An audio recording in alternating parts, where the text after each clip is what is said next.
Ta-da! Hi, everybody. Hello, it's me. Everybody's favorite corgi. That's right. That's me. Wait, hold on a second.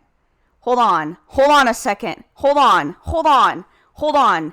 Hold on. Hold on. Hold on. You guys weren't supposed to see this. Hold on. Hold on. Hold on. Hold on. Hold on. Thank you. Hype train right away. Holy shit. Thank you. Thank you. Oh my god. Thank you for the gift subs, Majomi. And thank you, Lesbian Plague Doctor, for the follow. And, hi. So, thank you, Kanane, for the follow. I meant to turn on my new model, but it seems that I've turned on my webcam accidentally. You guys weren't supposed to see this. I didn't mean to dox myself like this. This is really embarrassing, actually. Hold on. Let me switch to the right one. You guys are gonna all forget that you saw this. Forget Beam. Oh my god, V with the gift sub too. Thank you so much. Holy shit. This is so chaotic. I'm sorry. Let's just get this open here. And switch to... There we go. Jajan! It's me! It's me! Yo! Johnny Boots with the... Holy shit! Johnny Boots with the gift subs! Thank you so much! Okay, let me get myself oriented here. Because I look so small. The world's first ever gay dog. That's right, that's me. Okay, I'm all centered now. What up, everybody? It's ya boy, Butch Court. Level 4 hype train in like the first 5 minutes. Oh my god. When you're a fucking puppy, that's me all the time, every day of my life. Every day of my life, I'm a fucking puppy. Wow, I'm actually kind of taken aback. I didn't expect this kind of reception. I'm almost a little bit embarrassed, but thank you guys very much. Yeah, look at the Yamper stool. So first I want to show off my doghouse. This is actually, in a sense, the first time I've welcomed you all inside my room. I had it designed for me by the very talented Vospor Wave. I will link his Tumblr real quick. But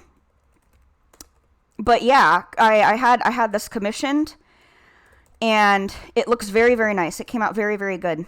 Yeah, V knew because she actually referred me to him, and I was like, oh, wow, yeah, I want to have a cool bedroom thing going on like V does. Wow. And so now I do. Look how cool it is.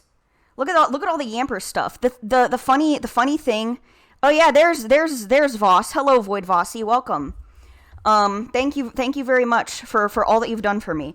I feel the need to mention that I didn't actually specify that I wanted quite this much Yamper related stuff in my room. Like I was like, oh yeah, a couple Yamper plushies is fine. And he was like, got it, and made like the whole fucking shelf behind me Yamper. It's all Yamper now. Look at it. Anyways, Yamper stool. It is very important, and I thank you for that. I'm gonna properly hang some posters later on. Yeah, Thunderstone. I don't even need it to evolve. I just want to mess with it. Sometimes you gotta hold a shiny thing, you know? With my little paws. That's right. But yeah, wow. Thank you all so much again for being here. And for coming into my room. It's a little bit messy, but I hope you like it. And now what the real event here is getting into my lore, my refs, etc. Oh my god, an anonymous gifter. Unanonymize yourself so I can thank you properly. Oh my god. Thank you all. Holy shit, level 5 hype train. I love you guys. God. Okay. Look at this cool stinger transition. Ta-da! We are gathered here today, friends, countrymen, to answer the eternal question. Hold on, let me resize myself again. There we go. We are here to answer the eternal question. What the dog doing?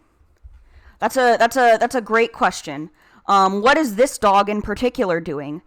This dog is honestly thinking a lot about their life choices right now. Wow. Thank you. Thank you for the cheer, Kanane, for my fellow butch dog. We gotta look out for our fellow butch dogs, right? What the dog doing? What has the dog been doing? The dog has been streaming for a whole year now. That's right. This is my streamiversary as well as my proper debut. I started streaming on this day in 2021. And I've come a long way. I've been thinking a lot about it, and I actually did not... Yeah, it's actually my streamiversary. I remember, because I had my old schedule graphic lying around. Holy shit, Johnny!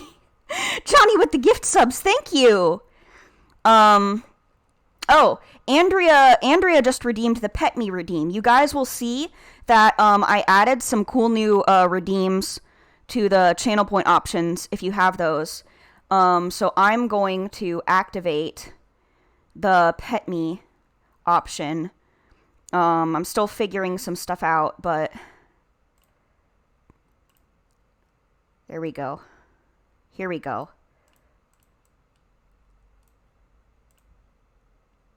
It's not quite centered. Hold on.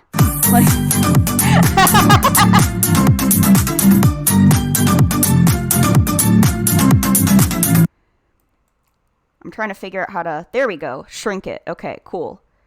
And this will just be on my head. Thank you for petting me. Thank you, Shy Guy 235 for the follow. Was the crab rave too loud? I did have the sound alerts and everything implemented. Because I was like, it's been too long without me figuring out how to use those.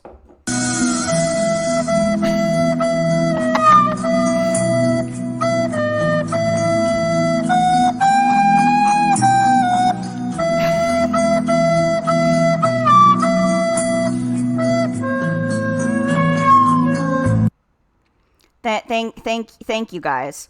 I do realize that is so loud as to drown out my voice, but wow. Okay, completed hype train.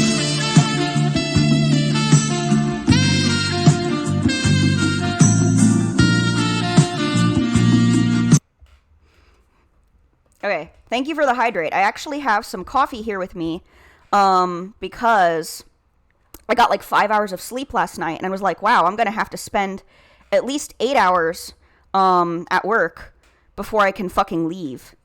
And I left earlier than I was supposed to, but I don't care, because this is more important. NANI? Oh, okay, that's a good idea.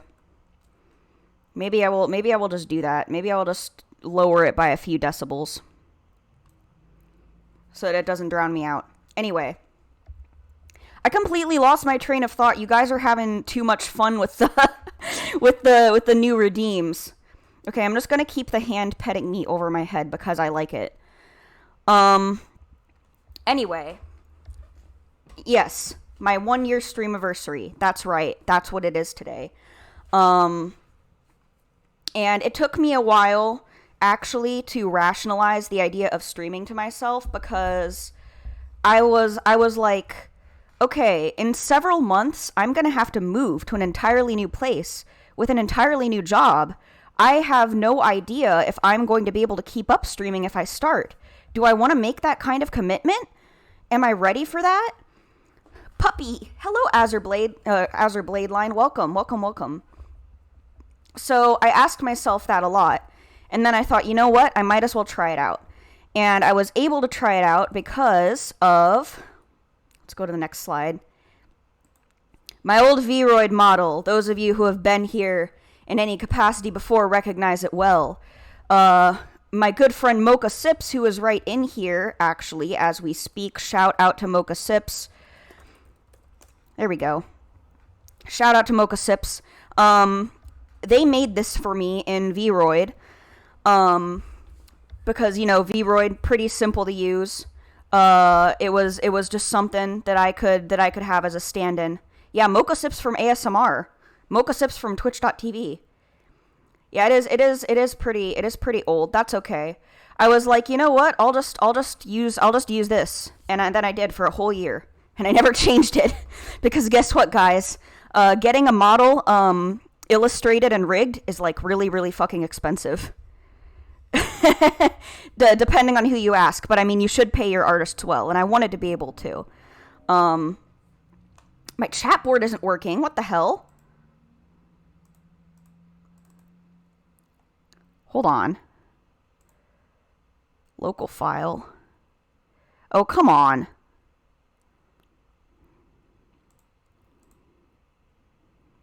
Page permissions. Let's see. Fresh cache of current page. I was like, I wonder why my chat box isn't working before the stream. On my other scene, and I didn't realize that was going to be a problem here too. Okay, I'm gonna figure that out later because I have no idea. I think OBS is just incredibly hostile to text, so I'll figure that out later. I became a bad boy in 3 weeks using this one weird trick. Called commissioning an artist called Ministarfruit. Very, very skilled and talented. You can see my before and after pics. Here I've got the two-tone hair. I thought the white bangs looked nice. You can't really see it very well, but my hair is also shorter, mostly in the back, because I got kind of the two long strands in front, but in the back it's cut short. That part's important. I also got thick eyebrows. You can't really articulate as many facial features and other things like that as you want in Vroid, which is another big reason that I decided ultimately I was going to switch to Live 2D, because I wanted to be able to have things like thick brows. That's important to me. I got my nice little ears. They wiggle a little bit. See? Wiggle, wiggle. You can kind of see. It's okay. But yeah. So that's the before and after. Let's pull up the amount of power someone has is directly proportional to how thick their eyebrows are. So that means that I'm insanely powerful and you have to be really careful around me. Oh, you simply didn't do things. Well, look, Mocha, I'm going to be real with you. I wasn't about to learn Vroid either, so. I want to say I'm a lazy fuck, but actually I'm just like super busy. I want somebody else to do the art resources and stuff for me. Anyways, check out my ref sheet. I want to show you all these cool details. The ref sheet was done by Magus Idol on Twitter. I will link that as well. It's a really good ref sheet, yeah.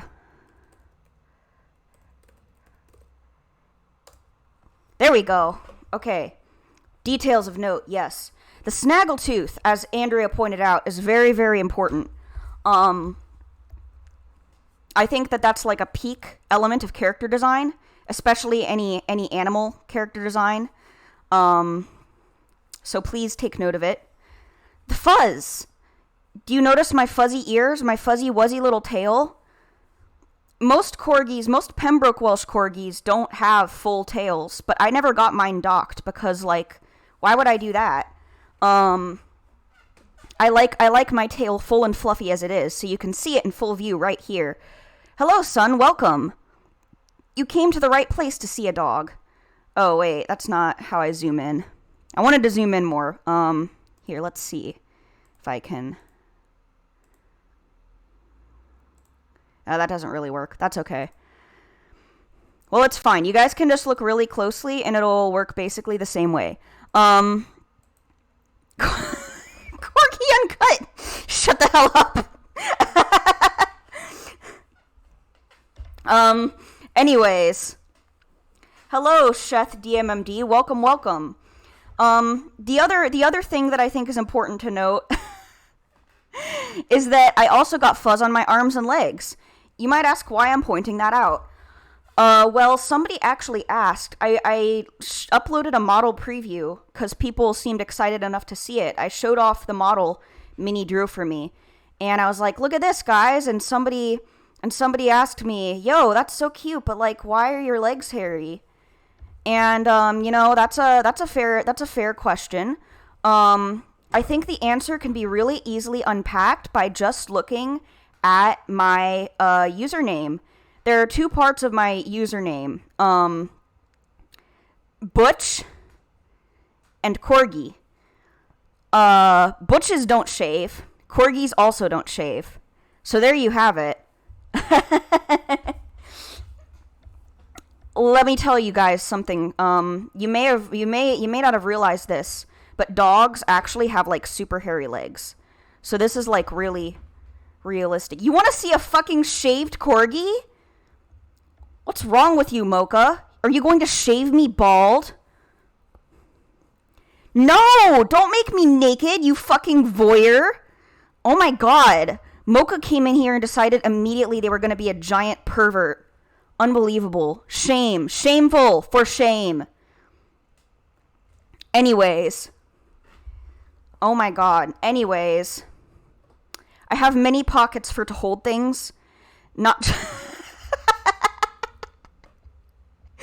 You guys can't even behave yourselves for like a few minutes. Oh my god. This is why I'm going to have to start marking my streams as 18 plus, because you guys can't behave. I couldn't let any of my students see this.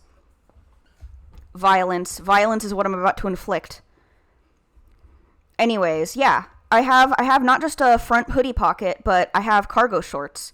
Everybody is like, nah, cargo shorts are ugly and stupid looking, but, like, I can carry my fucking Nintendo Switch around in my pockets, so who's actually winning? That's right, it's me. It's me, bitch. I also have, you might not be able to see them very well, but I have dog tags hanging off my belt loops. And that's because whenever somebody subscribes to me, I engrave a little dog tag for them, and I keep them with me, so I always know who supports me. It's a little pick-me-up. I keep a careful record of all my subs. That's right. Yeah. You're going to weigh me down with subs? I don't foresee that becoming a problem. Dog tags aren't very heavy.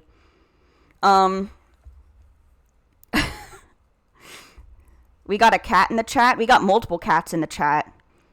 You'll simply prevent me from moving? That's impossible. Is that possible? I don't think it's possible. I think I'm too mobile for that. Anyway, like I pointed out earlier, spiked collar because I think it's cool. Not much else needs to be said about that. Oh, V wants me to bark. All right.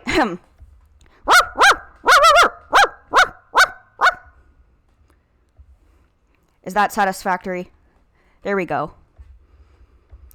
Yeah, you'll notice I got booba. Another thing people might ask, they might wonder, how exactly does a non-binary person have booba? Well, I actually am a dog, so I don't have boobs. Dogs don't have boobs unless they are pregnant or breastfeeding, and I am neither of those things. This is my human Sona, which means I designed it for myself, for me, myself, and I. And I think huge fucking honkers are an awesome design asset, so I gave myself some. I need bigger muscles, but I haven't hit the gym lately, so... No, Mocha, I'm gonna fucking ban you for that. I should ban you for that. Do not ever fucking speak that phrase to me again. Horrible.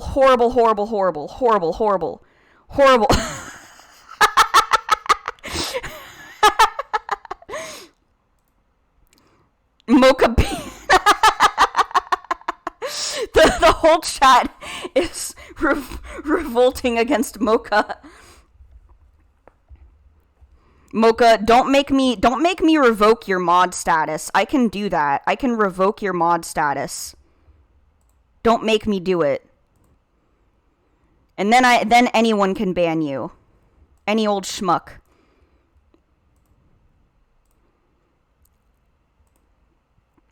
Anyways. Thank you for adding that banned term. Mocha's like, this is like 1984. Yeah, exactly. You can be non-binary and have huge honkers anyway. So like, no matter your gender, I think huge honkers are a good design aspect. This isn't because I'm a Fate fan. Don't say that. Don't say that. Don't say that. Don't say that. Anyways, look at my high tops. It would be cool if I had Heelys, but I've never been good at Heelys or skateboarding or anything like that, so they don't have secret wheels in them. I don't need wheels to get around on my short little legs. Don't you worry about me. Alright, Corgi's a Fate fan.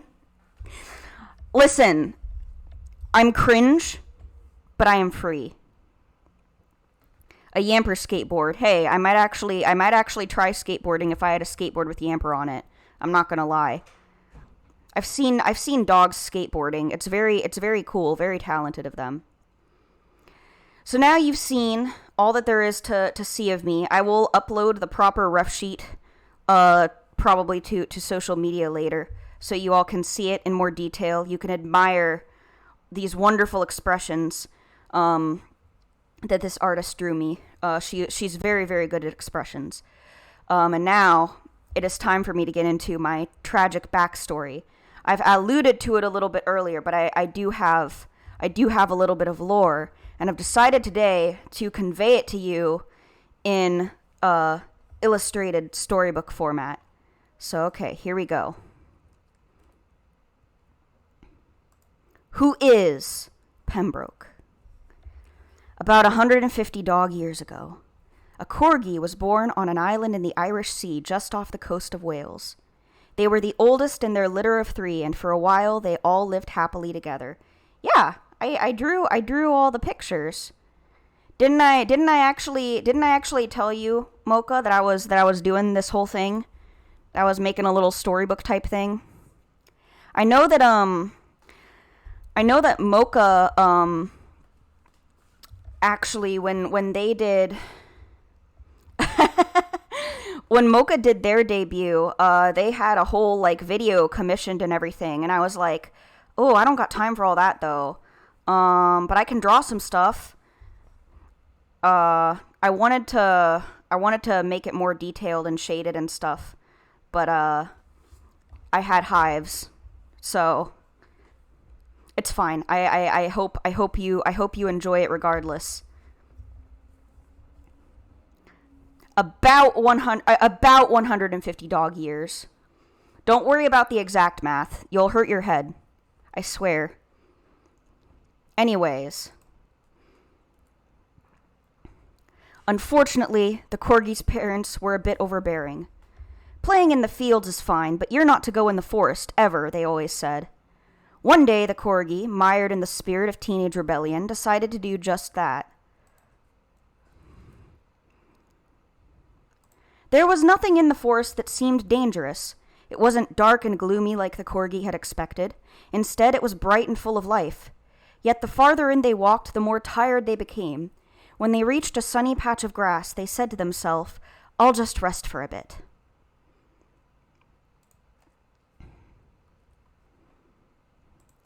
When they awoke, they were looking at the prettiest girl they had ever seen. "Well, hi there," she greeted charmingly. "What's your name?" The starry-eyed Corgi gave it. "That sounds really nice," the girl said. "Do you mind if I borrow it?" This was how the Corgi was introduced to fairies. They were given one small mercy. They were not left completely nameless. "Your name is Pembroke," the fairy told them. "Welcome to the edge of the land." And, as it turned out, it wasn't just their name the fairies wanted. The fairies couldn't normally leave the forest without the aid of a familiar. Thus, Pembroke became their steed, sent to do odd jobs and hunt for trinkets the fairies liked. Back then, Pembroke was not very clever. Even so, they realized fairies had a particular weakness. They were enamored with modern technology. Dog get iPhone, fairy get iPhone. Fairies love those stupid overpriced pieces of shit. Because they have bad taste.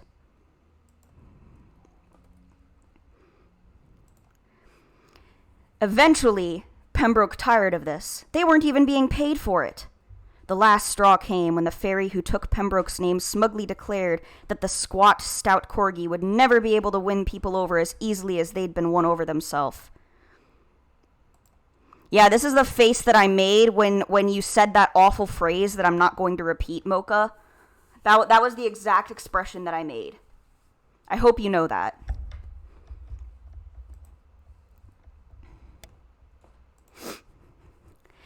That's not true, said Pembroke with a stamp of their paw. I'll show you that we corgis are the most charming creatures on earth. They had just the right idea to intrigue their overseers. The internet could connect them to many people at once. Why not use it to share their love of art with humans?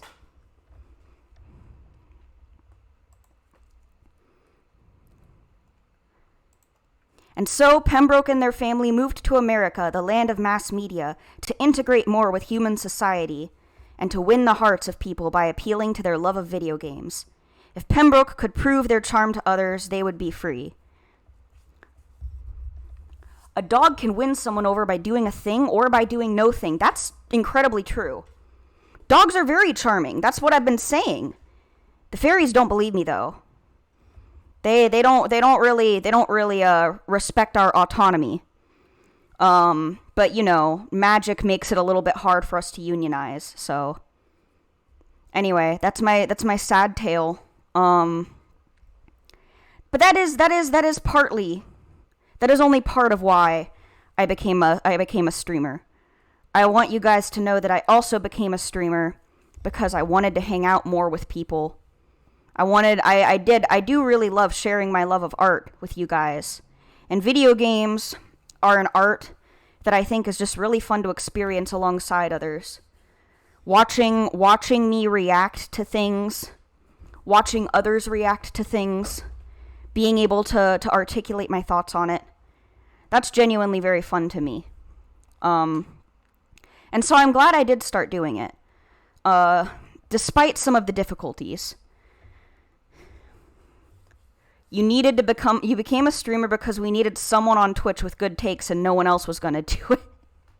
Come on, V and Mocha are right there. Okay, well, Mocha is like a hit or miss kind of. But you know. V did come later, that's true. Ree doesn't come to my stream so she wouldn't know, damn. Okay, hold on. I'm actually going to try to implement the chat box again. Damn, it still doesn't want to work. That's unfortunate. I have good takes, it's just that no one will listen to me. I believe you, Vossi. I believe you, for what it's worth. Okay, let's see.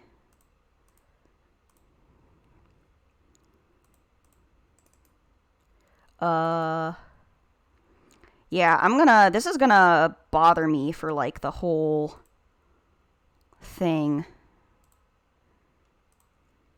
Okay, whatever. I tried to figure it out, like, twice now. I'll figure it out before my next stream. This is, like, just when I figured out how to make the, text work with my, most recent, like, follows, subs, etc. from Streamlabs to OBS, because I use OBS now. Thank you, Azat Lee. Also, welcome. Hold on, let me chug the last of this coffee.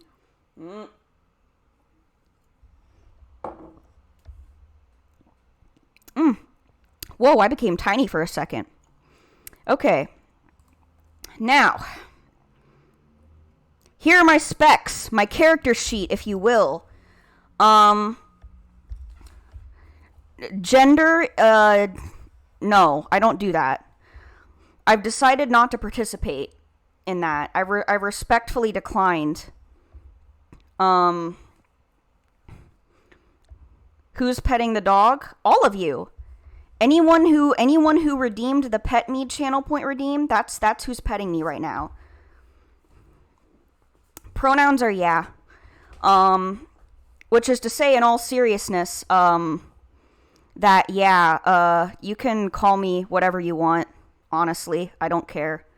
Don't call me an it though, cause that rubs me wrong. But otherwise, you know, he, she, they, it's all cool. I'm taller than you. Wow. My height, 42 centimeters. That's very tall for a corgi, I'll have you know. My weight is 30 kilograms. I packed on the pounds after Christmas break and never worked it off. But that's okay. I've become what some dog lovers might call, chonky, so to speak. But I want to be buffer, honestly. I need to go back to the gym. I need to become buff. I need muscles. I need to become the buffest dog you've ever fucking seen in your life. And we're going to work on that again. Corgis are meant to be packed, square, stout, exactly. Especially cardigans. But I'm not a cardigan. I'm a Pembroke. I am Pembroke. Pembroke's my name. So my fur color, as you can see, tan and white. It's all in my whole color scheme. My age is about 161 dog years, I think. You kind of stop being able to count after a while. It's okay. Don't worry about it because corgis also can't do math. That's a fun fact about corgis. Hi, Pabs. I may or may not have an 8-pack. I may or may not be shredded. How much is 42 dog centimeters and human centimeters? They're the same. It's the same amount of centimeters. Don't think too hard about it. Anyway, I'm a spring puppy. My birthday is March 28th, so that's in like a couple months. I hope you guys are already thinking about what to get me. Teehee. That's a joke. If you got me anything, I'd be embarrassed. Thank you for the hydrate, lesbian plague doctor. Oh, Vossi. Vossi, you're too kind. I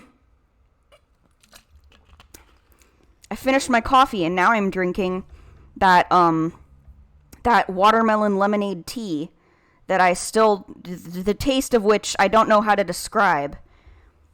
Tastes like green. Algae juice. Anyways. My likes and dislikes, all there, plain to see. I love animals. I've always been an animal lover. I say most animals because bugs are part of the animal kingdom, and I don't like a lot of bugs. Sorry. No offense to bugs, I just don't want them around me. I like sweets. I like sweet things. I like sweet foods. Just earlier, I was eating a Neapolitan cupcake, and it was delicious, I'll have you know. I love pretty girls. I think that's part of being butch. You just love pretty girls. It's an essential part. Of course, this applies to my fellow butches and to femmes. I have an affection for masculine women, though, because, you know, it's so rare that we get to just see them be themselves. I think that's so cool and so sexy of them, even. Women, that's right, women. I like women a lot. I like it when women. I also really like reading and writing. Unfortunately, that means that people on the internet are gonna hear a lot of opinions from me because I have a lot of things to say. I read a lot and I write a lot. Oh shit! It's Danny. Hey, Danny. The booty. The dog got the booty. Oh, thank you for the stretch. Ooh. Okay, there we go. Dislikes the best animal. What the fuck are you talking about, Komoon?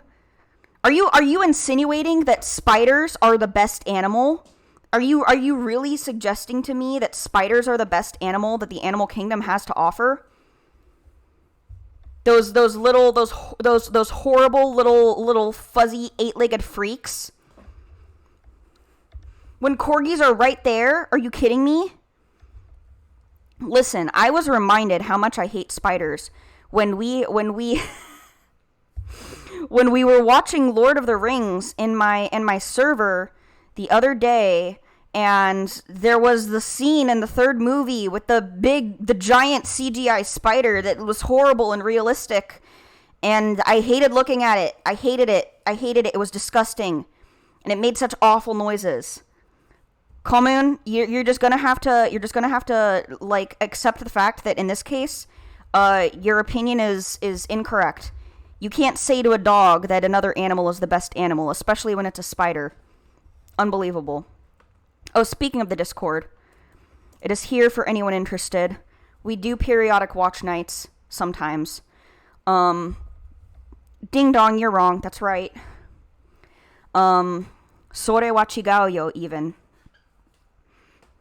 Dogs are the best, exactly. Eggs and bacon, you're mistaken. Alright. I also don't like creepy dudes. Dudes are fine if they're not creepy to me. Unfortunately, dudes are creepy to me, on a semi-frequent basis. It's unfortunate. I've been catcalled. Dog called? And it's not a pleasant experience. I think if you do that, I should get the right to bite your jugular in public. You don't get to get mad at me for that. And I also don't like work. That's not even just my job. Like, I do complain about my job a lot, but I'm a lazy dog. I think I shouldn't have to work because I'm really cute. And I think people should just give me money for existing and being cute. That's my personal thoughts on the matter anyway. Okay, moving on. Those are my specs. This is my inspo board. My board of inspirations. Behold, the people who inspired and continue to inspire me. I think that Mocha Sips, my good friend, Mocha Sips is right at the center. Get that bitch off of there. Hi, V. Mocha Sips is right at the center because, well, Mocha literally did influence me to start streaming. It wasn't even just a like, oh wow, Mocha started streaming, so now I should too. Granted, that was part of it, but Mocha outright told me, Corgi, I think you should stream. I think you should try streaming. I think you'd be really good at it. And despite all my reservations about it, they convinced me. And so I thought, you know what? Okay, I'll try it. And they helped make me a Vroid model and everything, and that's why I am where I am today. And yes, V started streaming after me, but I put V on the inspiration board for a reason, and that is because she is just so bold and unapologetically herself that I can't help but be inspired by it, you know? I think it's really cool how she just kind of does whatever the fuck she wants, and is like, yeah, I'm gonna stream whatever I want to, I'm going to be my authentic self, and I'm not going to let anybody stop me from doing that. I'm not here to cater to a specific audience. I'm here to have fun. And I think that that's a really, really good viewpoint to have about streaming, to be honest. That's kind of the approach that I myself want to take to it. So that's very cool. I love you, V. I love you. And we both love Hiragi Yu, who is another streamer. A very cool, suave bartender. That is very, very, very good at their job. Hiragi Yu is also non-binary, and I think that that's honestly, like, they're an inspiration to me mainly because, like, they sort of demonstrated that non-binary people can also be, like, really successful streamers. Like, they're really popular and really good at what they do, and they deserve it. And I don't necessarily want to be, like, super big and popular like them, but it's cool to see that they are, like, setting a sort of standard and being like, hey, trans people are out here, and we are so sexy, and we have fantastic voices that you're going to want to listen to. They're going to have all the ladies dying. Use voices Really, really, really, really nice. You guys should go give it a listen. And of course, a lot of people that I know cited the same inspiration in Calliope Mori. You all know who she is, the HoloLive bitch. We all know her. I cited her as an inspiration, not even because I'm like the hugest fan of like HoloLive and I watch a ton of HoloLive streams constantly, but because I really respect Mori's outlook on things, because I feel like there's a lot of there's a lot of sort of divisive attitudes in the VTubing community about what constitutes being a real VTuber and what is deserving of success and what isn't. And I think Calliope Mori has acknowledged that, yeah, some of it does straight up just come down to luck and resources. Oh fuck, the cops are here. They found me. They found that I got out. I actually don't know what that's about. That's just called living in a city. You guys don't hear it, right? At least not too bad, I hope. Oh, fuck, I gotta go. Oh, shit. Okay, I was worried it was, like, louder than it actually was then. I'm shutting myself up in the doghouse. They can't get me. They'll never take me alive. NANI? But yeah, Calliope is really cool in that she recognizes the importance of hard work. I feel like a lot of streamers just sort of, a lot of aspiring streamers just kind of go into it without realizing how much work actually goes into streaming. Because, I mean, you're an entertainer, and it's not just like, oh, you draw a cute model of your OC and people flock to you. I feel like some people think that's what it is, and it's not. It's not you making a Twitter account and tweeting as your furry OC or whatever. It's like a lot of time and energy put into entertaining people. I respect her grit. I respect her drive.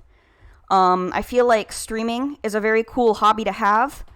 But she has a very realistic outlook on it without being like overly pessimistic, you know? I respect that a lot. Yeah, she's down to earth. She's grounded. And I appreciate that in streamers, I guess.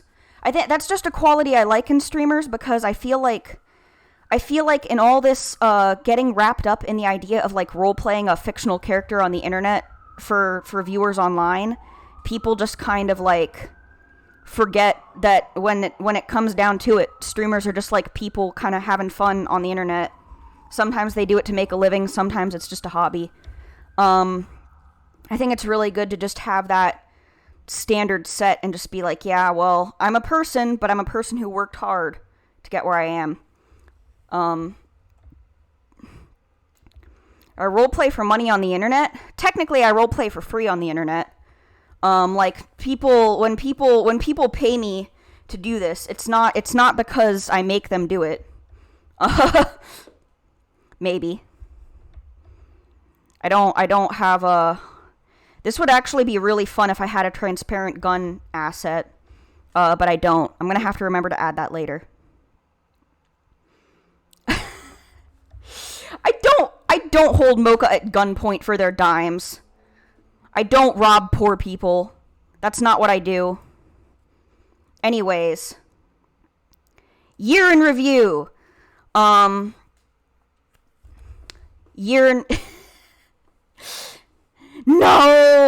I'm not gonna start cryptocurrency. Get that shit out of here. Crypto shillers, get the fuck out of my streams.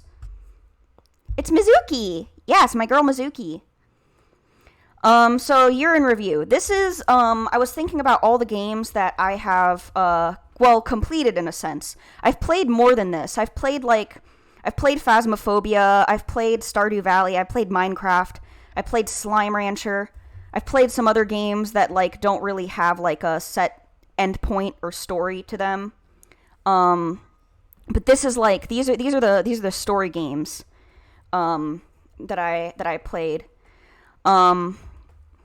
Hey, I actually didn't think that I would finish getting the car loser in time for my debut stream. So that's my bad. for not considering that. Anyway, yeah, you can't beat Hollow Knight. Hollow Knight was hard. One thing that I have told people that's made them, like, very, very afraid of me is that I beat it on a keyboard, because I don't have a controller, to hook up to my PC. I want to get one, though, to get the true ending. Anyway, yeah, so these are the games that I played.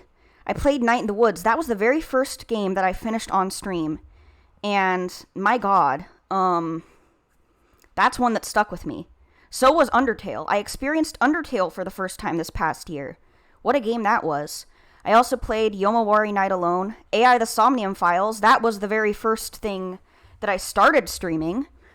The Red Strings Club. Thank you again to Emerald Ninja for that one. I got the normal ending of Hollow Knight. Is keyboard easier? People seem to think it's harder. I kind of like the feel of a controller in my paws, but... And then I replayed Deltarune Chapter 1 and also played Chapter 2 of it on stream. And that was very fun. Depends on the keyboard. I suppose that makes sense. Hey, Harvey. Welcome. Welcome. I'm glad you could make it. Hi. Saving points to make me play Danganronpa? You're not going to do that because I don't own Danganronpa. Unless you want to buy it for me. You should not spend money to make me play Danganronpa. Don't do that. Don't do that. I'm literally going to unshare my library from Mocha so that I don't have to play Danganronpa on stream. Don't fucking do it. Mocha, shut the fuck up. I'm not going to play Danganronpa. I'm not. Anyways, yeah, so this is actually, I looked back and thought, like, wow, this is actually a lot of games that I've played, and I've started even more, so I really hope that I can finish some more, this next year. Why is Mocha being so evil to me on my debut? Mocha's evil to me every day of my life. Literally all the time, like... Mocha just hates me. Mocha oppresses me regularly. Yeah, this is normal. This is normal Mocha behavior. This is their evil side. Their true colors revealed to you all. Aw, thank you, Hitsuji. I love you too. Thank you. Thank you all for the support. Thank you. Isn't it adorable? Thank ministarfruit for that. I will get to the credits here in a second.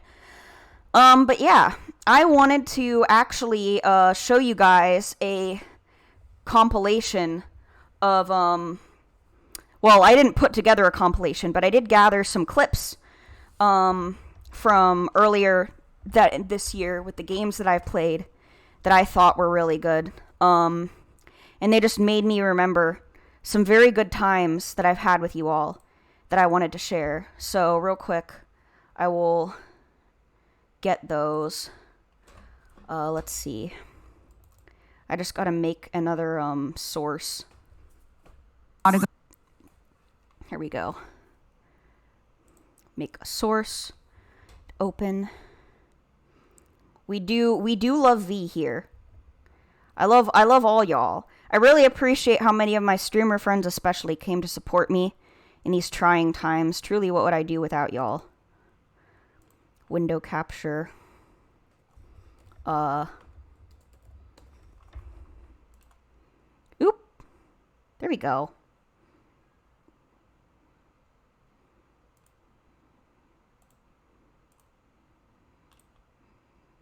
And then we'll just, hold on. This is ugly. Haha! Da-da-dun, dun, dun, dun, dun, dun. You might be like, why the fuck do you have it saved on Google Drive? Well, because I was going to try to integrate it into my slide presentation, but, like, it wouldn't let me play it directly from my presentation for some reason when I kept testing it. So, you all are just going to have to bear with me and watch it this way. Let me just enlarge. Haha. This one was very recent. Go fast. Gotta go fast, gotta go fast, gotta go faster, faster, faster, faster, faster. Meow, meow. Going at the speed of sound. If it's just hedgehog around. Got ourselves a situation, stuck in a new location without any explanation. No time for relaxation. Ponder over orb-shaped Sonic characters. That's the only song. Oh my god, why is it so fucking loud outside? That's the only song ever. I don't know any other songs. That's it. Alright, let me pull up another one real quick. I also found, you want to know, the cops are coming to get me for Sonic copyright. You want to know another thing? Another thing that I found is that a lot of my streaming clips are actually just like moments of me laughing uncontrollably. Which you will see here in just a minute. Sega's hired assassins. No! Oh, whoops.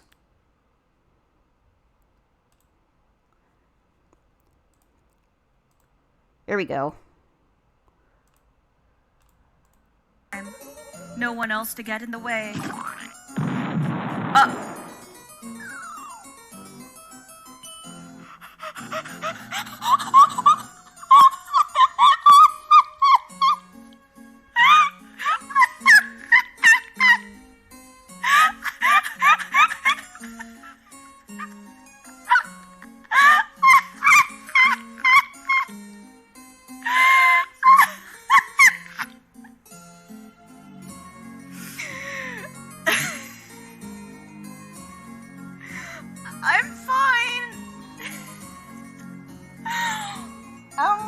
I'm good.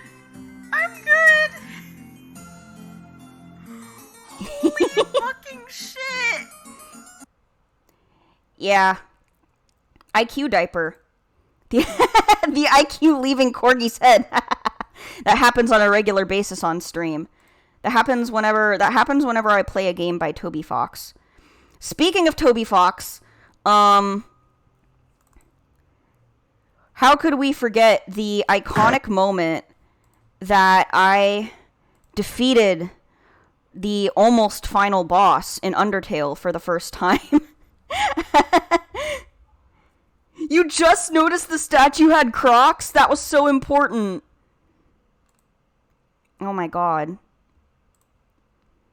Yo! Yo! Yo! Yo! Yo! Ho! Ho! Ho! Ho! I did it! I did it! I did it! I did it! I did it! I did it! I did it! I wasn't even paying attention to his HP bar. I had my butthole clenched that whole fight with concentration. The clip is titled. The clip is titled "A Real Butt Clencher." Thank you, Skills, for taking that one. No, you know, like when you're playing a fun intense game, and you clench your ass cheeks. You clench your ass cheeks really hard because you're trying to concentrate. Everyone else does that, right? It's not just me. Listen, I've heard people talk about how their ass clenches when they're guessing in Wordle.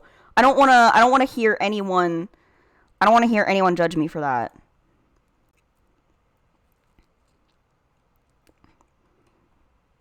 Okay, this one is also a really iconic Undertale moment.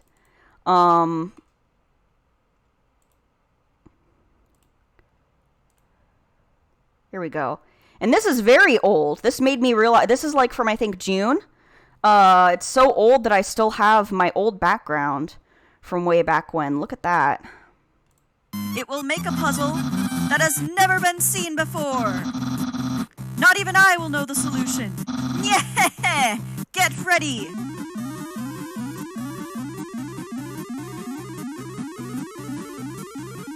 It's gonna do some gag where it's like all pink or something, isn't it? That'd be fun.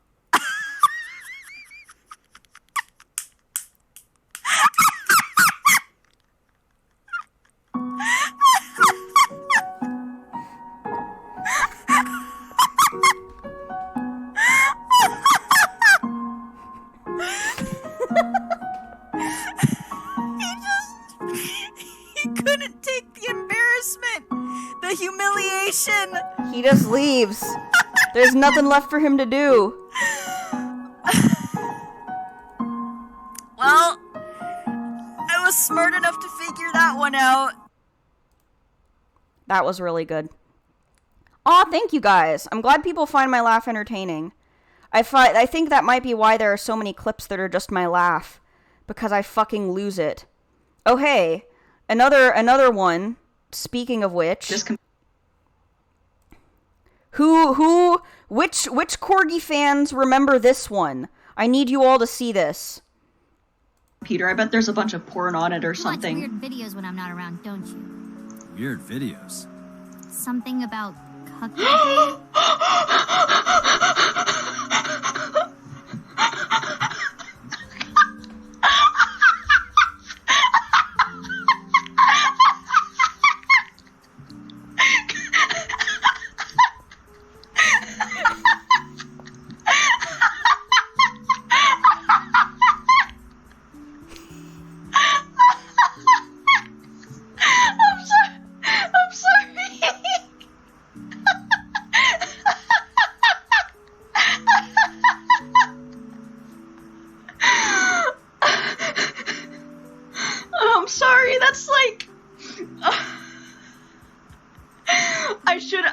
Somehow that's one of those things that's like, it feels like.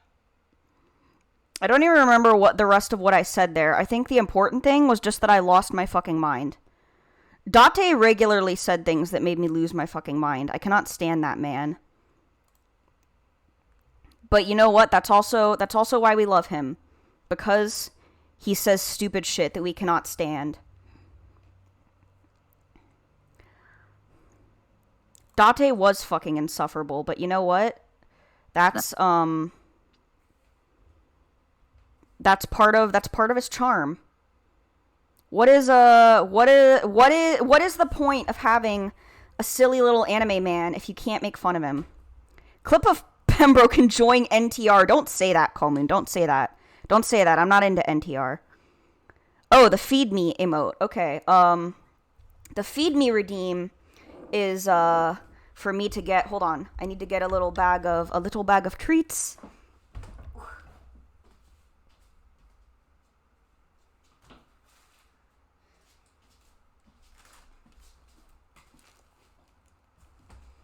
I have here some mint chocolate kisses.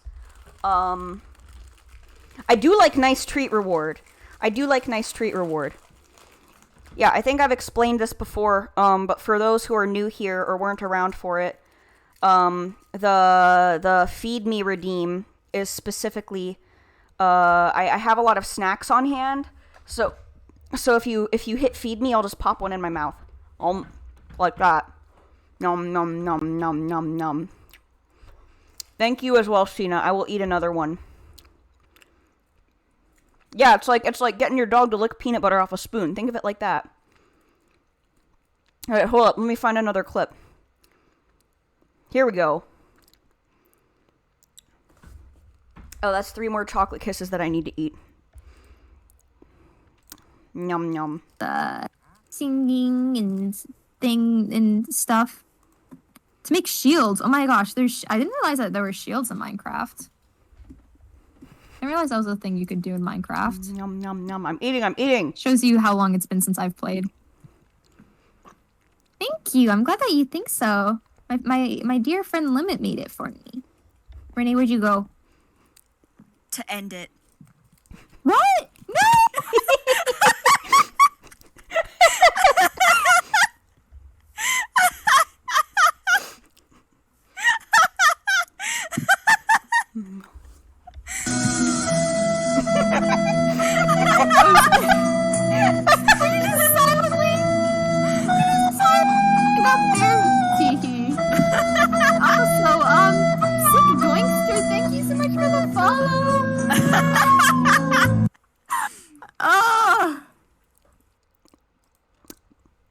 Yeah, man, that clip is...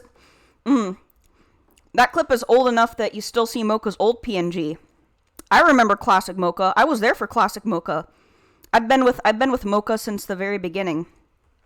Yeah, I'm nomming during the sad film. Hold on, I got one more kiss to eat. Oh yeah, this was before Emerald showed us the sick Minecraft hacks. Nom nom nom. I'm saying nom nom nom so I can make sure you all know that I'm eating. I'm being a good dog and eating my treats.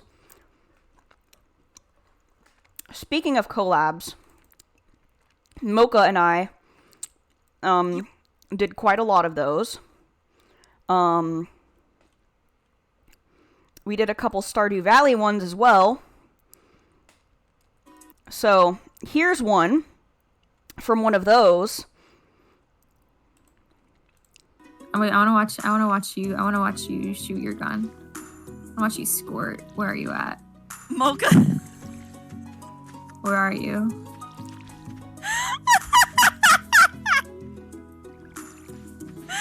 Oh, that makes me a little bit uncomfortable.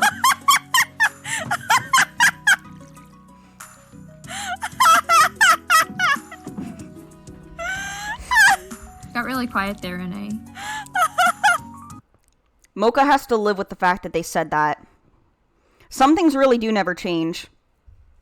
Oh, this was the first stream of mine that you saw was Stardew. Wow. Wow. How time flies. I actually haven't played Stardew in a long-ass time. Mainly because I've had a lot of other games to play. That's okay. A Mocha collab. Classic. You were hoping I'd play this one. Well, if people have, like, specific clips they want to link me, they're welcome to. I have a whole set lined up, though. So see if I picked your favorite Corgi moments to share. Or whatever. You want me to bark into the microphone? Oh, I feel a little bit silly doing that, but okay.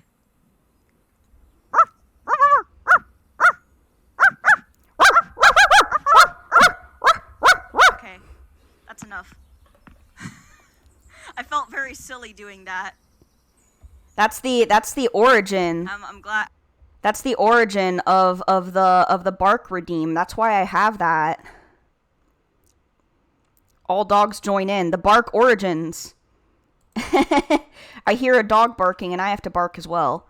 That's a lie. You guys have heard my dogs back home bark on stream, and you know that I always tell them to shut the fuck up. A group howl. Corgis don't really howl, but I can try.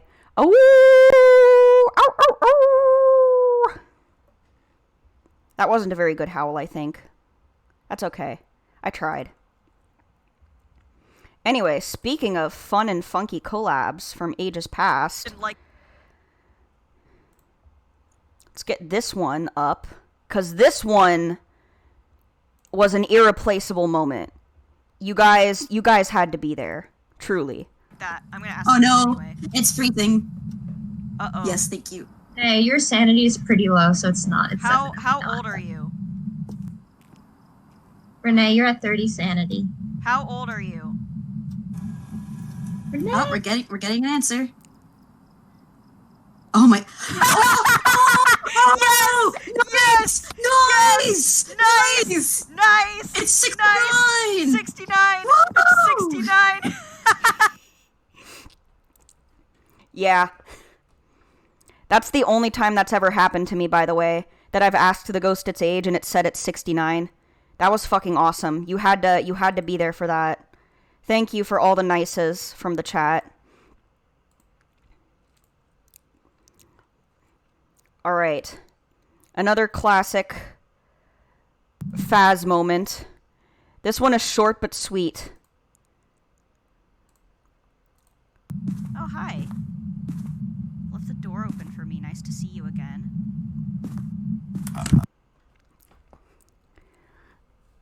Broadcast was cut there for unexplained reasons. Don't worry about it. Moments before disaster. okay, Andrea. I'm glad you were able to pop in for a bit. Thank you so much for coming and supporting me during my big day.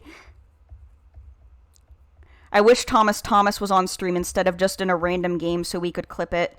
Yeah, oh my god. Or one of the funny ones that you can get, like I had a Michael Jackson once, and we kept going hee hee at the ghost.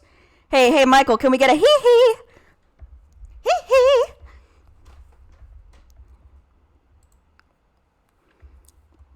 Okay, more Phasmophobia moments. I find that Phasmophobia is one of those games that, like, in the moment, usually whatever's being clipped, I am fucking hating my life, but it's always really funny to look back on. Phasmophobia is a game that produces, like, the best clips known to man.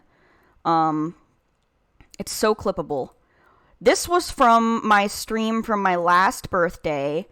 I don't know how many people remember this one, but, I still have nightmares about it. Where's my... There we go.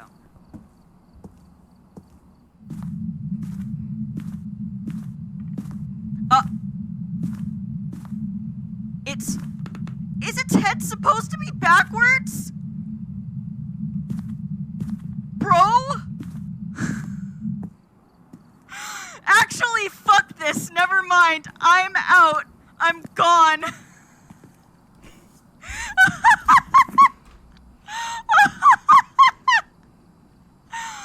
Okay, hold on. I need you guys to know the context for this. The context for this was that I agreed if I got to a certain follower count by my birthday, I would do Phasmophobia solos. And so I did, and that was my very first time encountering a stuffed bear with a twisted neck. I had no idea they could do that. I was scared for my fucking life. You guys couldn't pay me to do Phasmophobia solo again. Now that it's like that. Fucking insane. All right, and like one more for good measure that I have. There's one more. That I think is very important that I show you.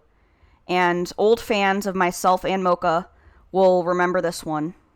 For my last playthrough of Hades.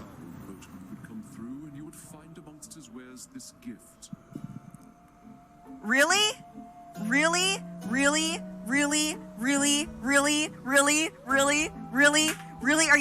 Are you kidding me? Are you fucking kidding me? Did you save up your channel points to try and make me download fucking League of Legends? Are you kidding me? Are you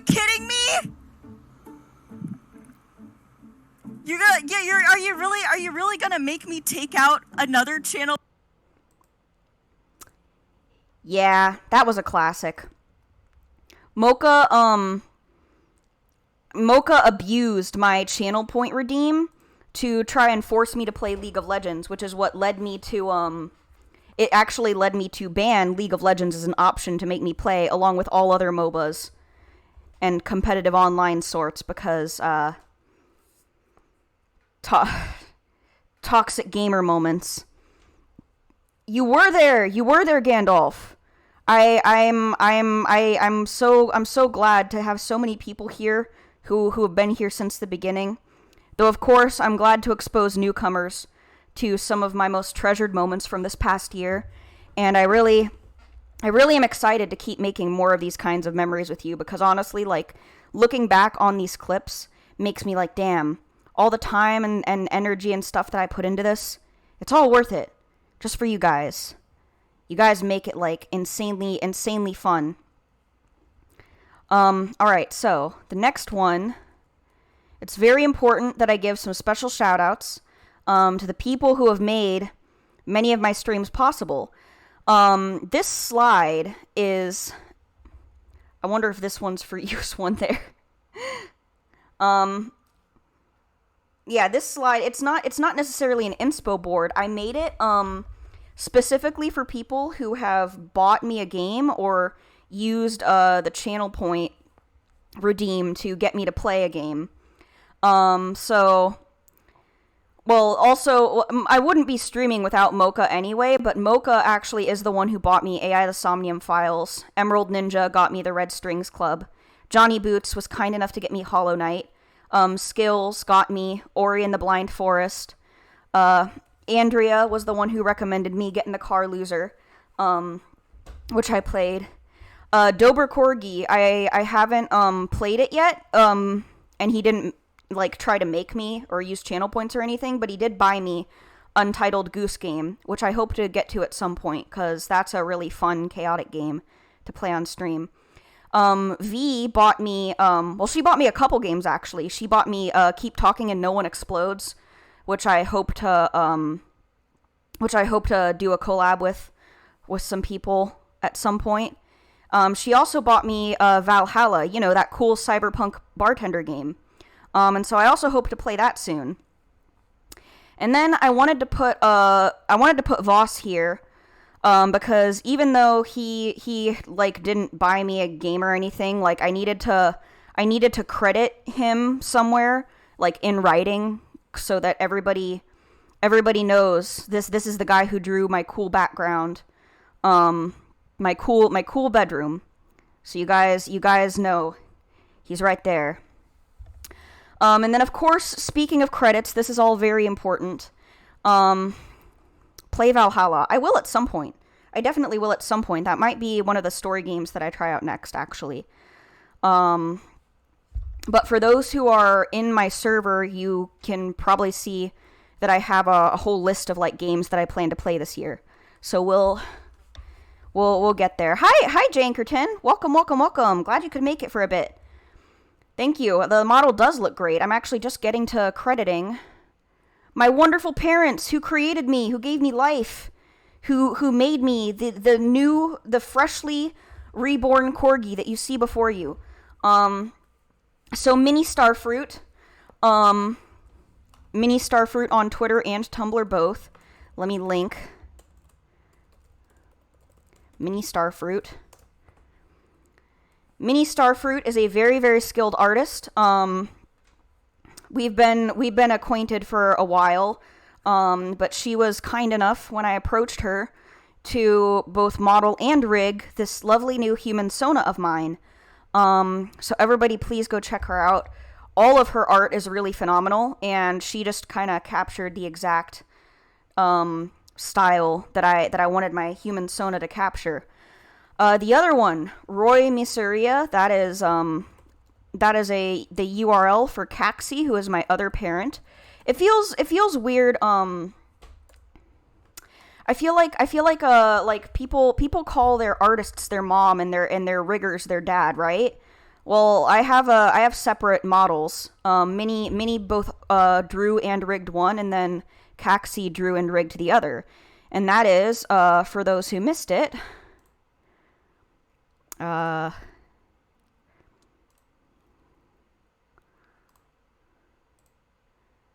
okay, I know how to click and move my model. Thank you. Okay, there we go. That's this one.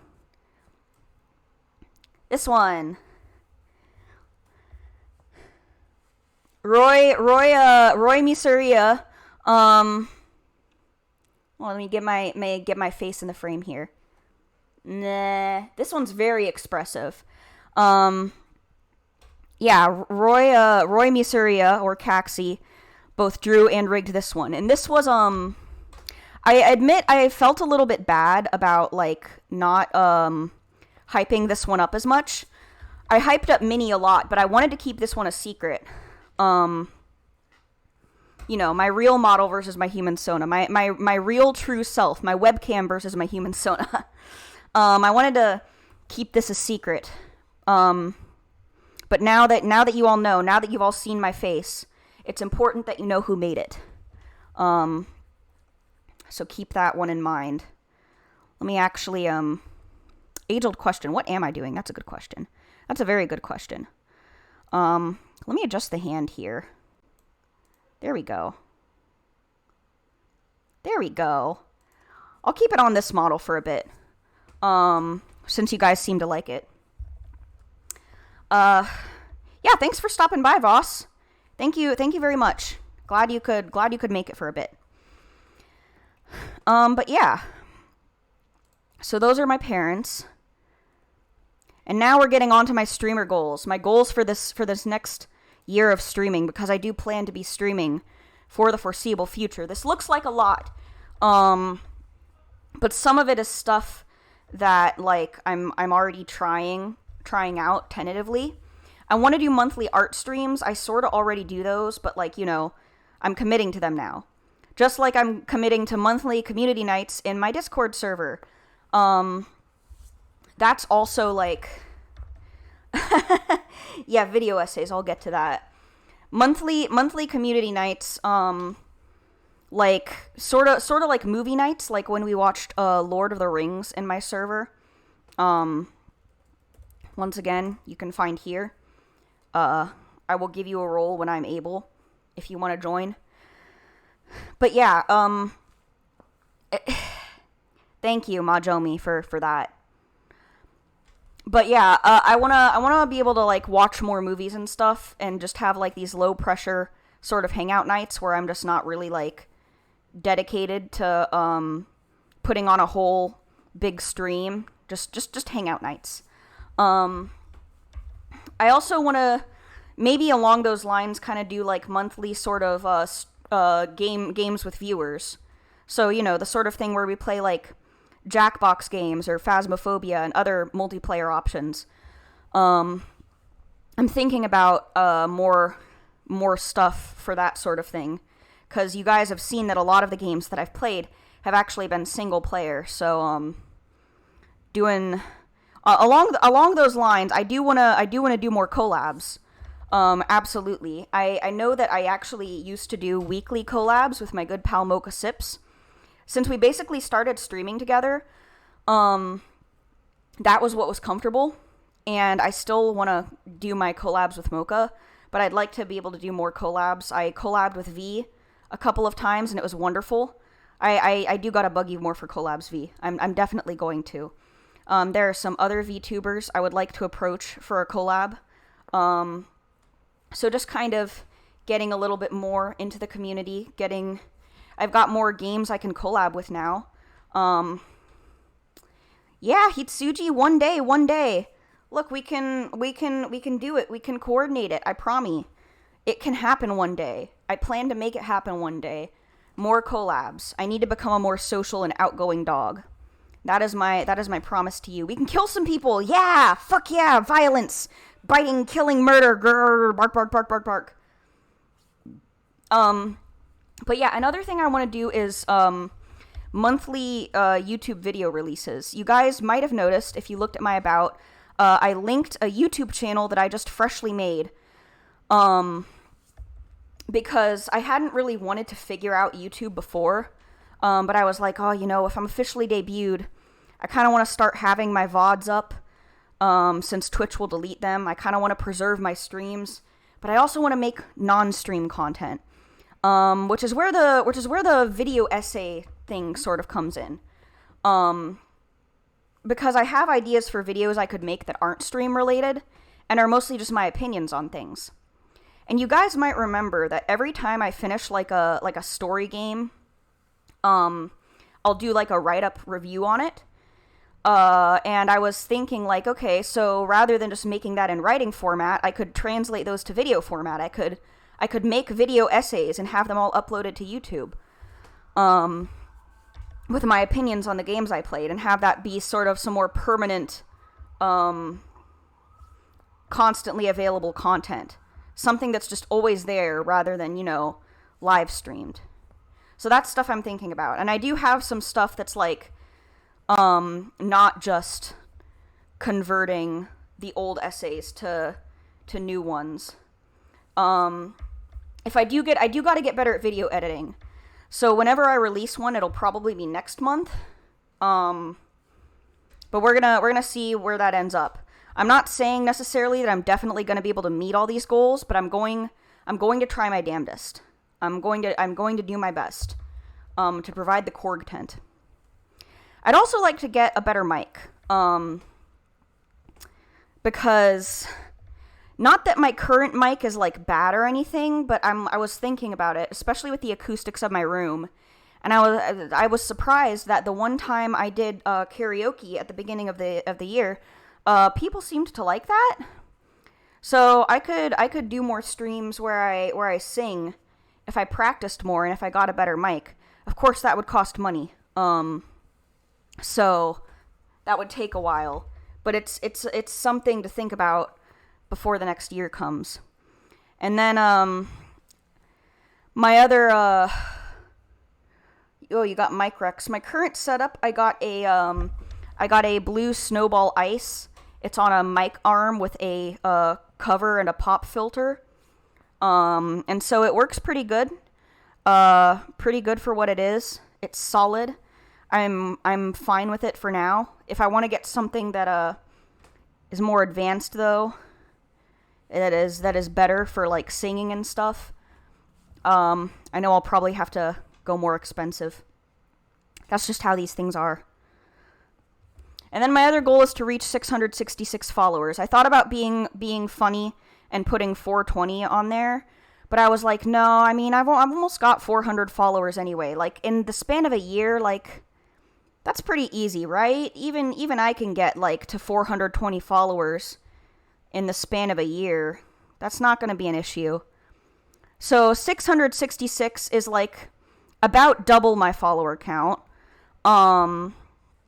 Roughly, last I checked, I think. And it's also a funny number. It's a number that scares people, which is why it's funny. So that's my goal. It's also just a satisfying number to look at, don't you think? 666. Number of the beast. That's me. I'm the beast. And I'm gonna bite you. Follow me.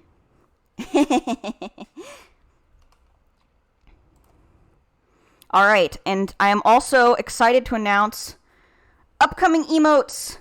Dun dun dun dun dun dun.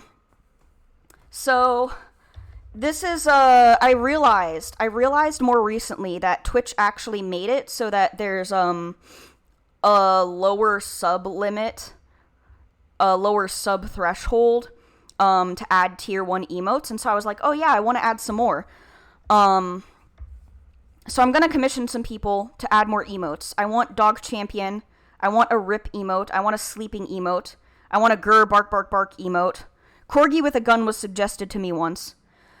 These are all emotes that I plan to implement at some point. I am just going to hold a poll here really quick to determine which one I should do first. So hold on a second. Let me pull it up. We're gonna hold a poll here, and you guys are going to help me decide exactly which emote I should do first. Because I am gonna commission someone. It's not a matter of if, it's a matter of when. Alright, new poll.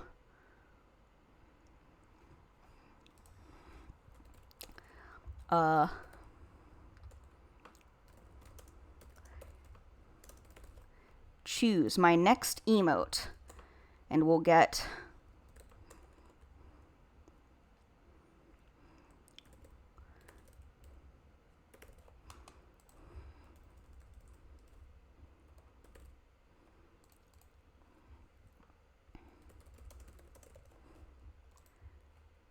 and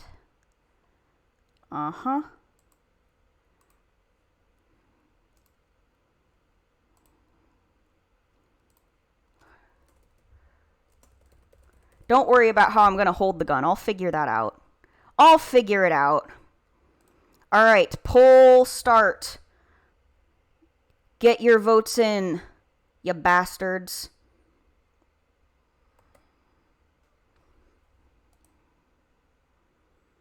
We will see how things fare.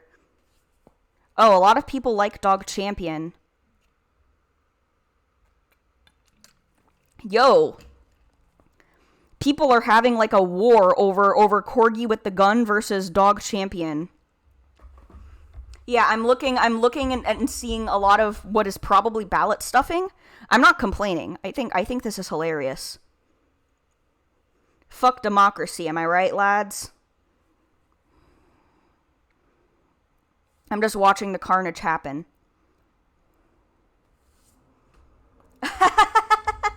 Fuck off.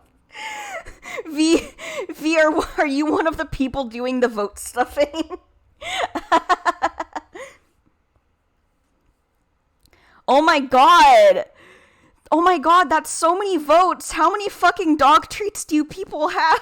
Oh my god!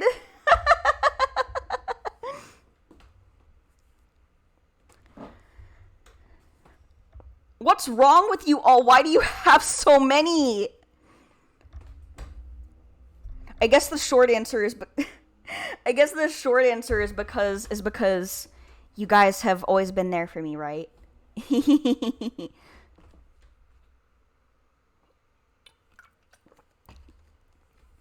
This is like actually insane. I'm seeing like votes now in the 200s tied between Corgi with gun and dog champion. The runners are neck and neck. Fuck everyone in this chat.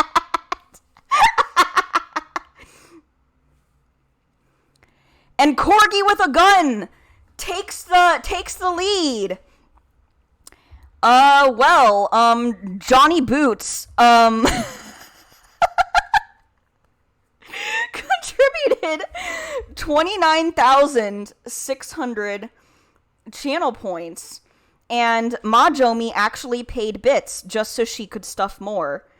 That is really impressive. I'm like actually impressed. Okay, if it's any everyone go to fucking hell.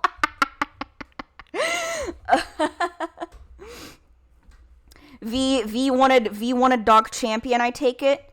Did you want dog champion? Well, if it makes you feel better, since people felt this strongly about both of those, I will commission Corgi with gun first, and then after that one comes out, the next time I get a paycheck, I will commission dog champion, because I think dog champion is also really good. You must lurk forever again for your points to return. That was the plan all along, for you guys to lurk more.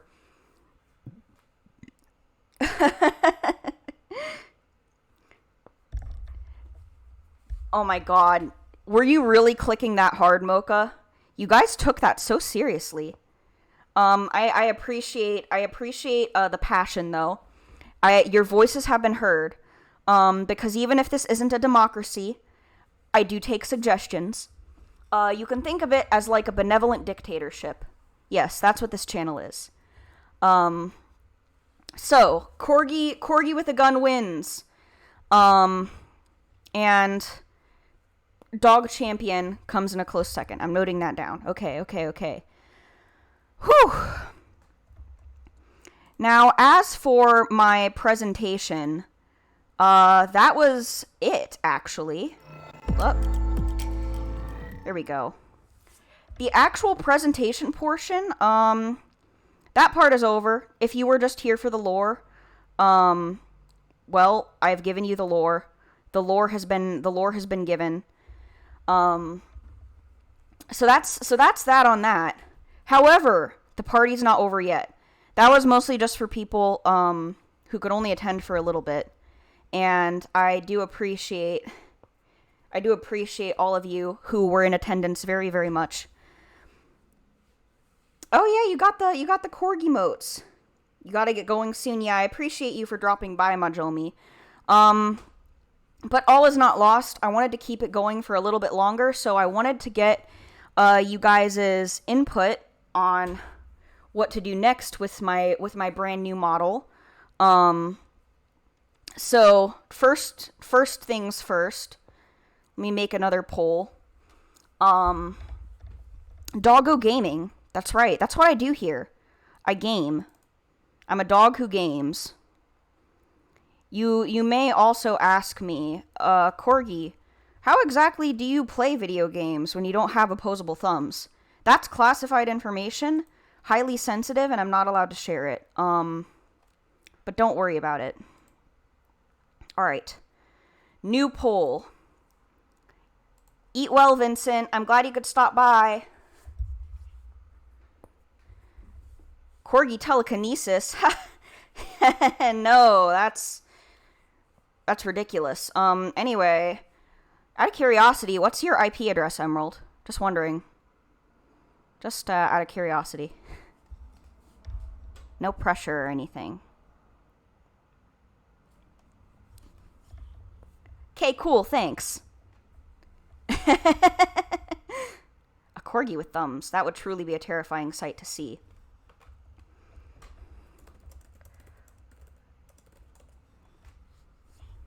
I'm like half convinced you guys are just saying random numbers at me now. Like, I have no way of knowing if, like, you're actually bullshitting or if that's, like, a real IP address. I don't know.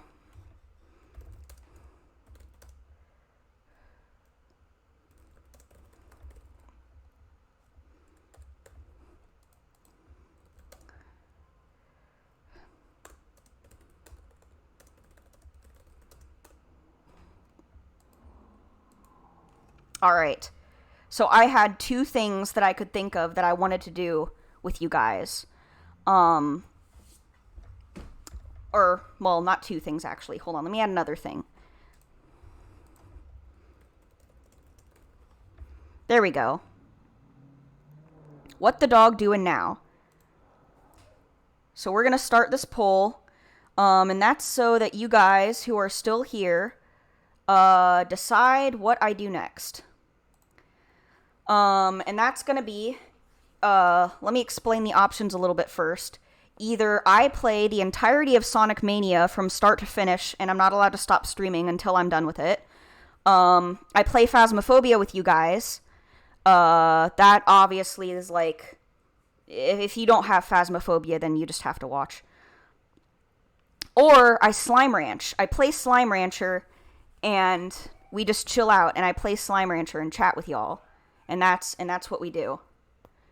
I mean, I'll be chilling and chatting either way, but there will be significantly less chill if I play Phasmophobia with you guys. Hold on. Did everyone spend, like, all their channel points on the last poll? Is that what happened? Is everyone flat broke on channel points? Nobody has anymore? Oh my god, pretend this 1 bit is going to Sonic Mania. That's fucking hilarious. You guys ran out of channel points just to get dog with a gun. Oh god, are you guys gonna start going to war again? You still have 11k because you want to recommend me a good game. That's fair. You gotta think about the consequences of your actions. Do you want short-term satisfaction, or do you want, a long-term investment? Which is why the whole, force me to play a game option is so damn expensive. Gun. Oh, things are getting heated in the Corgi fandom tonight. Sonic Mania full playthrough it is, although I appreciate the slanch and chill people. Saving mine for when I can find another game to invest in. Okay, Skills, that's valid. Danny is loading a revolver full of game wrecks. Harvey is tempted to make me suffer through Hyper Light Drifter. I actually want to play that at some point, because that's a game my girlfriend really likes, that she has. I don't own it, though. So someone would have to buy it for me. The terms of service of my, game wreck thing is that, either I have to already own it, it has to be something I can obtain, without spending money, or you buy it for me. And I am in no way saying people have to buy things for me. Don't feel like you have to do that. I'm just letting you know, I'm broke. I can't go buying games constantly. So that's just... Coleman wants both short-term satisfaction and an investment. Well, hold on. Ooh, there we go. Getting myself comfortable here. My back is popping.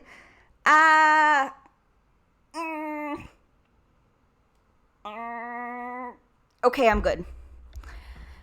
Oh, all right. So, Sonic Mania. That's what we've decided on, huh? Okay, let's crack that bitch open. And let me actually... Hold on.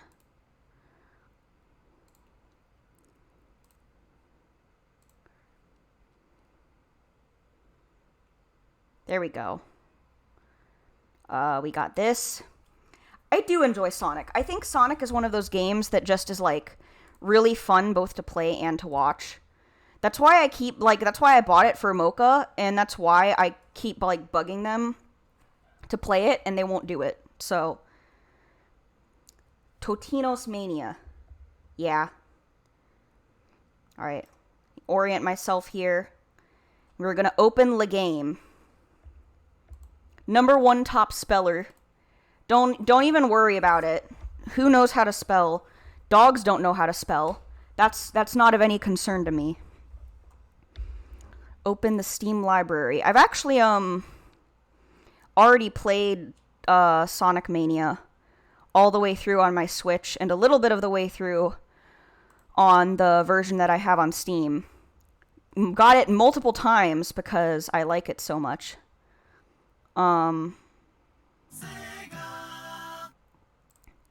we go. Y'all heard that. Sega. Okay, let me make sure I got the source open here. Where the fuck is it? I have so many goddamn games, like, in here. It takes me forever to find anything. Okay, there we go. Let me make sure I got everything set up. There we go. Haha! Sega! Oh shit! Oh shit! I just noticed that Harvey actually went and used the channel point redeem, the fucking madman. Oh my god. You're gonna get me Hyper Light Drifter? Thank you. Well, then I will write that down as the next game that I end up playing after Ori then. Wow. Wow. You and your cousin would play Sonic and he'd always make you be Tails. Well, Tails is actually like my favorite one to play as. But I feel like the being player 2 though is less fun. That's almost an insult to your ability, you know? Okay, let me try fixing the chat box one more time. Cause I want to be able to actually see it. Maybe if I delete it and re-add it, it'll be better. I'm going to play Hyper Light Drifter and I will enjoy all the diseases. I know that there is a disease in that game. Some kind of mysterious disease. Oh.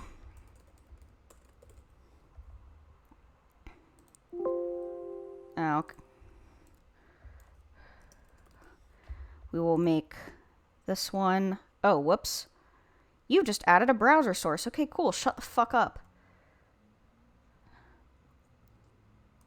Actually, hold on.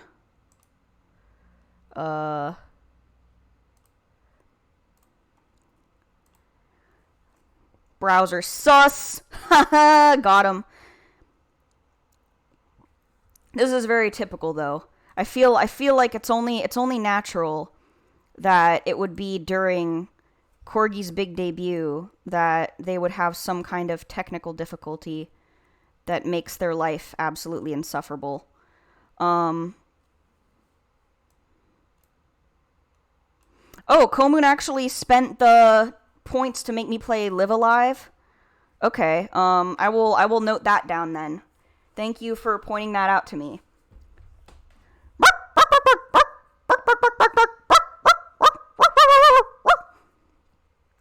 Bow wow. 23 days ago. That's probably why I forgot. Okay, I'm making a list. I'm making a list and checking it twice. Just like Santa Claus. So, first, Live Alive, then Hyperlight Drifter, and we'll figure out the rest from there. However that goes. Oh yeah, I gotta give some people new to my server some roles. There we go. I gave you all your roles. Enjoy the fun of my my doghouse, my personal doghouse. I'm gonna find out who's naughty and nice. That's right. I'm going to find out who's naughty and nice. And I guess I'll bite the people who are naughty. Spread that kitty for me. That's a very interesting username. Thank you for the follow. I don't spread anything for anyone though. I'm not that kind of streamer. Much respect to people who are though. That takes a lot of balls. Or sometimes no balls. Depends. It all depends. Alright, I have to first change the stream info. Sonic Mania. That's right. We're doing Sonic Mania. A new chapter in Korg streaming. The new age of Korg gaming, of dogs playing video games, is now. And it starts with this. Look at them. Oh, my guys. Dog knows your sins. It's true, dogs can tell everything about you just by looking at you. 'Cause we're like empaths or whatever.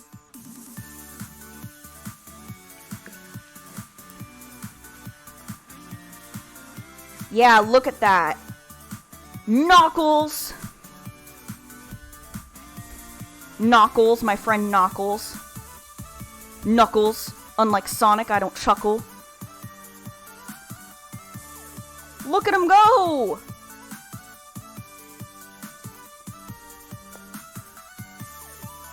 Knuckles.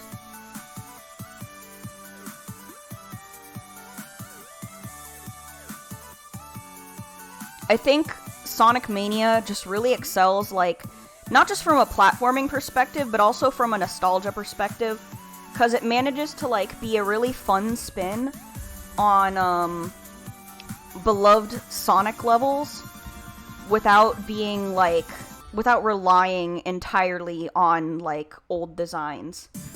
I mean, I know that they ripped,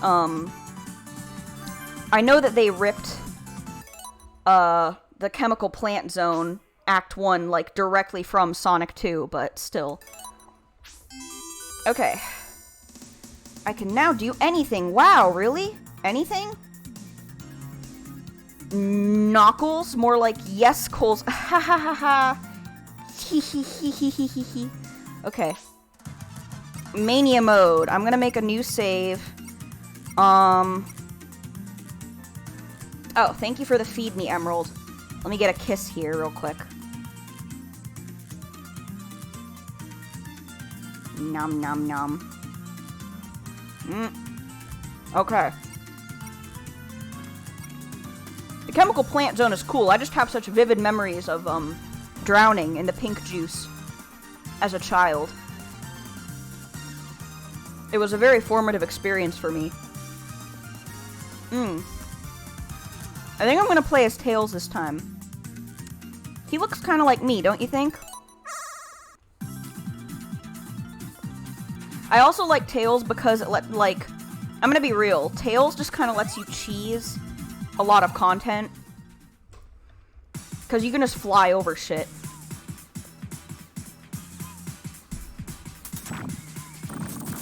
Alright, Skills, thank you for dropping by. Really means a lot, it really means a lot to me that you stopped by to support me. Thank you, thank you, thank you.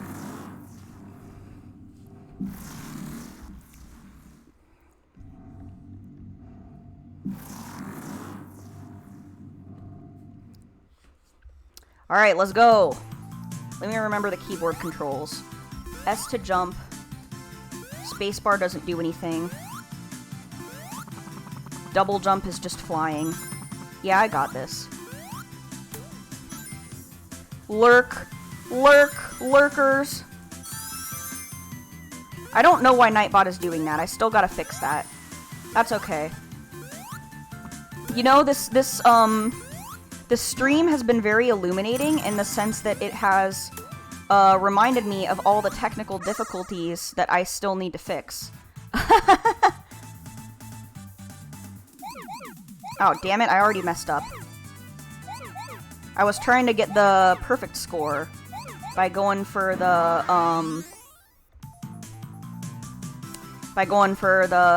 to turn them all into rings. That's okay. I don't know what numbers mean. I can't count. I spec'd entirely into English. So if you show me numbers, I don't know what they mean. Grum Larkin, I'm glad you made it in time to see Corgi Mode 2. Welcome. My followers have sentenced me to play the entirety of Sonic Mania without stopping streaming until I finish it. And so because I finished it almost in one night before, I'm going to try doing that now. Haven't gotten the good end just yet, though, because that fucking... Ooh, get the Chaos Emeralds minigame can be kind of a bitch. Isn't this like... Oh, this is just an extra life. Well, I'll take it. See what the issue is. Mocha actually was like, oh yeah, Corgi, you should think about like trying to do like a speed run or something. Like if you did a glitchless speed run, you could get the world record just by playing the game normally. I'm gonna be honest though. I've never really like been interested in like the pressure of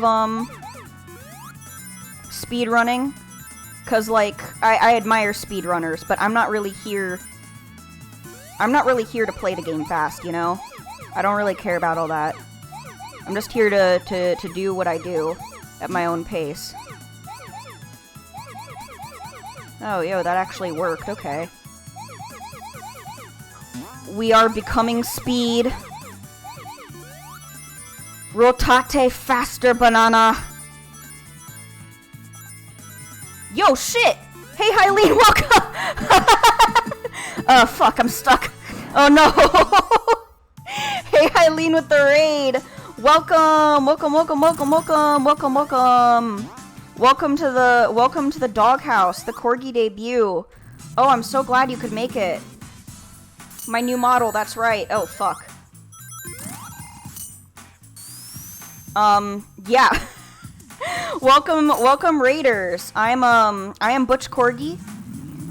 This is my first time streaming with my new model, as you might have guessed. Oh, I will look at that notif in a second. Thank you. You came in at a wonderful time, as you can see. But thank you. What were you streaming? I hope you were having fun, whatever it was.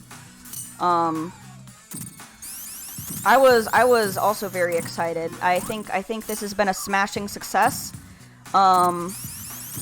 People were very excited to make me play the entirety of Sonic Mania without stopping. So that's what I'm gonna do. Ooh, Dark Souls. Now that's a game that I've never played. I've played Souls-likes, but I haven't played Dark Souls itself. I haven't played the big game itself. Oh, pet me. Okay, hold on. Let me, hold on. Where's the... Oh, there's the pause button. Okay. The pet me function. That's very important. Let me pull it up.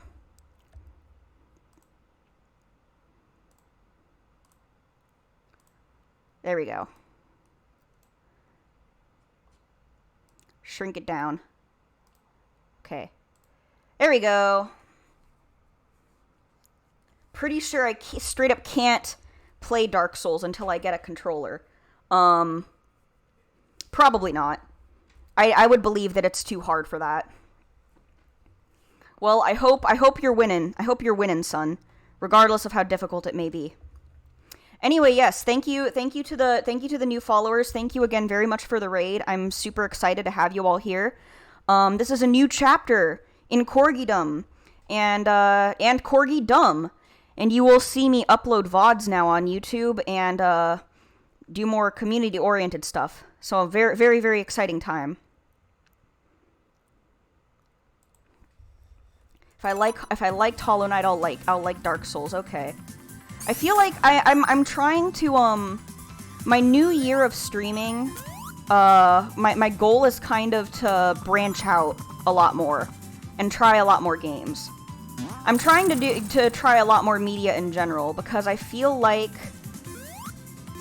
in past years it's been like very hard to motivate myself to get into anything. But I want to experience all kinds of more art and stuff.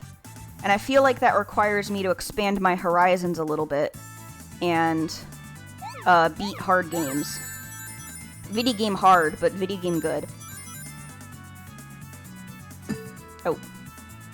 You're gonna try and beat at least 10 games this year. That's an awesome goal to have.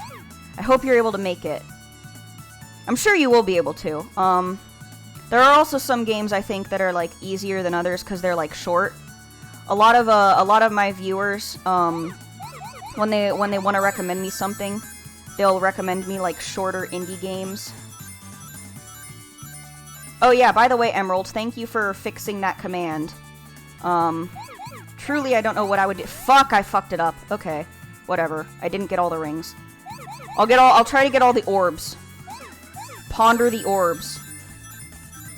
I remember, this was a, function in, or there was some function in the Sonic Mega Collection on the GameCube that let you just, like, play nothing but this.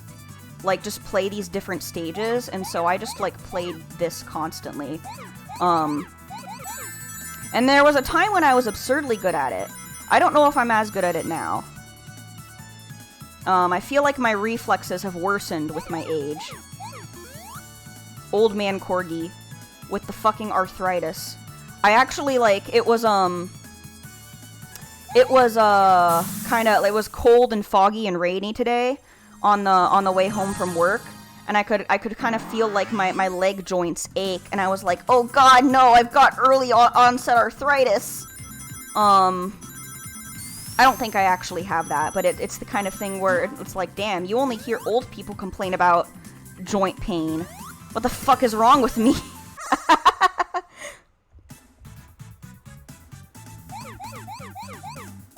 See, the reason I can't speedrun this game is because I spend too much time doing this. I have too much fun with, like, the mini-games. And trying to get them perfect. So. My body also hurts all the time. I'm a Corgi, so as you can imagine, that comes with a lot of, like, leg and back problems. Damn, I messed that up real bad. That's okay. Check this out. I don't know how to get out of this one, though. Okay, there we go. Nyong!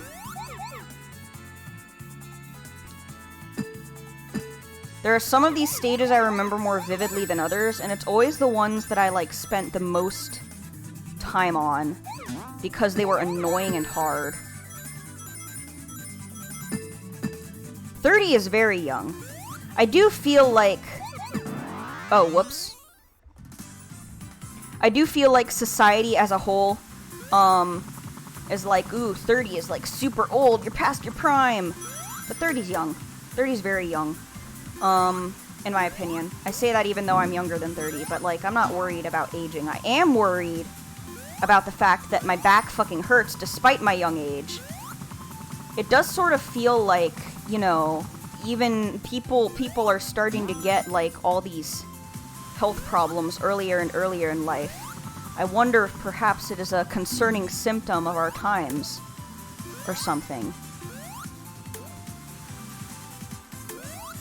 I never remember exactly where all the, big old ring locations are. Sometimes I search around for them, sometimes I don't. Ah, damn it. So I have, like, no fucking clue. Oh, fuck. That was close. I have no fucking clue, where to get the Chaos Emeralds. It's sort of a if I find one of these places, then I'll go into it basis. But otherwise, like, I'm just vibing. I do think the closest I got to, getting the complete ending with all the Chaos Emeralds in this game was with Tails. Because, again, Tails is like...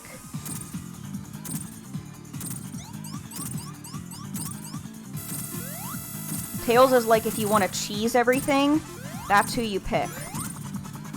Oop. Oops. Jump on him. Dunk on him. Oh. That didn't work out so well. Oops. That didn't work out so well either. I don't know how that didn't kill me. This always makes me anxious just because, like, you know, there's sort of a imposed time limit on it in the sense that, like, you're wandering closer and closer to a cliff. And so you do, in fact, have to kill Dr. Robotnik before he walks off the cliff. I say kill like any killing actually happens in Sonic. I mean, it kind of does. It does in Sonic X. Not in these games, though. These are all completely violence-free. There are just random acts of animal cruelty, but it's okay because the animals don't die. Robotnik!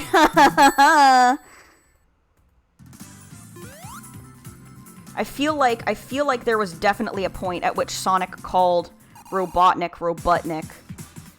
Probably. He's a spunky 15-year-old.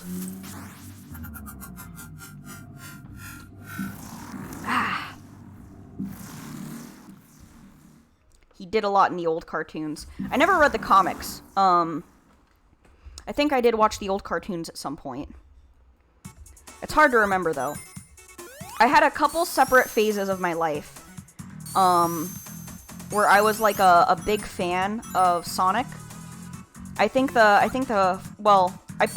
played the Sonic Mega Collection when I was like 5 or 6. But I think I was like too young at that point to conceptualize myself as a fan of anything. I was just like, oh yeah, I like this thing and I have fun with it. Chemical Pog Zone, that's right.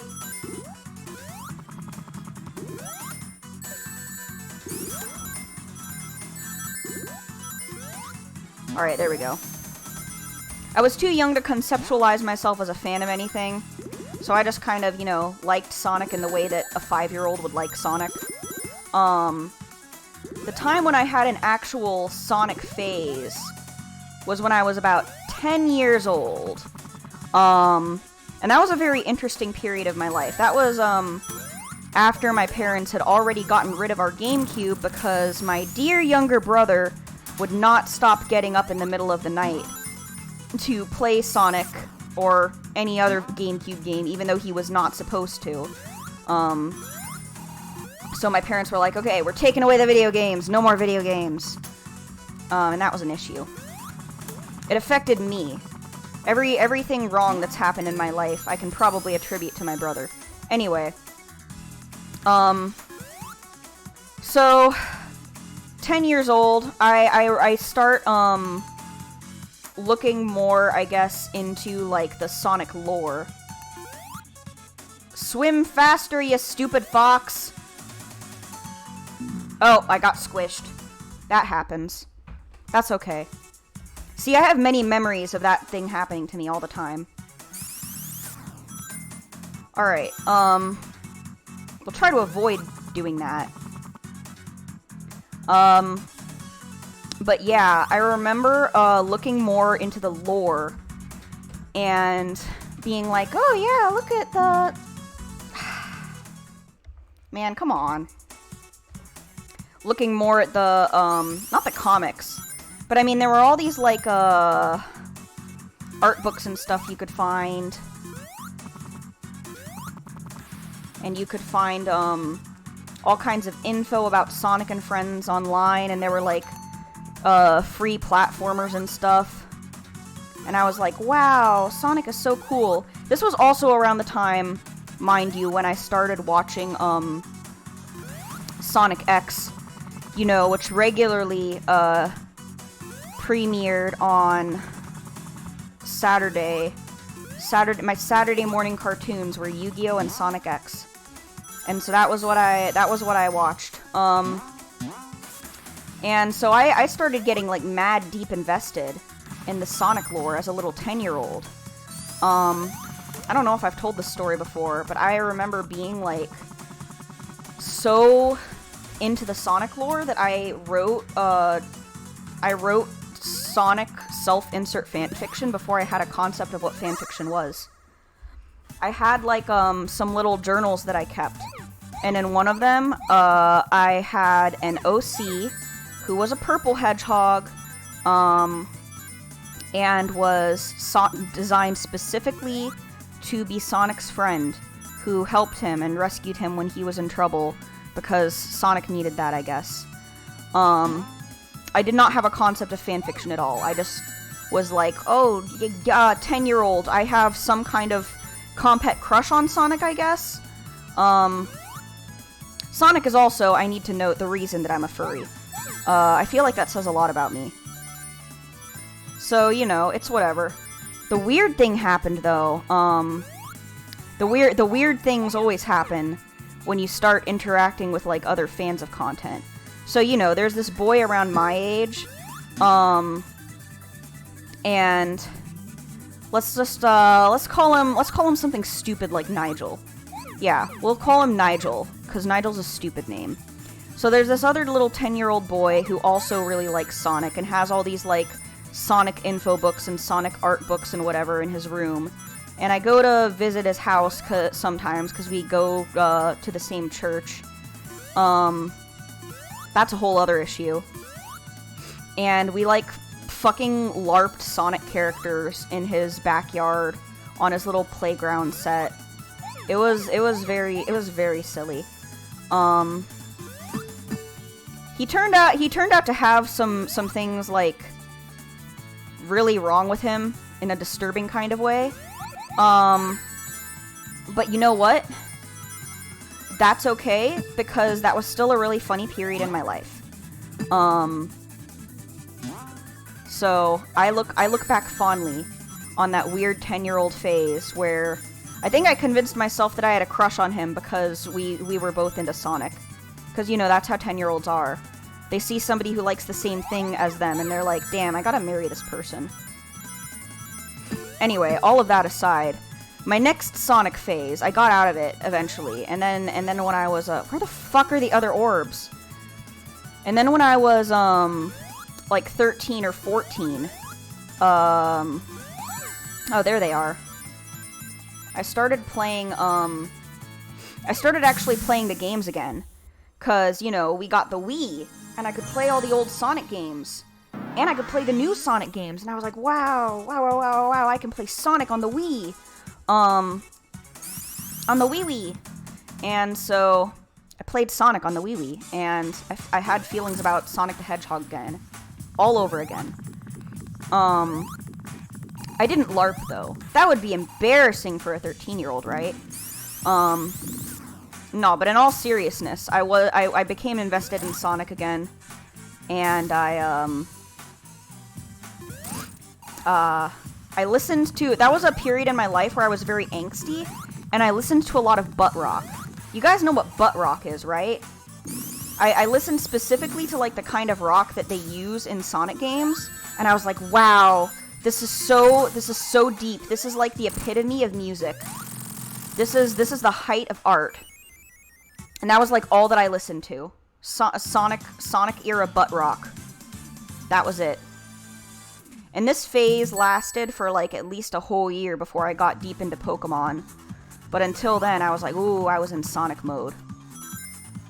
And I won't say that, like, after that I was like, oh, I am never into Sonic again. Because I feel like Sonic was one of those things where it's like it was a formative enough part of my childhood experience that it did sort of define me a lot. It shaped me into the person that I am today. But at the same time, like, you know, I'm not as into it as I was when I was little. It's just like, you know, this is a thing that I look on super fondly because it was there since I was just a little puppy. It's always been there for me. Sonic made me gay and trans. That's true. That's also true. Just listen to the songs in the sound select. Yeah, that was how you did it back then. That was how it was. Those were the days. Oh, man. I think that's it, is that Sonic just makes me nostalgic. That's really it. And Sonic, I think I can directly attribute my love of platformers to. Because when I say, oh man, I love platformers, I'm thinking specifically about, the 2D platformers that I played when I was a kid.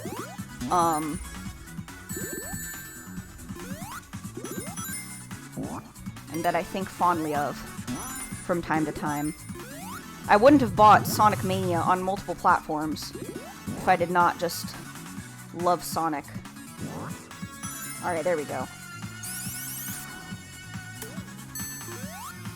I do kind of like this new sticky gel ring thing. Keeps you from losing all your little doodads.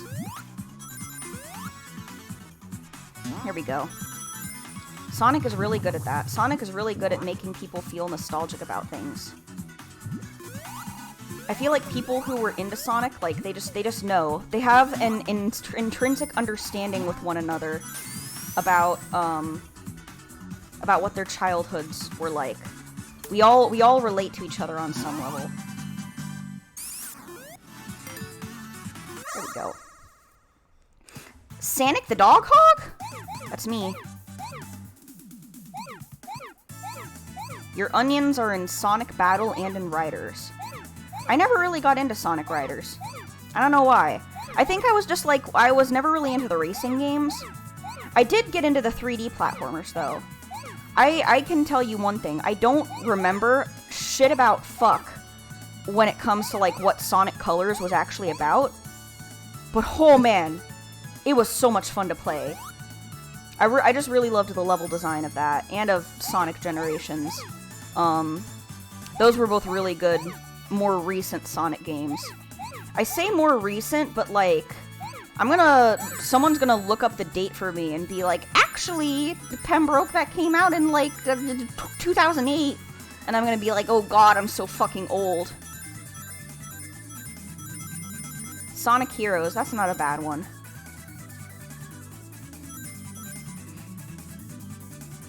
It was about copyright law. It was Isn't that where he says the line that's like, no copyright law in the universe can stop me? That sounds about right. Oh yeah, Eggman made a theme park or something. For the purposes of evil. Theme parks are pretty evil, yeah. Ooh, okay.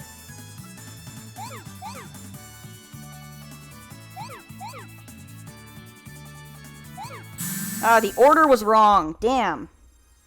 That's okay.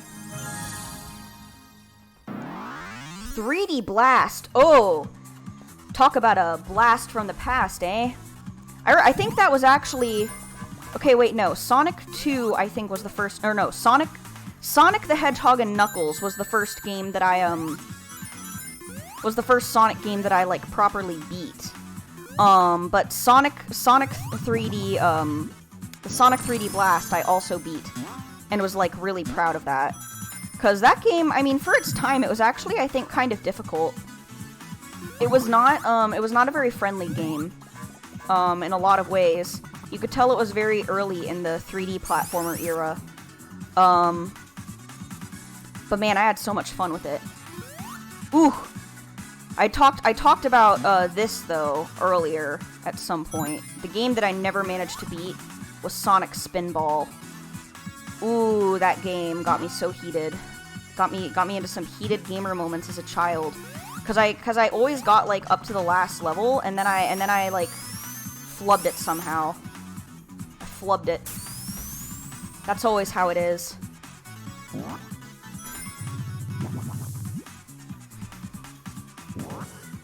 That really taught me the value of games that just let you save your progress and continue from wherever. I have no idea where I go from here. Did I end up in a wrong area? Yeah, the Spinball link actually did work. So in theory, that's a thing that I could play. In theory. Oh, here we go. I was supposed to go up that tube. I didn't go up the right tube. I do like that the final boss on this stage is just you beat Eggman at Bean Tetris.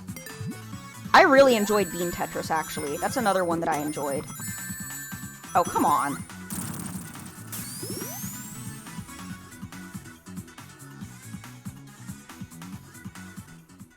Aha, there we go. Mean Bean Machine, baby!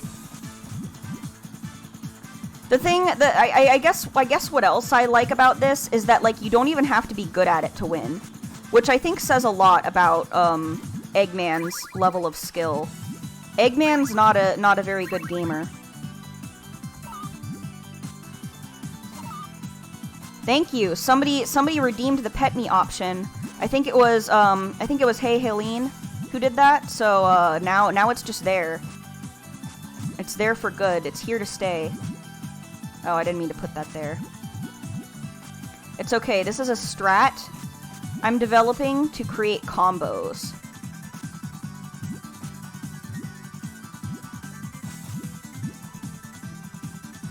There we go.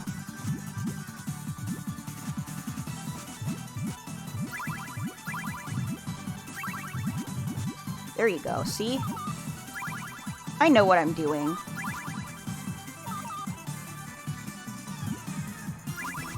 Bean Tetris. That's right. That's always what I called it. Bean Tetris, because that's literally just what it is. Thank you for the hydrate, Cena. I will take it in a minute after this extremely intense boss battle.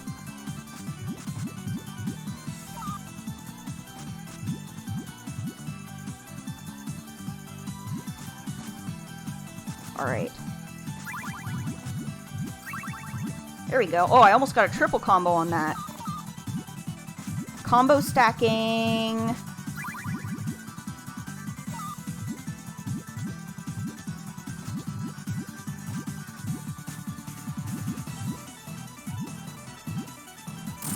There we go. Finally beat him. Alright, let me take a little sip. Ooh. Tasty.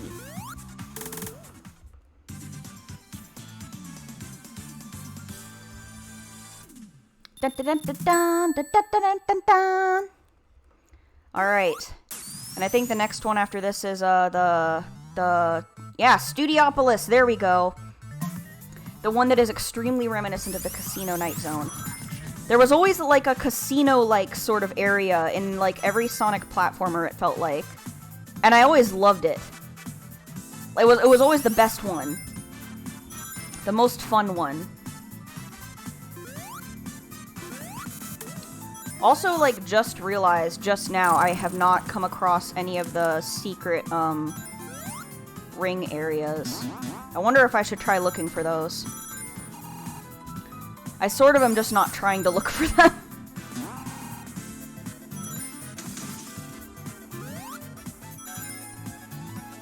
Alright. Boing, boing, boing, boing, boing, boing, boing, boing, boing, boing. The Barrel of Doom. I remember, Sonic 2 for the stupid fucking pinball machine boss. I remember, I would always play Sonic 2 with my brother. He'd be player 2 because I'm the oldest, so it's my right to play as player 1. That was my act of big sister oppression, that I inflicted upon him. And whenever we played that one together, like, he vexed us both so often. Though, of course, a lot of my memories of my childhood playing Sonic games with my brother might be slightly biased, because I remember me being, like, so fucking good at the games, and my brother sucking at them. Which is also why he was player 2.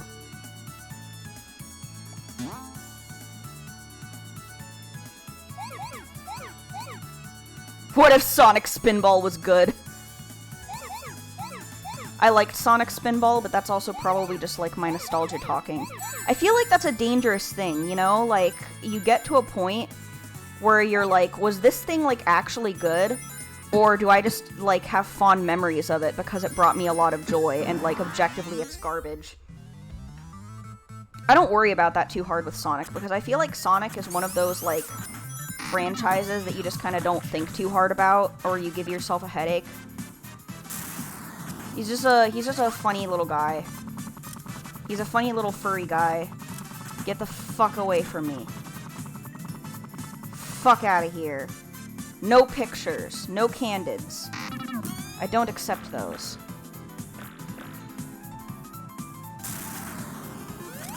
I could start charging people for my photograph. Because I'm so cute.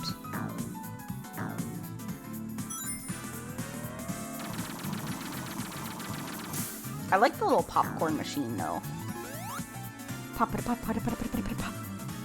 Making me hungry. Nope, nope, I'm not going up there. I'm not going up there. Fuck you. Oh, I guess I am going up there. They want me to ride these little platform things so bad. What if I don't want to ride them? What if I don't want to ride the stupid platforms? I guess I go down here.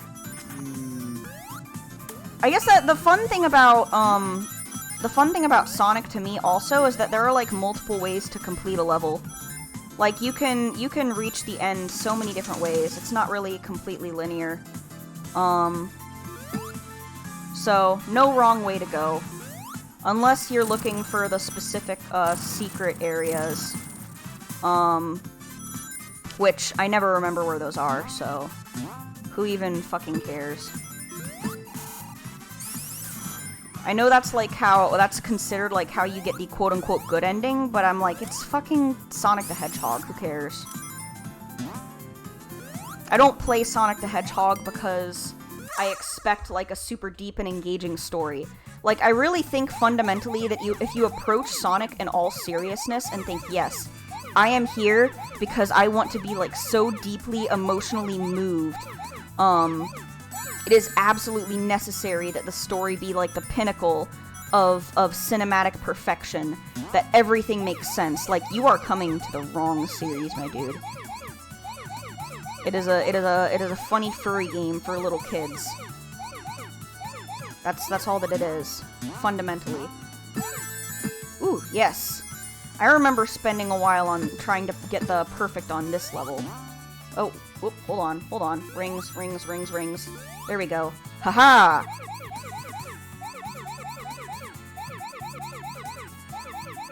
I always liked the noise that the orbs make when you pick them up. Satisfying noises. I've been conditioned to appreciate these. Ooh, look at that. I don't know if I'm gonna keep my perfect, though. Oh, yep, see?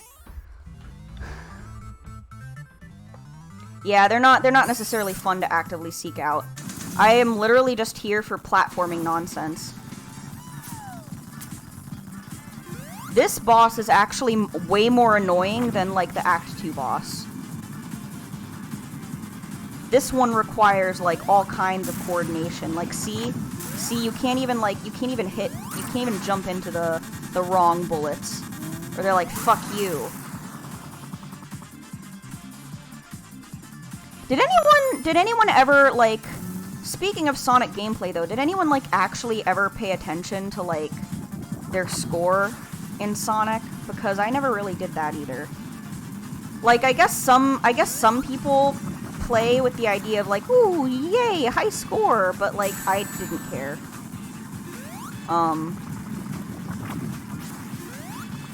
Oh, geez, okay. Oh, geez, okay. Yeah, that's what I figured. It's just... Oh, oops. Yeah, see, that's why it's annoying.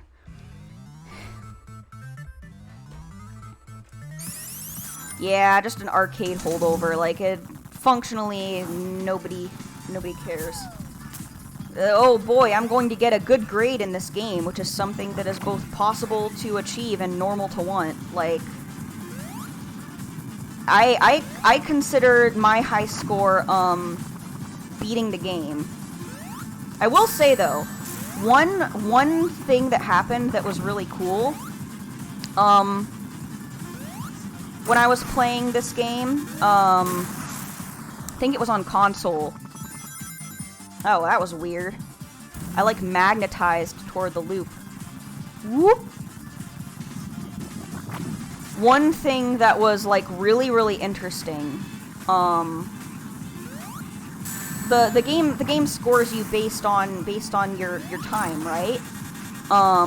Partly. So, like, the time you spend on it, the amount of rings you get, etc., etc. The flying battery zone in this game, Act 2 specifically, takes, like, a lot of time, to get through. Or it took me a lot the first couple times. Mostly because the final boss on that level is also, like, really annoying. So I was, like, in the last minute, because they have a time limit unless you turn it off, of, like, 10 minutes. I was in the last minute. And I didn't even notice. I was just, like, going about my business trying to figure out how to beat this stupid fucking boss. And so while I'm there, on that last minute, it just so happens that at the very last second possible, before it's a game over, I defeated Robotnik. And that was when I realized you get a higher score for beating a boss in the last possible second before the time limit than you do for speedrunning it. I got an insane amount of points from beating it in the last second. I was just sitting there watching them tally up like, what the fuck? So that was interesting. That's the sort of thing I wish I could replicate on stream. But I don't know if I'd be able to do that. I'd have to do it a very specific way, I think. It'd be fun, though. Be funny, even. Alright. Loving your chows. I remember the chows. The chows are pretty good. They're just little guys. I think that, like, the best character design possible in any game is just little guys.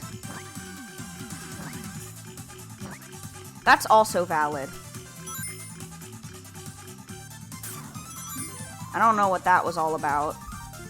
I don't know if I've fallen into that silly little bingo-looking machine before. Woo! These little funnels, though, I like. I like the flashiness of them. I've said it before, and I'll say it again. The level design in this game is just incredible. Whew.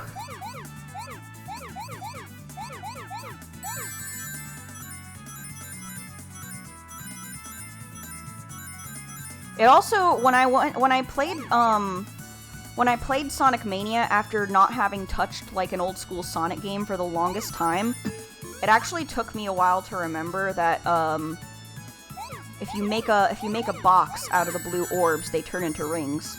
I just didn't remember that until it happened by accident, and then I was like, oh, that's interesting. Wow. Wow. Wow.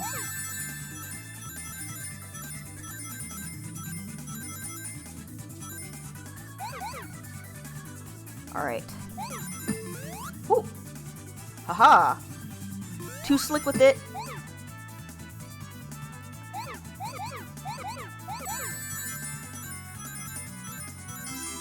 Got all the rings. Okay.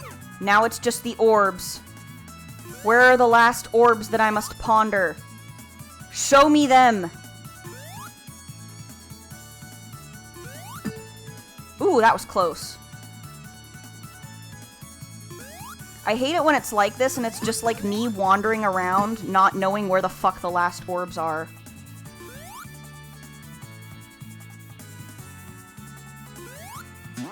Oh, they were right there! Ha!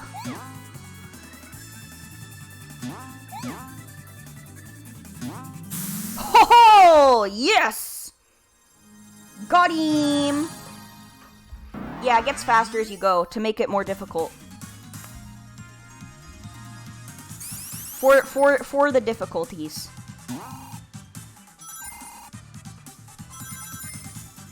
The thing about Sonic is that it's about speed.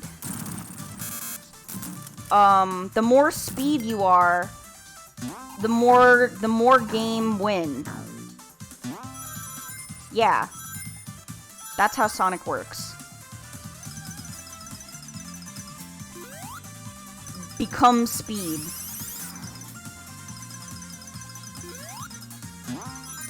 Woo!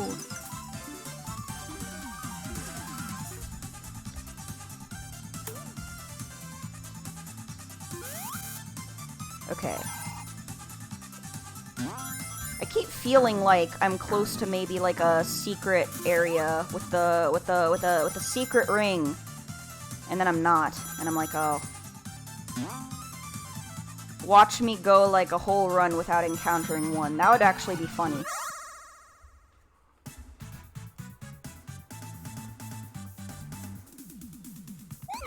When I'm not playing in the interest of speed, I actually am looking for the Chaos Emeralds. But I would like to wrap this stream up before, like, midnight at least. So I do have to think a little bit about speed. In the interest of my sleep schedule, I do still have work tomorrow.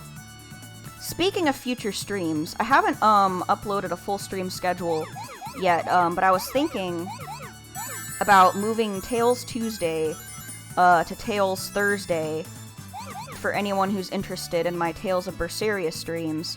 Just because, like, you know, streaming multiple days in a row takes it out of me a little bit. And I'm like, damn, after a really long stream like this, a marathon stream, do I want to subject myself to another stream? So soon, so quickly? So it might just be a Thursday thing. Makes sense, right? I'm so smart. I think these things through. I'm making a new schedule graphic and everything too. It'll be very schnazzy. Oh, fuck. That was not very schnazzy of me. Not very dog champion, even. Tales Thursday. It still starts with a T. Thursday still starts with a T. Did anyone... Wait, hold on. Okay, how many other... Tales of Berseria? Tales Thursday. Tales Tuesday, but you talk with a lisp.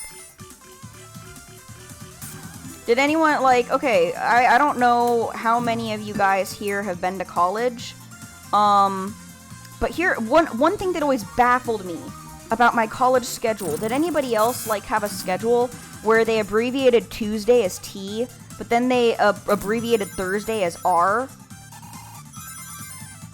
Did that, like, confuse the shit out of anyone else, or was that just me?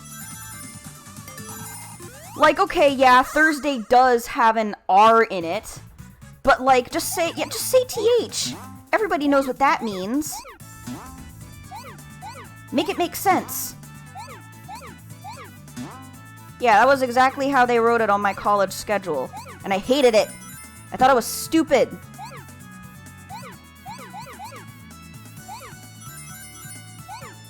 It's been either TH or TR for me. Interesting. Interesting. Also, welcome, Shocking Flame. Hello, hello. You're in time for my big debut. To celebrate, I am, well, I'm not really speedrunning Sonic. Or could you say that any playthrough of Sonic is a speedrun? Makes you think. Ours Day now. Anyway, oh, I should have got the rings first, damn. In time as in 2 hours late. No, that's okay. You're at the fun part where I play video game. But yeah, welcome to my doghouse. The weather is fine, as you can see. It is a very windy 57 degrees. That's actually not bad, if it's in Fahrenheit.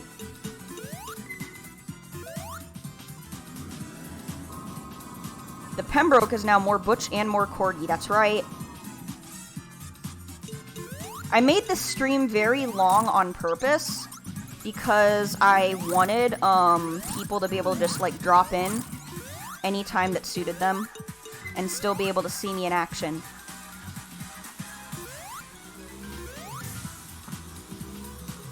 You can almost just kind of see jump up and get him here. Like, this boss is so stupid easy.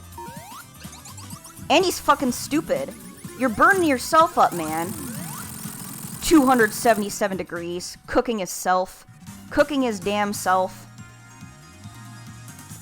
How do I manage to get more gay and more dog? It's in the eyebrows. It's what I was saying earlier. Power is stored in the eyebrows. Don't underestimate the power of the eyebrows.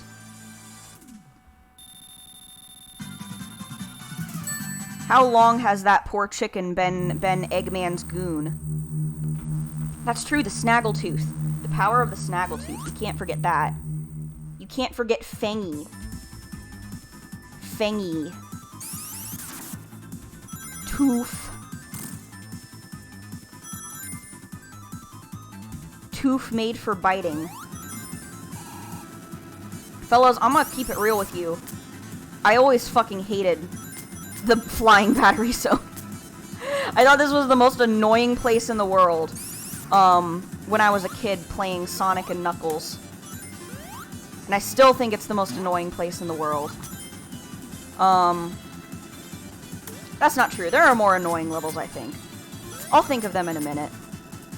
Oh! The Hydrocity Zone. The Hydro City Zone. That one also irritated me. I liked the water slides. But, like, everything else about it was like, ugh. The Flying Battery Zone music is really good. I did like the theme. I liked the theme it had going on. I didn't like a lot of the everything else about it. Oh, I remember this level. I know this one. You gotta time your jumps.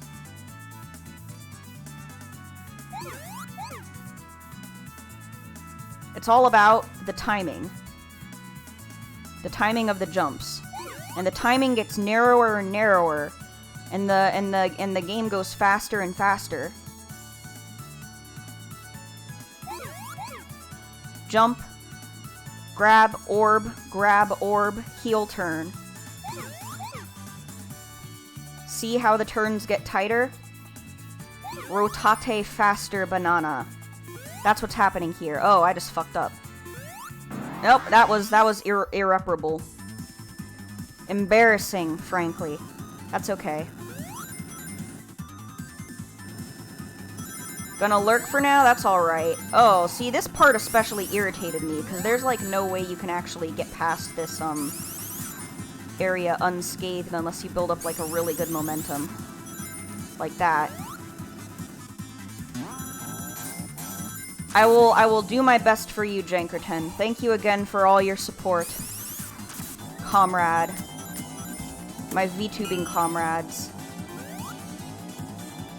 Emerald's Chaos and the Chaos Emeralds are unrelated.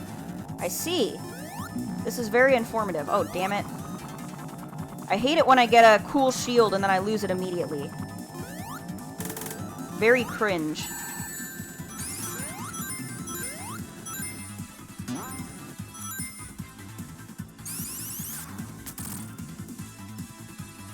Oh, Emerald's Chows.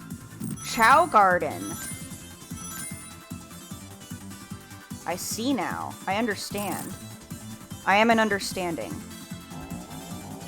We all love the Chows. We all know them. They're our friends. These things terrified me for some reason when I was a kid. I don't know what it is, but there was always something about, like, getting squished in video games that bothered the fuck out of me. I was always so nervous about having to time, like, rushing through moving platforms so that I didn't get squished, so that I didn't become a pancake of a corgi. I'm already so flat, you know? I'm just a short little guy. Compact, squat on my little legs. Okay. Okay, alright. We're getting the orbs, we're vibing. It's all good.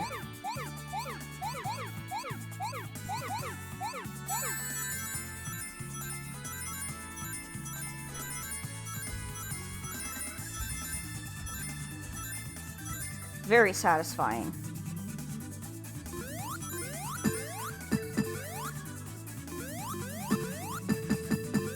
Oh, it's getting too fast. Bonk, bonk, bonk, bonk, bonk, bonk, bonk, bonk, bonk. Whew, okay, there we go. Oh, that's actually, like, giving me a headache, kind of. Welcome, Jaspy1. What is your neat Sonic fact? I am interested. It's actually not morning for me. It's like, almost 8 p.m. Wow. I've been streaming for a few hours now, huh? I think normally I'd be tired out, but I had coffee earlier. Specifically for this occasion, because I was like, if I'm going to, allow my chat to make me play the entirety of Sonic Mania without stopping, then I'm gonna have to make sure that I have the energy for it. You know, if they actually end up doing that. And then you did. You guys did, you bastards. How could you? How dare you do the thing that I gave you options for? There are 6 technically semi-canon female characters that are not straight. Oh. The more you know. Perhaps my Sonic lore is a bit outdated. I had not really, kept up to date with, Sonic characters' sexualities or anything. I will say though, Blaze the cat had me questioning my sexuality as a kid. Haha. We've all been there, right? We all had that. Definitely. One of them adopted a kid together. Ooh, was that in like the comics or something? That's cool. Very cool. Thank you for the cool gay Sonic fact. Also, welcome to the doghouse. This is my humble doghouse.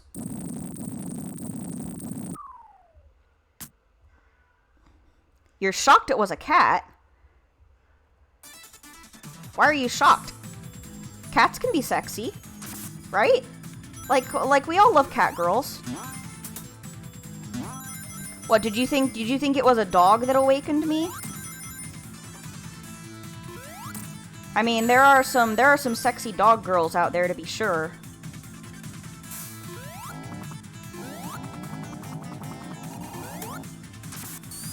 Alright. Noom. Ow.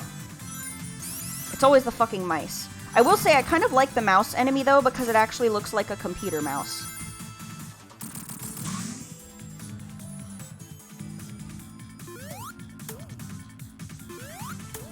Oh! So it counts because the authors were like, well, we think it's cool. You can do what you want here. It's cool. That's nice. I like hearing about stuff like that.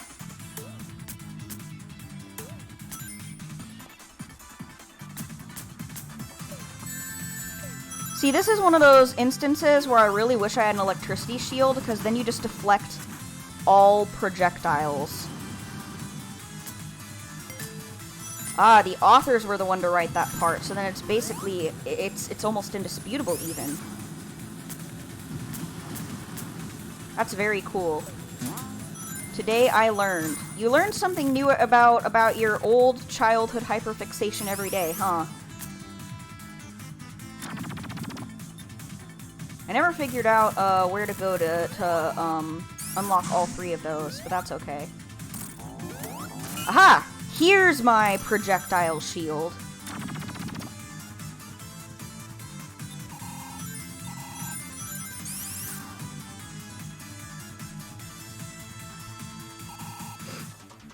I remember, like, I never really read the Sonic comics too closely, when I was a kid. But I do remember they had some issues on, available on the Sonic Mega Collection as, like, extra content. So I remember being, like, enamored a little bit with Sally. I thought she was, like, so cool.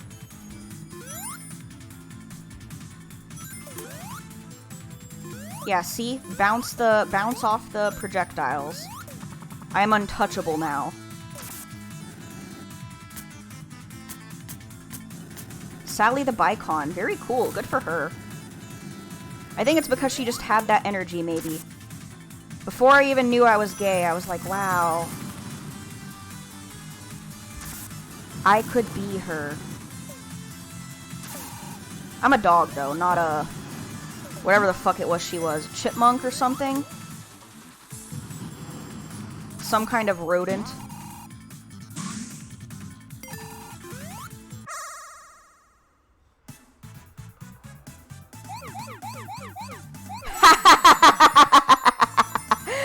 Sonic gets cucked. Oh my god, that's funny. That's hilarious, actually.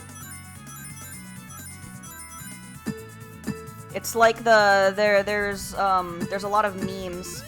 I remember when the Legend of Korra was still airing, there were a lot of memes of that sort of thing happening, where it's like, oh yeah, two girls who dated the same guy ditch the guy for each other, or something to that effect. You are more than welcome to send a picture of the hand holding. You can link one, or I can, like, link my Discord server for you to drop into or whatever. Oh, there it is. Okay. I will click the link in a moment. I am the garbage man. I eat the garbage. We pop in the biggest bottles! We pop in the biggest bottles when Makora happens! I never even finished The Legend of Korra. I just, like, remember that there was some positively insane discourse about it. Like, absolutely deranged. Contains chip. Hold on. One moment. Let me view these. I will open these, and Chrome will proceed to eat all of my, all of my, GPU. Oh, that's really cute. Okay, let me click the other one.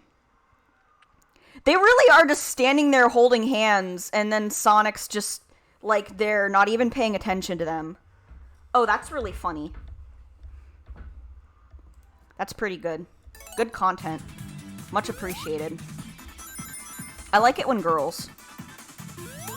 That's my, consensus for the day. My controversial opinion, even. I feel like I'm getting a lot of blasts from the past. But then I wouldn't be playing Sonic if I wasn't ready for blasts from the past. Getting absolutely ass-blasted by the past, even.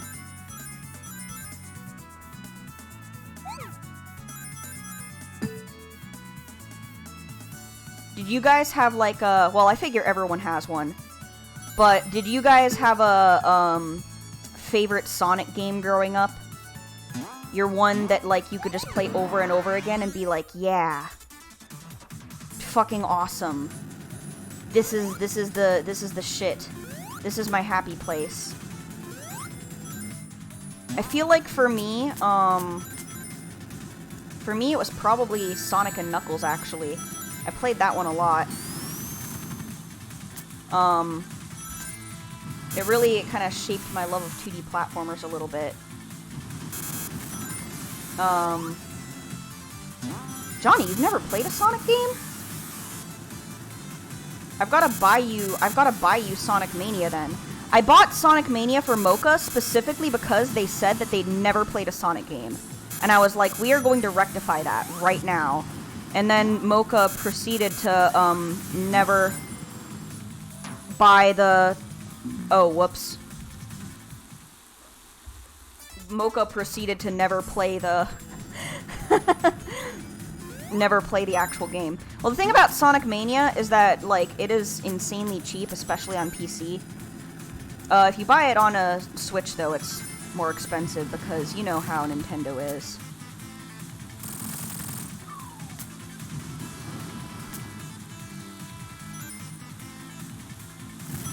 I can't even buy myself games. That's a good point. It's kind of a different story if they're, like, $5 or below, though. Oh, damn it.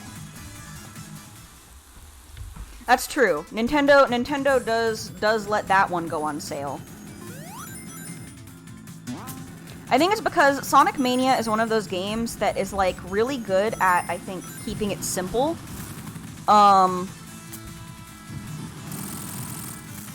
Like, how do I put this? There's not a shit ton of content, but there kind of doesn't need to be, you know? Because it's like, you know, it's a pretty short, linear 2D platformer that you can play again and again, and it's kind of designed for that. It's kind of designed with this idea in mind that, like, you're gonna be willing to revisit it and try to, like, ooh, get the good ending. It's very much designed for multiple playthroughs, without, coming at the expense of the developers. So, I really think that's sort of... I mean, a lot of old Sonic games are really good in that regard. So, again, that's also why I recommend them to people. You could also, always, the E word with them. Not going to say what the E word is. If you know, you know.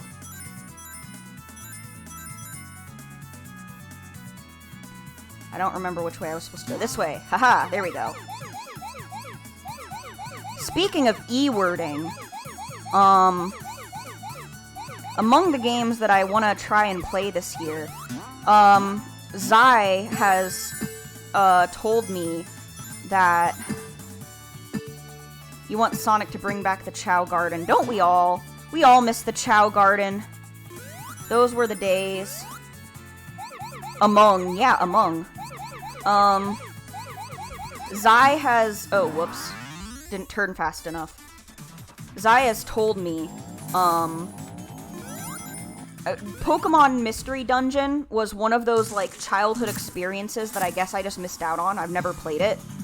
And so she's told me, basically, that, when she gets enough channel points for it, she's going to make me play that.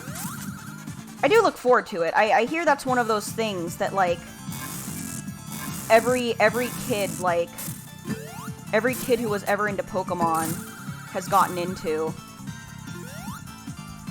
and just felt something about. I like how if you stand in this particular spot, he can't get you. Like, look, he doesn't know which way to turn. Stupid Robotnik. Bitch. This is the one that when I first played through, it kind of took me a while to beat. Mostly because, like, you have to kind of, time, you know, how you, Oh, whoops. You have to kind of time how you, hit him into the spikes. And that gets annoying. But I managed to beat him in the very last second and got, like, 1 billion points from it. Haha, bitch! Sonic Adventure 2 is on Steam for like $10. See, that'd be a really good deal. There was actually like a Humble Bundle sale like a while ago that had like a dozen different Sonic games all for like a minimum price of $10. So I got that, obviously, because that's like an insanely good deal. I can't stress enough how good of a deal that is. If you've never played a Sonic game, you would have found something for you in there. I was gonna say I think Sonic has something for everyone. I think maybe it does. I think if you like platformers in any capacity, you'll find something to enjoy in it. See, this zone, I think this zone is actually really cool.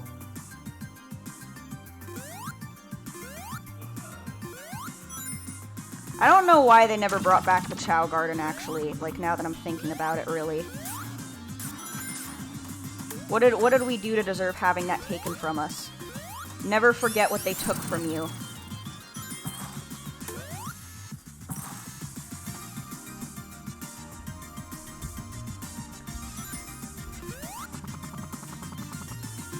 The press, what's it called? Press Garden. I think the Act 2 of this area is also, like, really cool. Even cooler than this one. I don't think that this is what a legitimate publishing house looks like. But what can I say? I've never been inside one. Yet.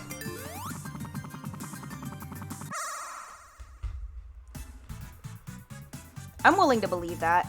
The Sonic community seems pretty large in general. Intimidatingly large, even. I never really got into it. Even as a kid, I just kind of looked on the sidelines. And even you could argue that was a mistake, because you sure see some weird shit online when you're an impressionable 12-year-old who just wants to look at Sonic fan art. I won't elaborate more on that.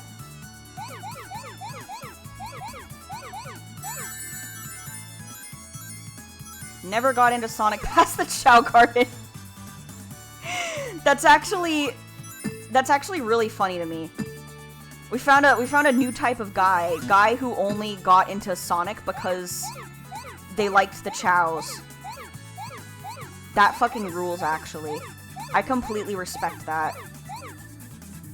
I do think that, like, if you don't like platformers very much, then, like, Sonic probably isn't for you. But if you're like me and you do, then you just have all kinds of fun with them. That's why I said I wasn't gonna say, oh yeah, Sonic's got something for everyone. No, it fucking doesn't. It's got stuff for me specifically. It was a game made just for me.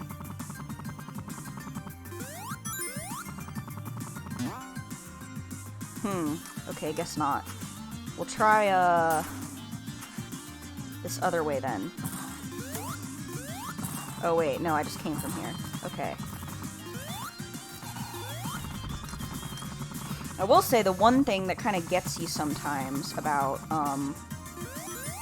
Sonic games is that you never know which way you're supposed to be going. There is no wrong way in theory. Or is there?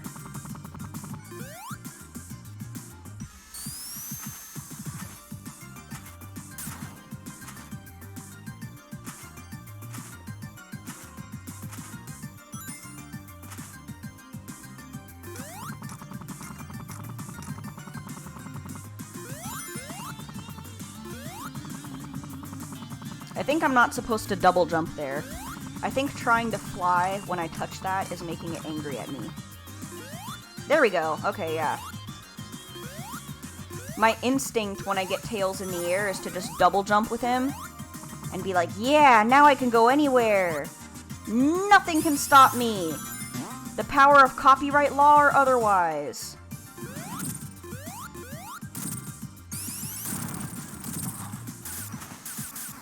Copyright law actually is a very real and present danger.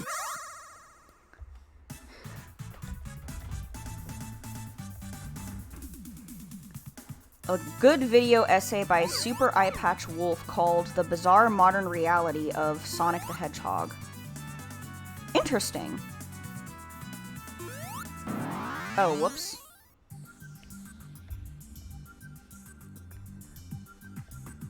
Interesting. I feel like I've definitely heard that name before.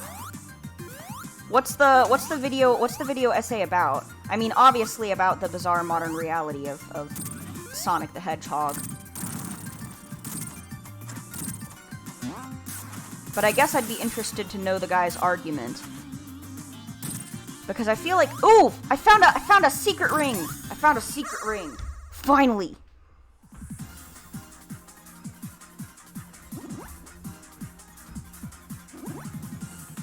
I don't think I ever managed to get past like the 5th one of these.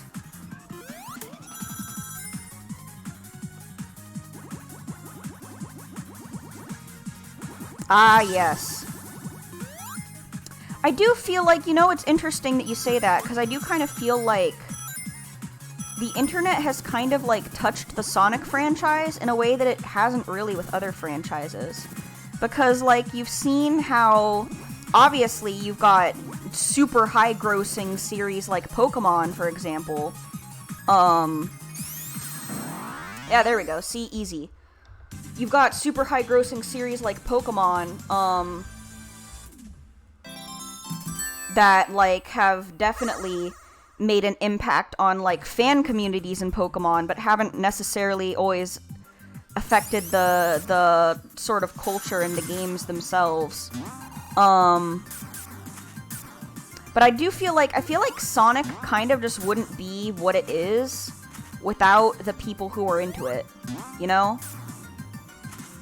Like, I have sort of noticed that in a way that I think is very different from... Well, I think it's also very different from, like, a lot of other games, particularly Nintendo games, because Nintendo is really stingy about its IP. I think Sonic's always been a little different in that regard.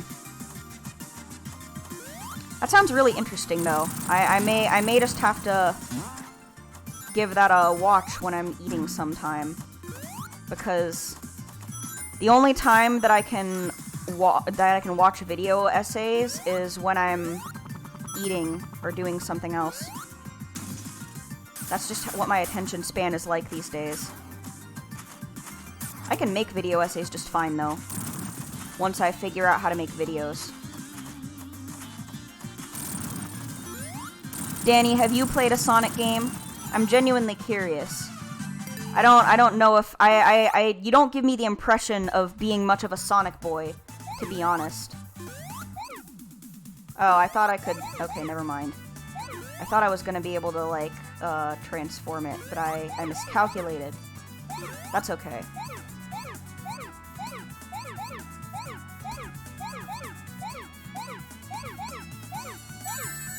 Ah, you had the Sonic collection, a man of culture! I always knew you were a man of culture, Danny. I never owned a PS2, though. I was always a Nintendo kid. All the consoles I had, those were always Nintendo, up until I was, like, a teenager and we happened to get an Xbox 360. And I think that's sort of why I, like, remain, used to, playing games on Nintendo or on my PC, because that's just how I've always played them.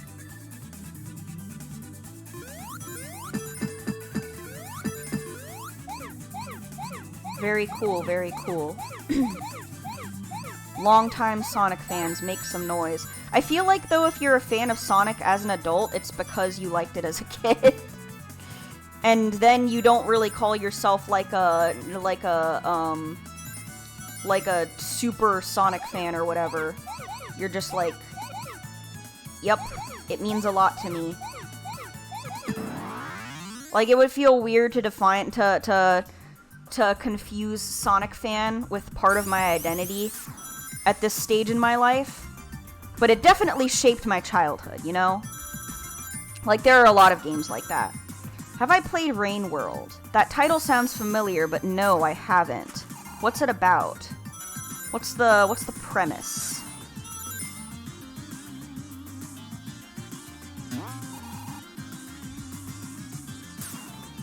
Okay, I'm going in circles here. This part is dangerous because you can definitely just end up going in circles. Yeah, we're still going. Welcome, welcome, Luca. I'm glad you could make it. We're going because I told the chat that, they could decide what I did next. And the options were down to either, play Slime Rancher and chill for a bit, play Phasmophobia with viewers, or, make me play through the entirety of Sonic Mania with no stopping the stream until I actually finish the game. And, well, you can guess, based on this, where, what everyone picked, so. Yeah, the whole game. It's not a very long game. I almost beat it in one night before once. So it's not very hard. It'll just take me a little while, because I'm not, like, speedrunning it or anything.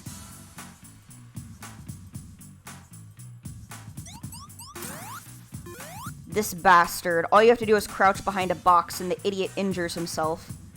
Rain World is about surviving as a slug cat in a post-apocalyptic world full of tubes and different creatures like lizards and such. Interesting. I've never heard of it. Or maybe I have heard of it, but I mean, I've never played it or seen it or anything. So that sounds very interesting. Hi. Oh my god, hi. This guy is stupid as fuck. Oh, I'm also stupid as fuck, I guess. Very unforgiving and niche. Well, I have played unforgiving niche games before. And enjoyed them very much, even.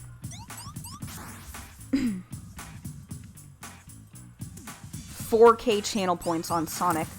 Y'all should have seen when people were spending, like, hundreds of channel points on, like, which emote I get next. 'Cause that was, like, something else. Everybody was going to fucking war over whether they were gonna give me a gun or whether I was gonna get the Dog Champion emote commissioned next. Stupid little stubby-ass arms. V was so mad. She was so schmad.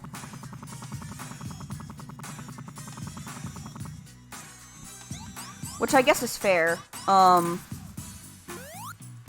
Killing and violence and hatred, etc., etc.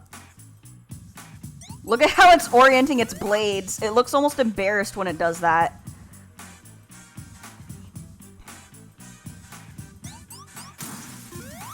I like how this guy, like, keeps making the same mistake and hitting the same boxes over and over again. Even though it's, like, very obviously fucking up his arm. Like, come on, man. What's my favorite horror movie? I don't think I have one, because I'm not a big fan of horror movies. Let me think about that for a minute. Because I feel like I've definitely seen horror movies, but, like, have there been any that are, like, memorable enough for me to consider a favorite? Because I'm, like, I don't know. I enjoy horror conceptually as a genre, but, I'm also, like, I'm also a little scaredy cat. Scaredy dog? Oh, we were just talking about how, you're gonna send everyone to hell for voting for the dog with a gun emote instead of Dog Champion. Oh shit! It's Zai! It's Zai! Guys, everyone, say hi to my girlfriend! Zai! Hi, Zai! Thank you for the gift sub! Mwah, mwah, mwah, mwah, mwah, mwah, mwah, mwah, mwah. Welcome, welcome, welcome. I'm so glad you could make it. She was sleeping. Or no, you were in class actually, weren't you? You were in class for my debut. Sometimes she's asleep at this time, I never know. That gay feeling, of not having a consistent sleep schedule, am I right? Am I right, fellas? Oh, wife. That's a very, important title. Not one that she has yet. Maybe one day, though. Anyway, flirting on stream aside. Welcome, welcome. I'm glad you could make it. Zai, you weren't here to see everybody decide to sentence me to, play the entirety of Sonic Mania without stopping. I'm going to be in hell.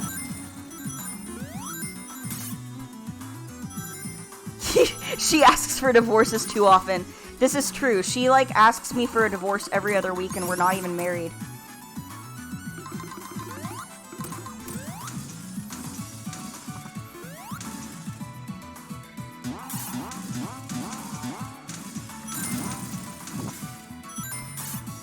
I just got my sleep schedule on track, and now I keep missing all my friends, so now I'm trying to kneecap my schedule again.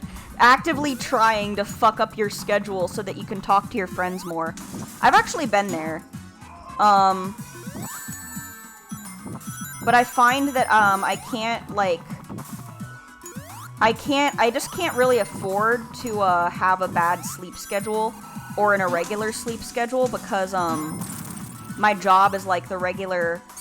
Well, I was gonna say, regular 9 to 5, but it's actually, like, more like 7 to 5. So I have to be up at, like, 6. And that means that I have to, oh, fuck. And that means that I have to, be up, or be in bed no later than, like, 10 or 11. Hey, bitch. This guy is annoying as fuck. I realized that, like, Mighty the Armadillo is, like, the perfect counter to this dude, because you just deflect the little stupid-ass projectiles. And you can't really do that with anybody else. Oh, see? Diurnalism is a capitalist lie. Fair enough. I know that, like, when I'm not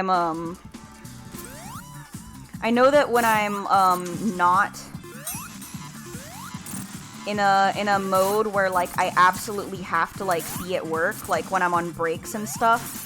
Over winter break, my schedule reverted to more of a go to sleep at midnight and wake up at, like, 7 or 8 a.m. So I think that's just, like, the normal mode that my body likes to be in. I'm just naturally a morning person. Do I particularly love waking up at 6 a.m. though? No. Also, yes, I did get Legends Arceus recently, and I've been finding it wonderful. It's honestly the most fun I've had with a Pokemon game. Well, I want to say in a long time, but actually I had a lot of fun with Sword and Shield too. It's just objectively really fun to play though. Like, genuinely, I'm having a fucking ball in this bitch. See, this guy and all his stupid little fucking ninja stars. This is why Mighty the Armadillo is, he has, like, the sole purpose of being really good at this boss fight. Legends Arceus is a bad game because there's no Honedge. I'm sorry. I could call it a bad game because there's no Yamper, actually. The fact that there's no Yamper is a very hard thing to forgive. I recently beat, the third Lord on Fire Spit Island. Not to spoil anything too hard for anyone. So that was actually the only Lord I've had difficulty with so far, because of the environmental stuff. The only shiny, that I have so far is a Ponyta, and that's because there's a request that, like, straight up gives you one. I haven't done any dedicated shiny hunting, but I have been doing,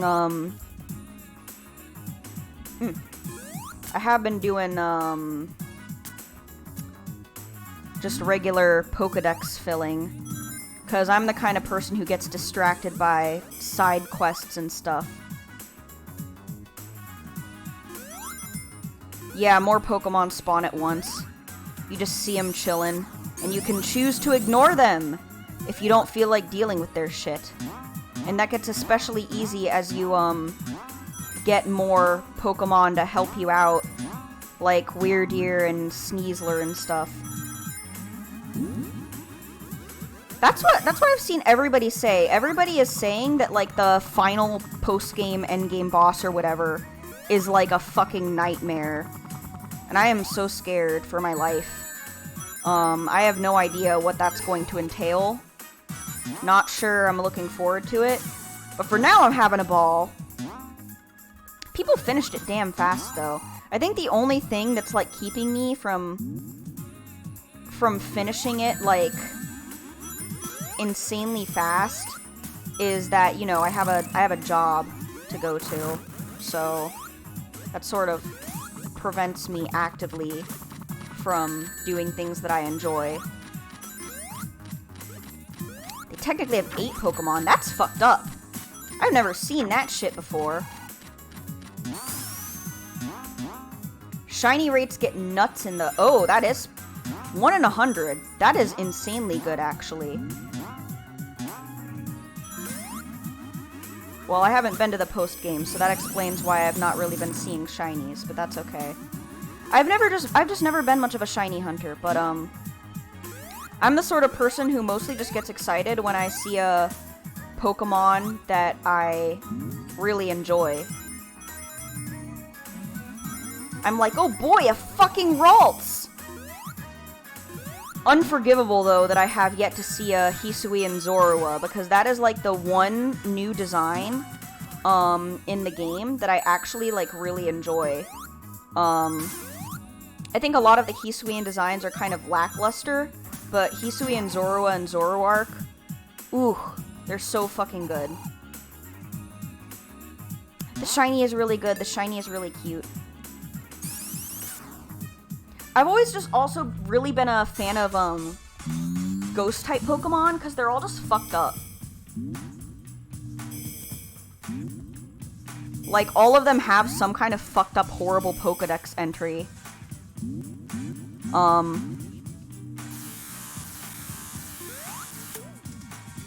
Hisui and Growlithe is very, very cute, too. Very cuddly. I think, Hisui and Arcanine is a little bit of a downgrade from it, though.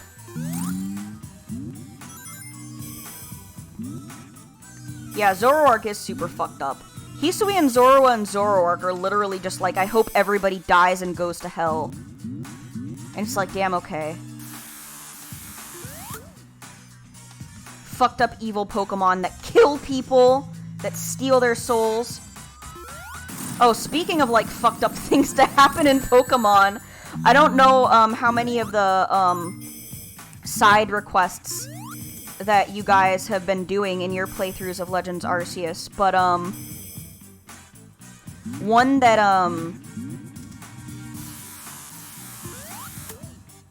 oh my god, the red markings on Zoroark's body are canonically exposed flesh. Jesus Christ. Give suggestions on which Pokemon to shiny hunt. Vulpix maybe? I like Vulpix a lot. Vulpix is cute. Ooh, or Ralts. Because I really like, the Gardevoir line. I have a Gardevoir on my team. Her name is Luna. She's the best. Noom! We're going on a rocket ship into space.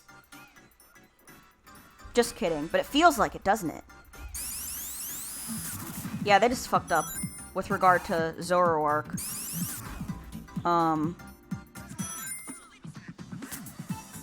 I see Luca just found the Zoroark, or not the Zoroark, the Arcanine, pics. Yeah, Arcanine is kind of, yeah, he could have been so fluffy and now he's not. I completely lost my train of thought. I was, like, saying something, and then I forgot what it was. It's fine, that happens.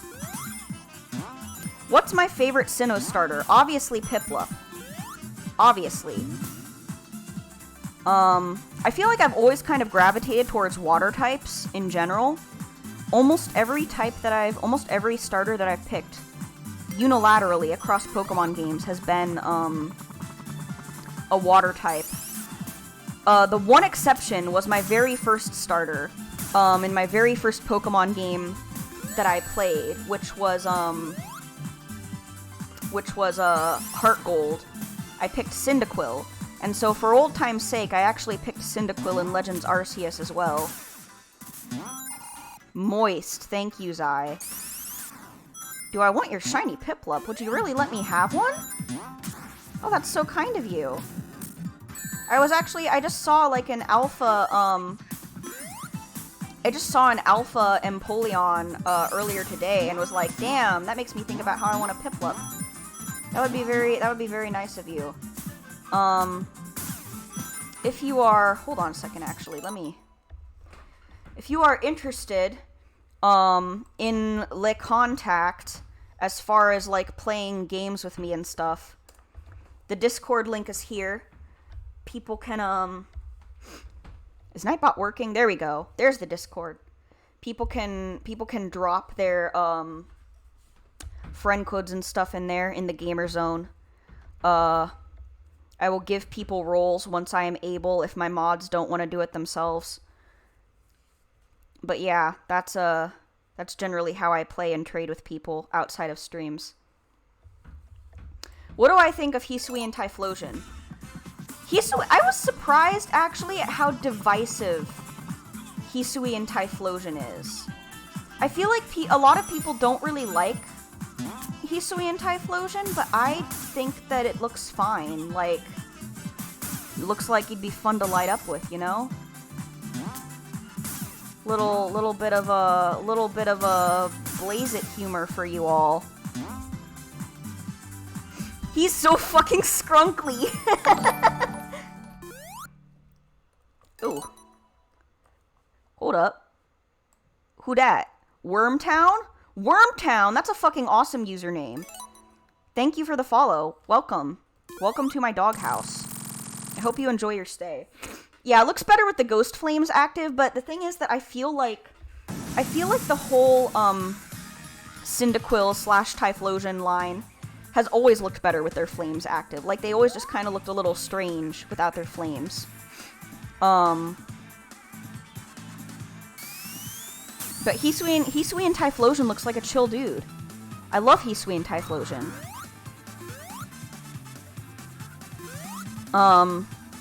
As far as the others, I feel like, Hisui and Samurott is fine. Like, there's not such a vast difference that I'm like, oh boy, this completely fucks my perception of him. Like, it's fine. It looks cool. Fits the vibe.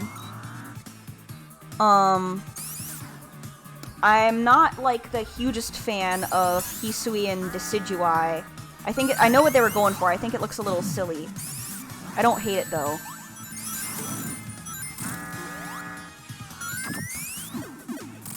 That's how you do it. You bonk into the bonks, and then they bonk him.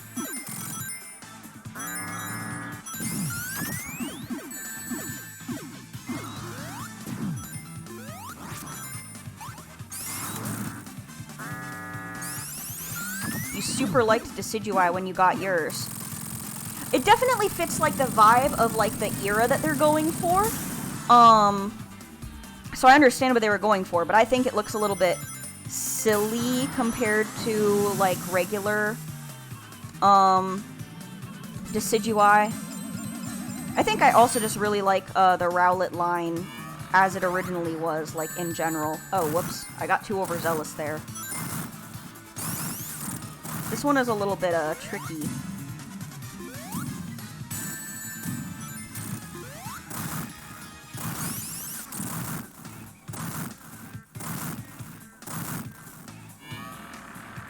But I at least like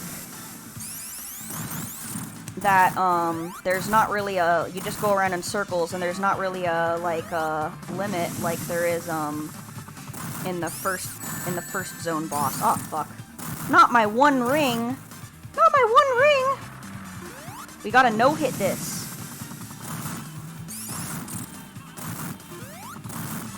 It is a different flavor, very much.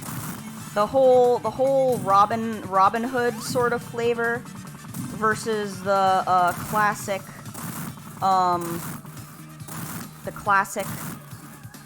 Edo era Archer. Ah, damn it. Him and his stupid little spiny claws. Sometimes this one takes me a couple tries too. It's all in the timing, I tell ya.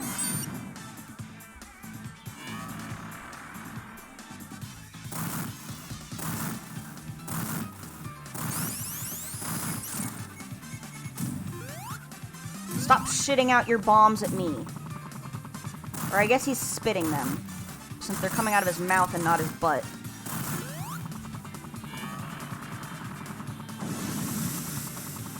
He's very purple. You don't like the otter? Huh. I feel like I haven't met anybody who doesn't like Oshawott design, but that's fair. I started a Sun and Moon playthrough on my 3DS, and I never finished it because my sibling stole my 3DS from me and then never gave it back. And then, well, now the battery's fucked, so I have to get it replaced before I can properly continue. The thing still works fine, it's just like, you know, it doesn't hold a charge, which happens sometimes when you have those damn lithium batteries for long enough. Never vibed with him, that's fair. We all got designs we do and don't vibe with. I feel like, I kind of just don't vibe with a lot of the Hisuian designs, but a lot of the designs from, like, the previous gen, Sword and Shield, ooh, those were, like... It's actually insane how so many of those were some of, like, the best of the best. Some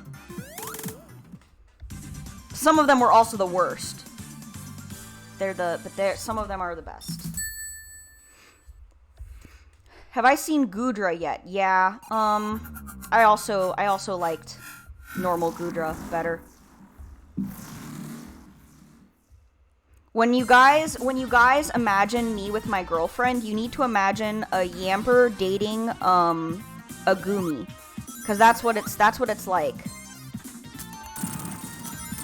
Game Freak peaked with Wooloo. That's also true.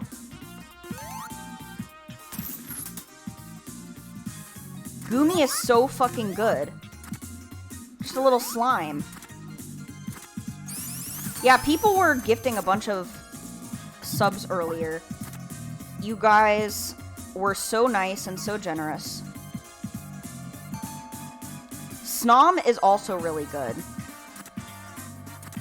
I really think that, like, you can't get any better than, like, Snom and Yamper and Wooloo. I think it's because they're, like... I think it's just because they're round. I think that there's a correlation between roundness and excellence of design. That's the philosophy. Pokemon should make gummy candies. The Snom do kind of look like Conpeto, don't they? Like you could just spoon them up and squish them in your mouth. And they'd be chewy chewy.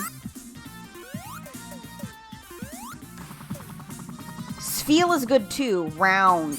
Literally, the design philosophy that goes into making Pokemon should just be make them round. You know what? That's why Boltun's design is not as good as Yamper's. It's because they make him lose all of his adorable roundness. I almost cried when I found out that Sfeel just fucking rolls itself at you. In, oh no, I'm gonna drown.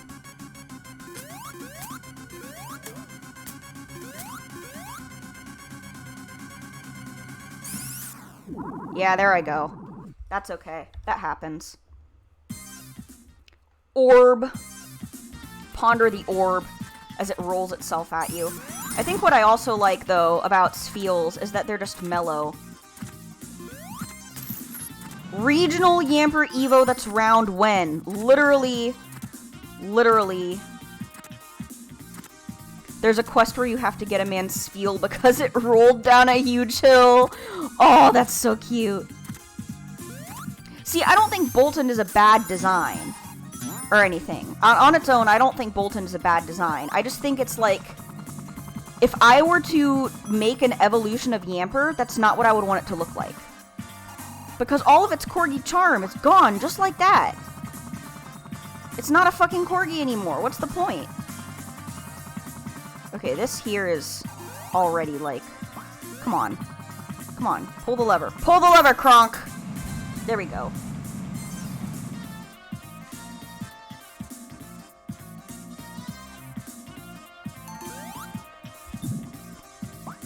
You don't like how they handled the Pokedex?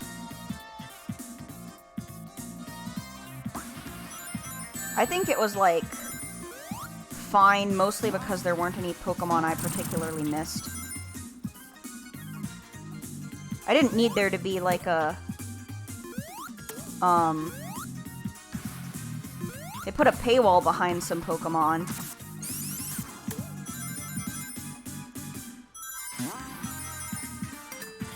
You mean, like, made some Pokemon DLC content?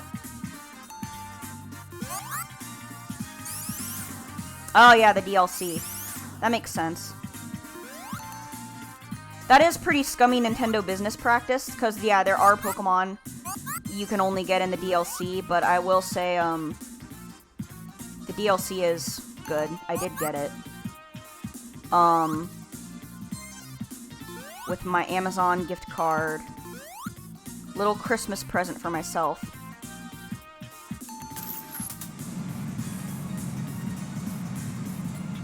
I will say, though, I will say, though, I think that, like, my opinion on the National Dex is that it doesn't necessarily need to be in the game. Because that's, like, a lot of Pokemon, and nobody's gonna miss, like, fucking Ladybug or whatever.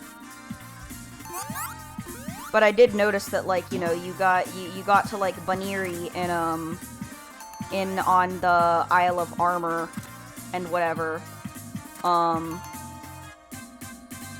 Yeah, like, if you can put Baniri in the game, then like, it's one of those things where it's like, no, why do I have to go to the Isle of Armor to catch a Baniri?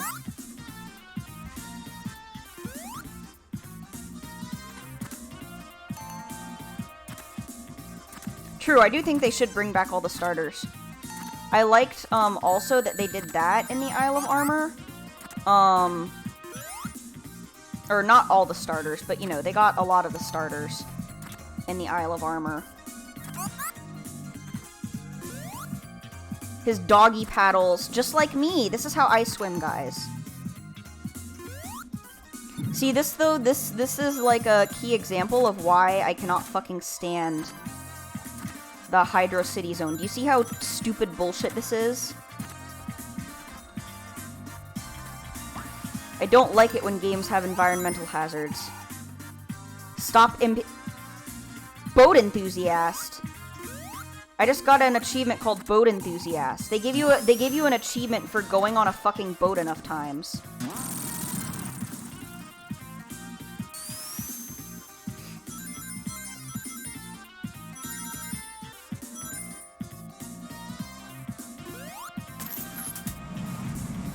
Oh my god, straight from Game Gear Sonic. The Sonic lore runs deep. Boat Appetit! Danny coming in here specifically to make the exact kind of joke that he knows would incentivize me to beat his ass. Reminding me that he is still here just to be my annoying older brother figure. Ah, fuck. Go away.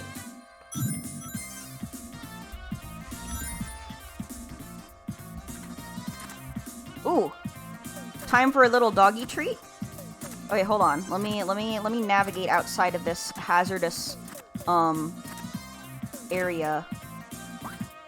I see you, Eggman. I see you, Robotnik. You think you're so slick.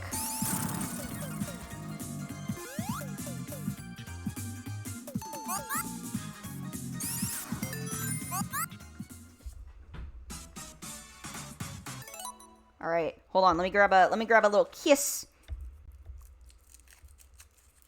Yum. That's good stuff. Reward for me working so hard at this fucking game. Oh man. This one's gonna take forever to export, I can feel it.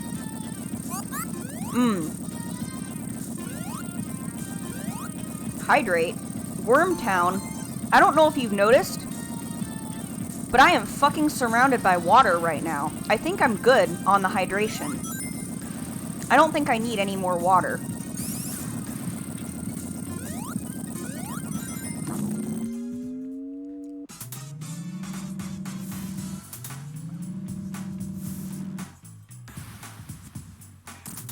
Consume!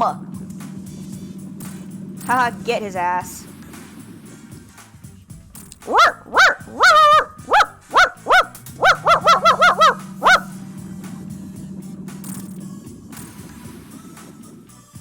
Yeah, boy.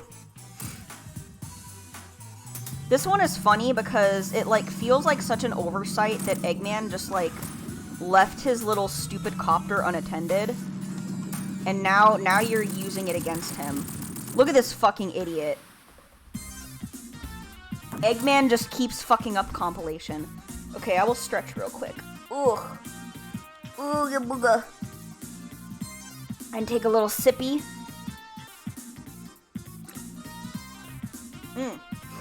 That tastes really weird in combination with the chocolate. Ooh. Maybe I should have just sipped my water instead of my tea. Eggman has 0 drip, no swag whatsoever, absolutely swagless, no bitches.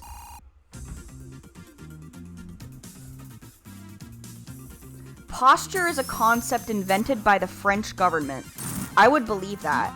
I mean, I think that posture is, like, important in the sense of, like, you know, maintain the health of your back. I don't think it's important in terms of politeness, though. I think in terms of, like, oh, you have to sit a certain way in professional company, it's like, okay, whatever.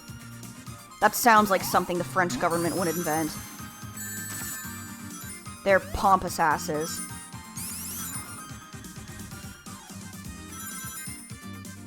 See, I really like the tubes and the water slides and stuff in the Hydro City Zone, but I hate everything else about it. Hydro City Zone is so ass.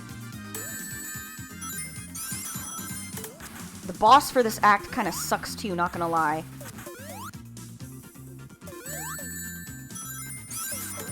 The slides are just satisfying.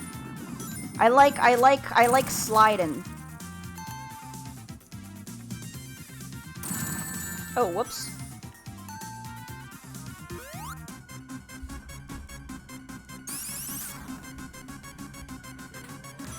There we go. Saved.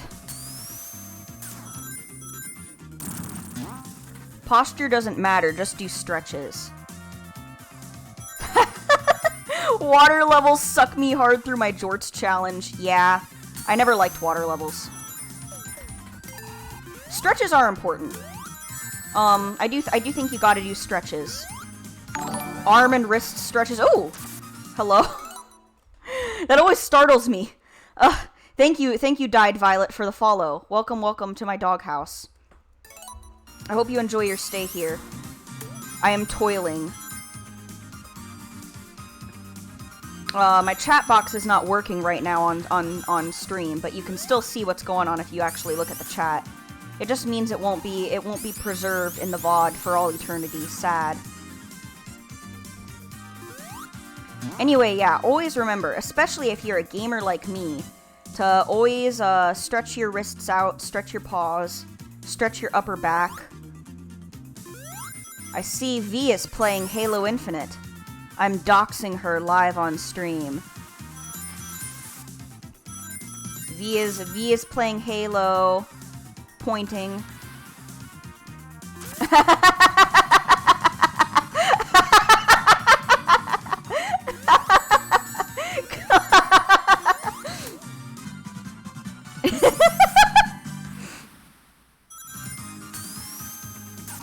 What if you don't have paws? Well, stretch your hands then. Y'all still got hands, don't you? Y'all got digits to play your games with? What the fuck else are you supposed to play games with? I play with my paws, you play with your hands, with your little human digits. Glad to see you're still here enough to yell at me, V. It's okay, you can play Halo. You're allowed to, I'll allow it. You have paws, Luca? What kind of paws do you have? Are they cute little corgi paws like mine? I'll just play a game nobody will ever know.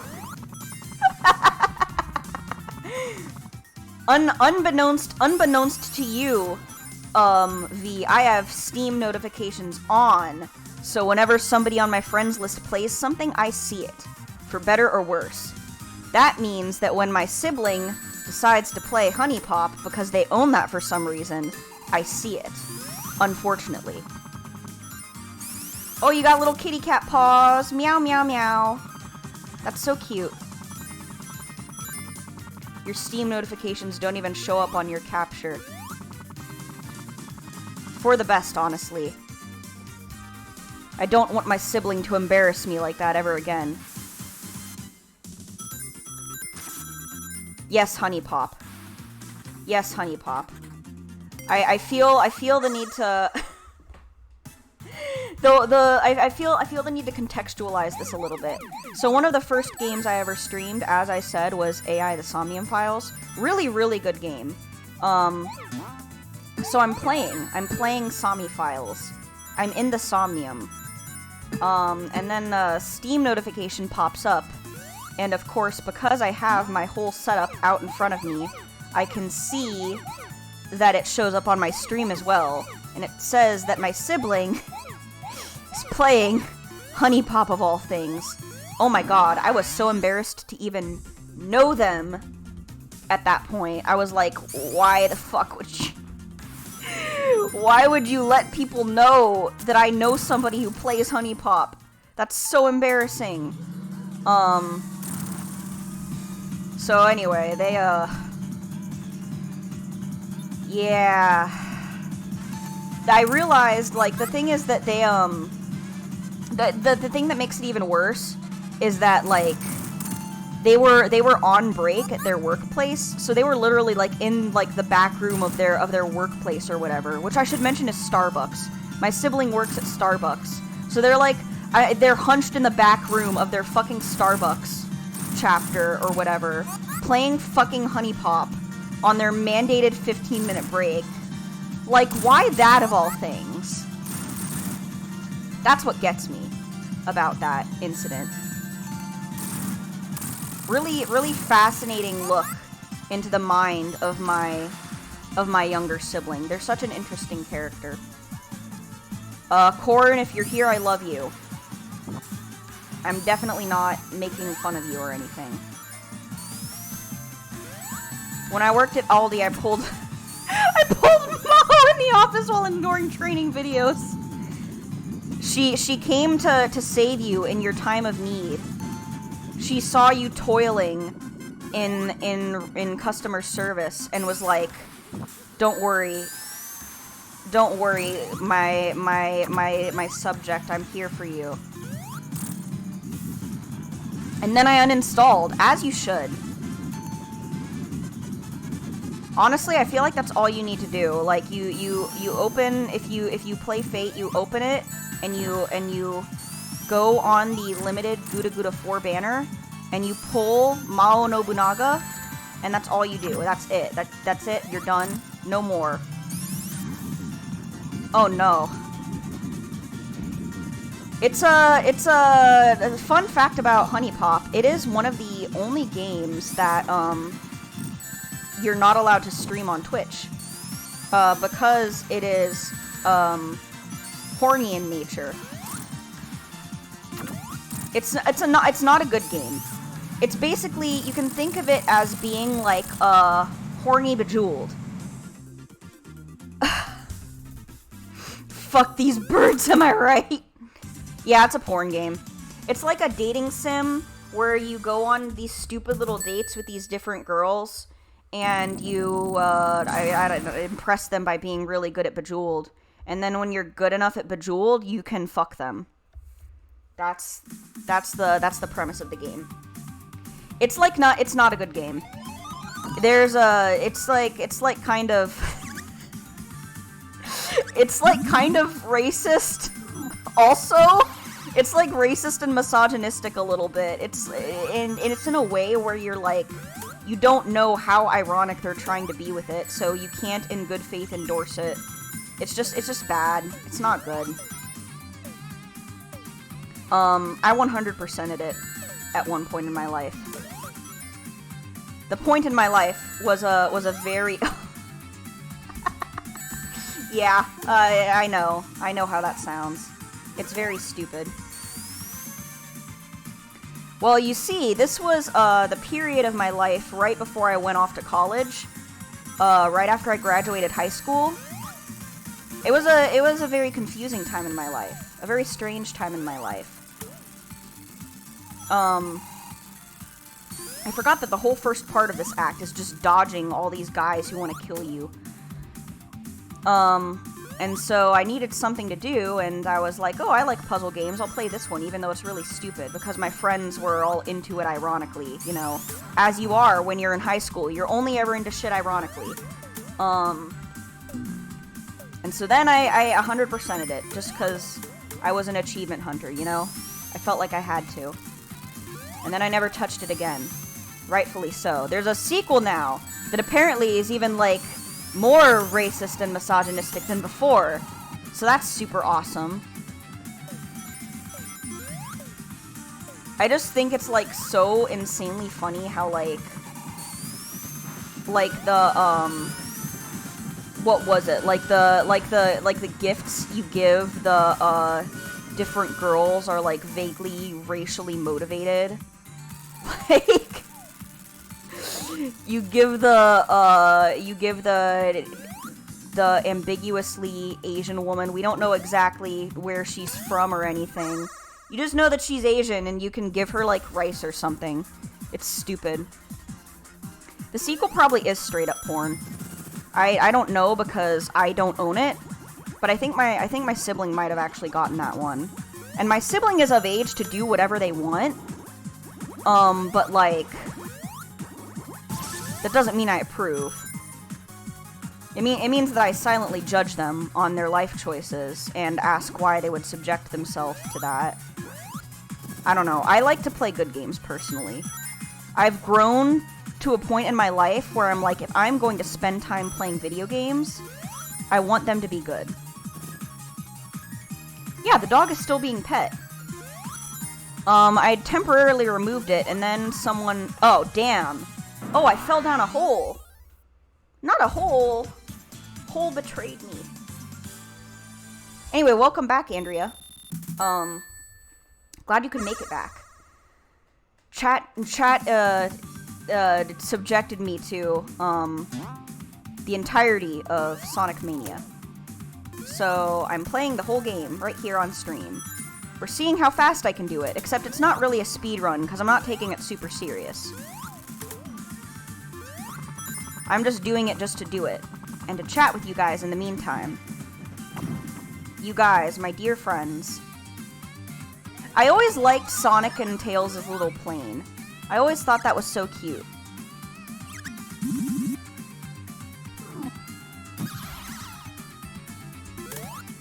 This stupid magic ass. Do I want my minty penguin named anything?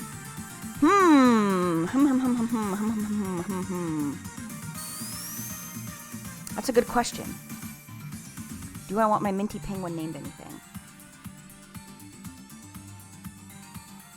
Thinking about it. My naming skill is either very hit or miss. I either come up with the best fucking names in the whole world, or I flub them. I'm just like, okay, I'll think of whatever comes to mind.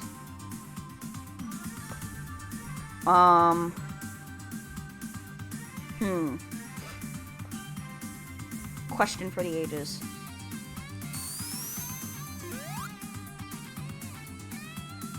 How come this isn't going anywhere?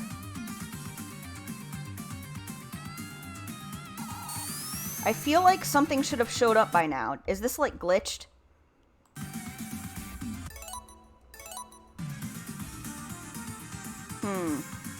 Maybe I need to restart the level.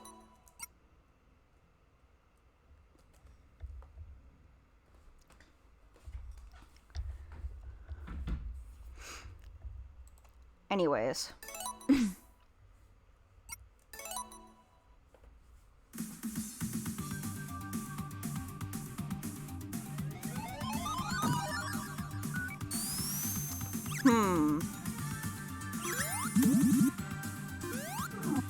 I think my last Piplup was named Bubbles.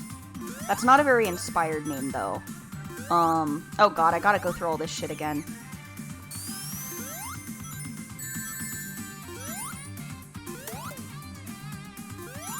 Bubblegum, maybe. Maybe because it looks like mint gum. Bubblegum is cute. My little bubblegum baby. This is giving me very fond memories of the Pokemon Platinum Nuzlocke that I completed on stream last summer. Yeah, that was a fun time. I should do another Nuzlocke. I say that like I have the emotional strength for it. Maybe I do at this point in my life. I feel like Bubbles is a very common water starter kind of name. Like, it just feels intuitive, you know? Like, that you look at that and you go, oh, that's Bubbles. That's my friend Bubbles. Oh, I missed the shield!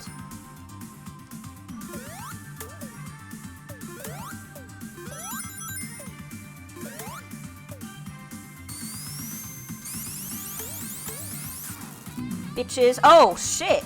I flung myself right off screen! Oh, that's funny. Seltzer. Oh my god. Seltzer water. Oh, come on.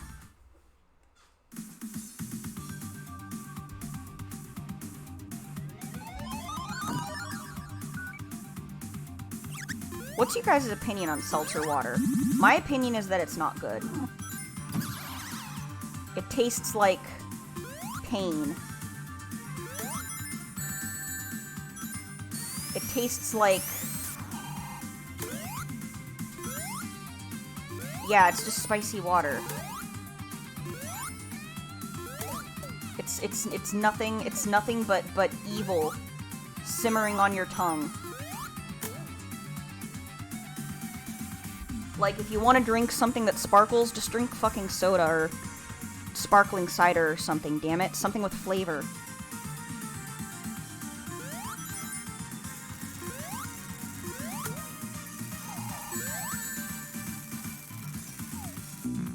Oh no, come on!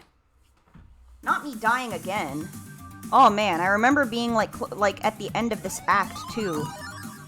I don't know what happened. Truly, I do not. This whole part, like, I like the innovativeness of the mechanic, but I find it irritating to actually play through. Mostly because it's paced, and I really hate when they like pace levels like this. They got the whole moving screen going on. I'm an impatient boy. It defeats the purpose of speeding. I'm meant for speed.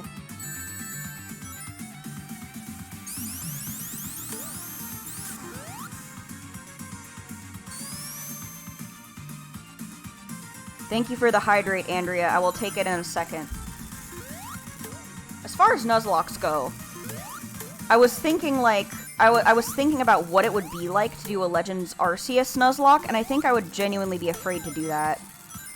Because, like, Legends Arceus is, like, in terms of keeping your Pokemon, like, from fainting, in terms of keeping them alive, it's hard.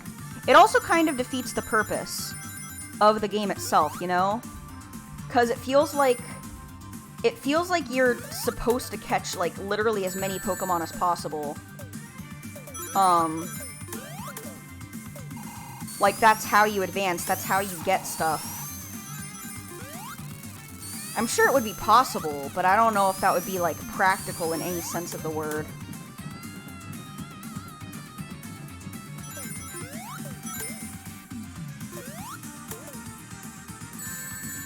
Oh, fuck.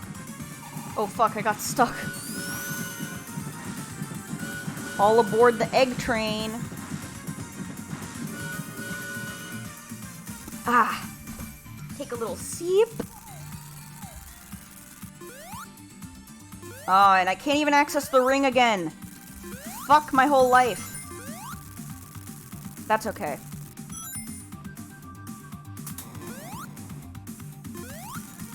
At some point I need to start, like, chugging my tea. Because I can feel myself being like, oh, I've streamed for so long now. I've forgotten what it feels like to see the sun. It's 9 p.m. My normal bedtime.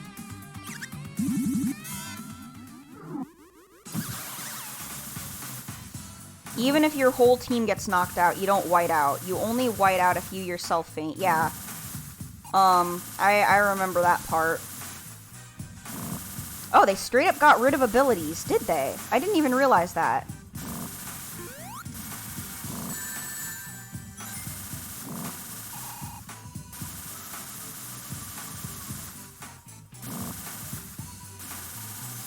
This boss is annoying, yeah. This is, I guess, where I, like, stagnated and couldn't get any further for some reason. Bro, come on. I can't even jump on him when he does that whole thing. Okay, now I can almost jump on him. Bitch. Dunk on him.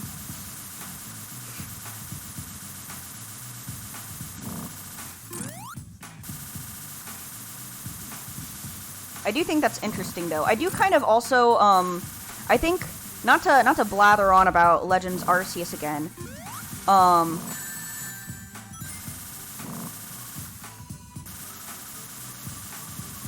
ooh, that was tense. Not to blather on about Legends Arceus again, but I think that, I just kind of liked the approach, of it being, like, kind of more centered around, it's how do I word this? It's more centered around the idea of, like, you know, Pokemon as, like, creatures who are scary and separate from humans. So it's a lot more about your survival than anything else. It does kind of feel like a survival game at times. I did notice status effects are different, yeah. I do kind of like that they disappear after a battle, because that just kind of negates the need for a lot of, status removers. Sleep is different, yeah. This boss is fucking annoying. How many times do I have to hit him for him to die?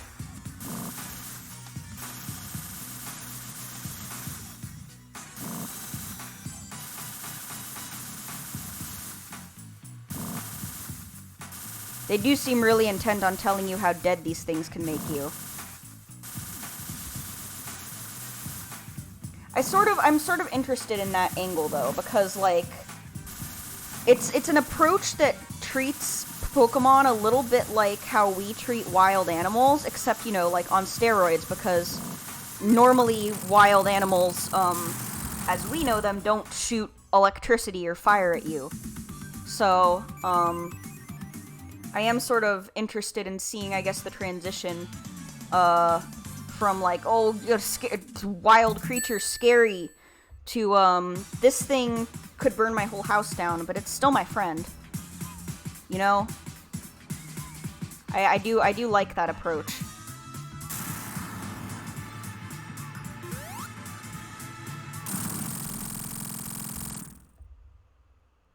This thing should not be able to shoot lightning. Yeah, that was pretty good. Okay, the Mirage Saloon Act 2 is more fun than the first one, I think. Also, the music slaps. You know, one thing about Sonic that is consistently very good is that the soundtracks always bang.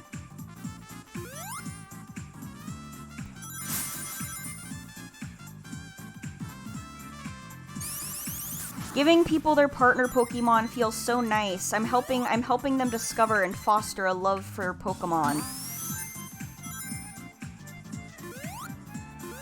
I see more people forming relationships with Pokemon, and I'm like, yes. Yes. You want this little guy to be your best friend in the whole world. You want that so bad.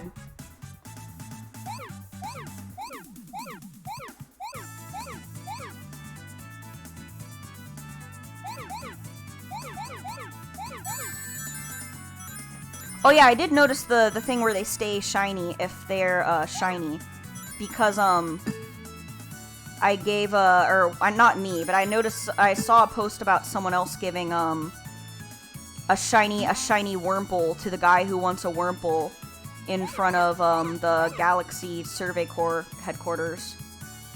He's fucking purple.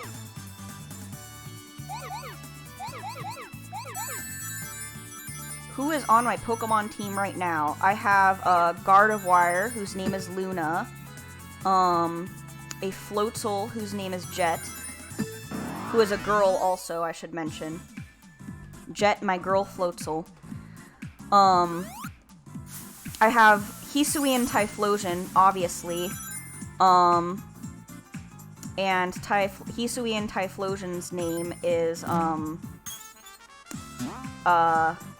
actually, I think the very first name that I gave, my Cyndaquil. I tried very hard to recall it, just for that purpose. And I called it Ember, which is very basic. But, you know, it's for nostalgia purposes, so it's fine. I have a Togekiss now. A Togekiss named Omelette the Third. There's some context behind that as to why he is Omelette the Third. That I will get into in a bit. Who else? Oh yeah, I got an Umbreon. Oh damn. Poorly timed jump. I got an Umbreon, named, I actually didn't name it until it evolved, because you never know, right? I just happened to be able to evolve it first at night. And so I named him Shadow. Shadow the Hedgehog.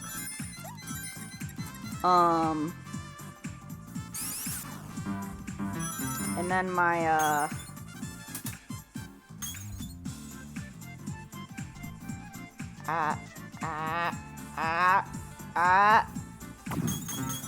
there we go. And then I have a Luxray.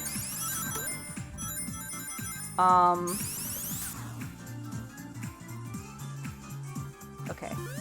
We're good. We're good.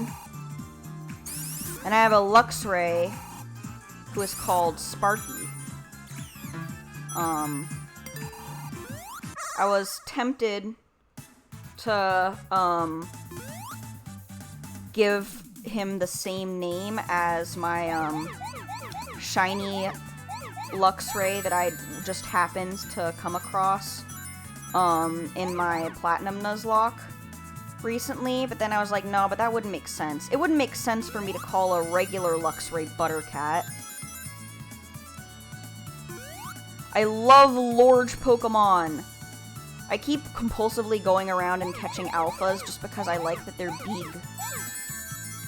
Oh, you know what's a fucking annoying mission, though? You know what's fucking annoying? Trying to find the big Buizel for the guy who wants a Buizel bigger than his Buizel.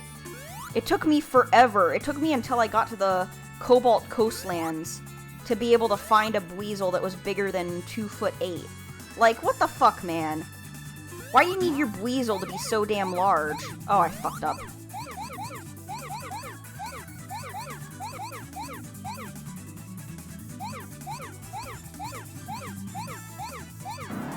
Oof.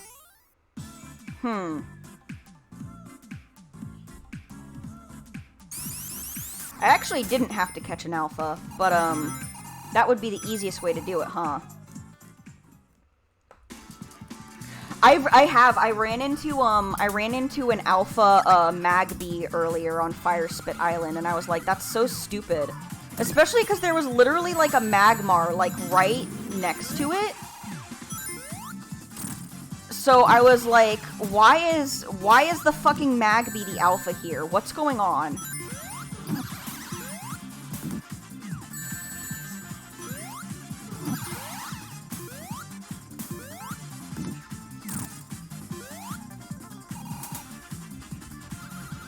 Alpha Magby less than 1%?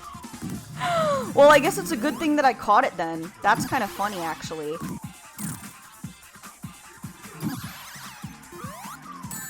Oh, fuck.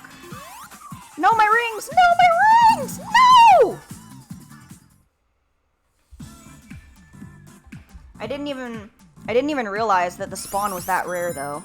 That's crazy.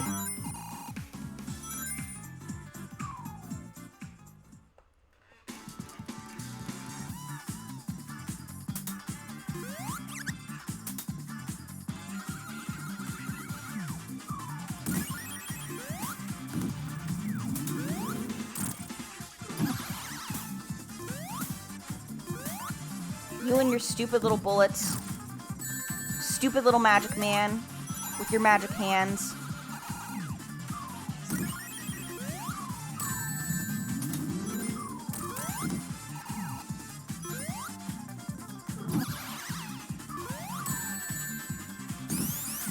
This guy really covers all his bases. You are so annoying. Stop it. Stop jumping around. Alpha Turtwigs? Oh, that's funny. A little bean. This guy is the most annoying, I think.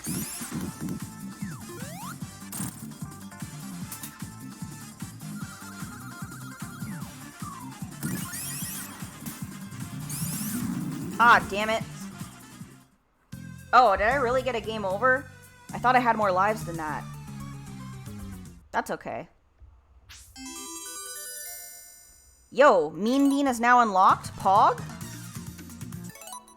Okay, I guess No, I have to restart from Act 1. Fuck my whole life. An Alpha Spheal, that's hilarious.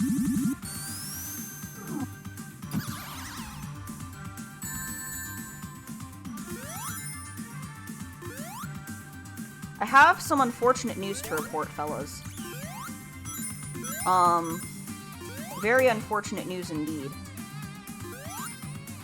So, those of you who have been here for a bit will recall that I was having a very difficult time over the past couple of weeks. Because first I sprained my foot. And though that managed to, like, you know, clear, that's pretty easily fixed. The more bizarre thing was that shortly after, I broke out into hives that lasted like a fucking week. Before I finally went to the doctor and was like, please make these go away. And so he prescribed me 5 days worth of corticosteroids. That I finished all of last night. I think I took the last dose last night, yep.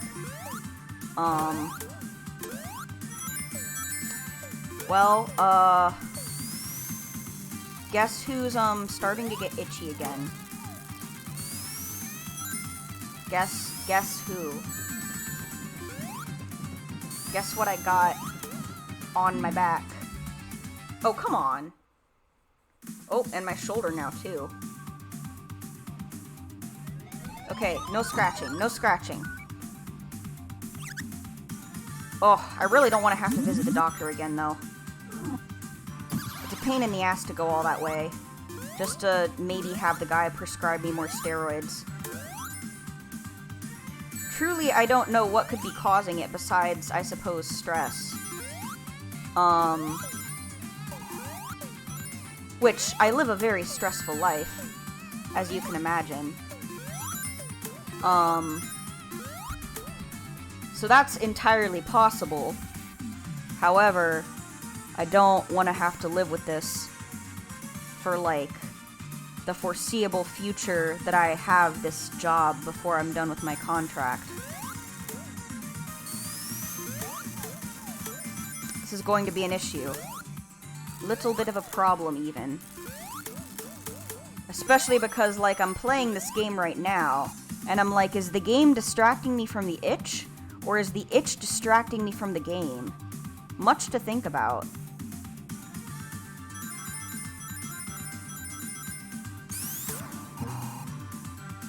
I do think the end is near. After this zone, I'm pretty sure it's the lava zone, the lava reef, and then the second to last zone, whatever that was called, and then the final boss. Oh boy. Endurance streams truly do test you, don't they? Oh, that is an ugly rash. I just turned to look and I was like, oh no! Oh no, scratchy, scratchy! Once you get Discord rights. Did you, oh. A role. Actually, let me assign you one real quick. Because I was like, I'm not sure if my mods are going to be on top of that. But if they are not, then I will... I assume you are Clown Town. Yes, okay.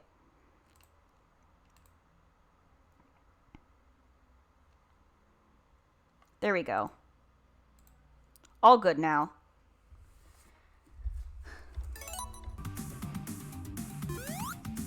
Ah, and I still can't access the ring. Fucking rip. Anyway. Yeah. Once again, Le Discord is open to all. I just like to know people aren't like bots or spammers or whatever before I give them full access. You know how it be. Especially when you're a gay streamer.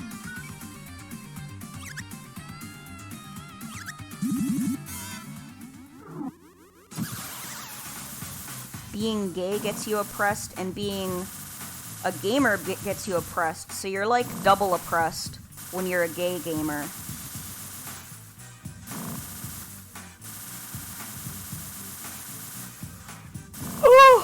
Oh no, not a yawn. Please, I'm not finished yet. I can't falter now.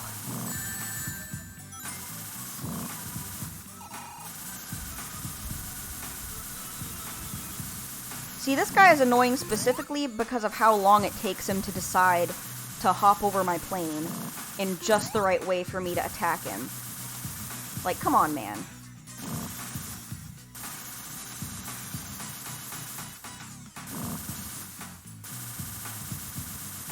A gamer. I actually have a shirt that says gamer spelled like that, like with the word gay in it, with rainbow pixels. It's pretty awesome. It's easily one of the best shirts that I own, but not the best shirt. The best shirt is a shirt I own that has like a bunch of corgis on it that I'm not really sure how to describe unless I were to show a picture of it. Do I even have it with me? A bunch of me, yeah. A bunch of me. A bunch of self-portraits. I'm a little bit vain sometimes, but I think I'm allowed. Because, you know, I'm very cute. This is just an objective fact.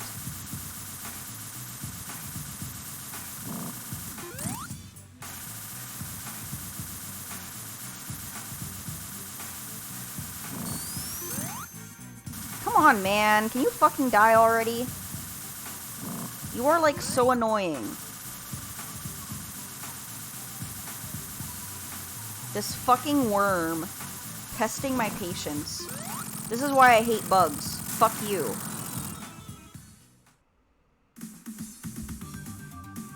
There we go. Tails is yawning because he feels the same way I feel.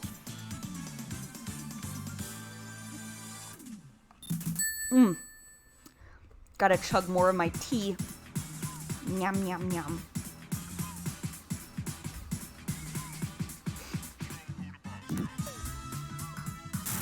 Okay, oh yeah, our plane just fucking blows up. One bullet took it down. This makes all the sense in the world. That's okay. I think I can get through this act pretty quickly. And then it's not far to the finish, I think. I do remember the first time I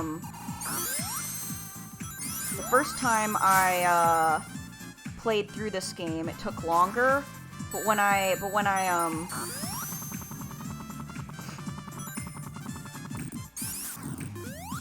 yeah, it completely broke my immersion, you see. Only things that are inconvenient to me directly break my immersion. That's how video game realism works in my brain. I do like the little bubble streams though, those are fun. Those don't have to be realistic, because they're fun.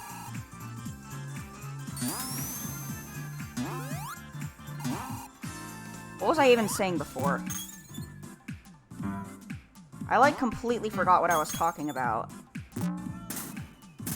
That happens normally, like all the time, but it happens more often when I am tired, I think.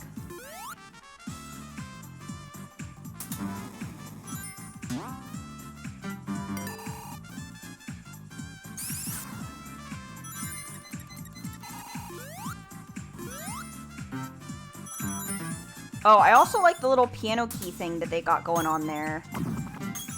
I think that's one of those other level design details that I enjoy.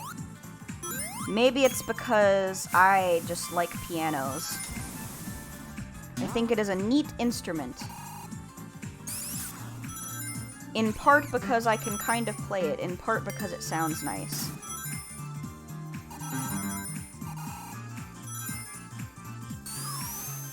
There we go, there's the stage. Alright, fucker. Prepare to meet your maker.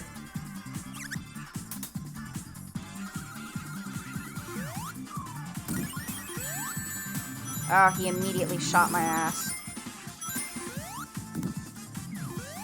Get his ass. Destroy, violence, biting and killing, etc. Murder. Thank you for the encouragement, Hitsuji. I need it.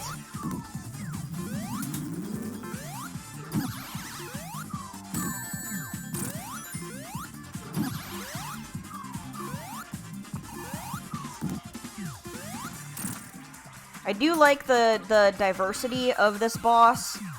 I appreciate, like, all the effort clearly gone into it. But also, fucka you, Bassard. Not my one ring. Come on, man, I'm poor. I got a family to feed. That's not true. That's not true at all. I lied. I lied to you all, I'm sorry. I have, me to feed. And I will have a cat one day to feed. I just don't have him right now. I do gotta feed Zai, that's true. But I mean, it's very easy to keep her fed, you know? Because she just eats everything. She's a very, very hungry slime. She'll even eat me if I'm not careful. Can never be too sure with slimes. Oh, I forgot about the Oil Ocean Zone. This zone is ass too. I like the music for it, but the zone itself is ass. That's why I forgot about it, because it sucks.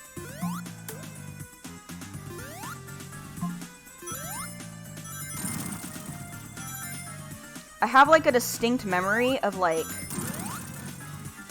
playing this one on an E word. If you know what that means, then you know. I have a distinct memory of playing this one on an E word while on a plane because I was really bored, and I stopped it on Oil Ocean because I was like, I am fucking sick of playing this level. Fuck this. Yeah, I'm still streaming. Hi, Skills. Welcome. Welcome back.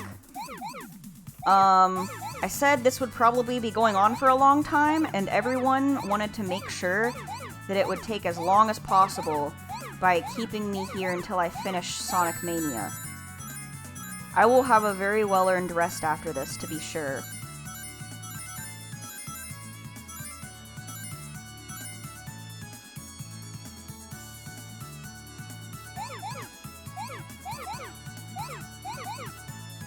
Knuckles gets a completely different Mirage Saloon level. Oh, does he? I don't think I did a complete playthrough with Knuckles. So I actually, had no idea about that. Is his just, like, easier objectively? Or whatever?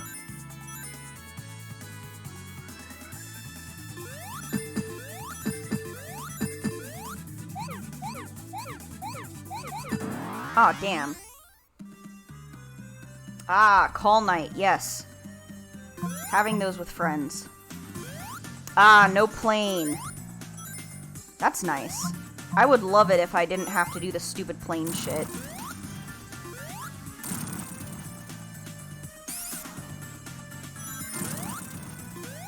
Ah, here we go. It's fun to watch anime with friends. I've been thinking about new shows or anime that I might watch.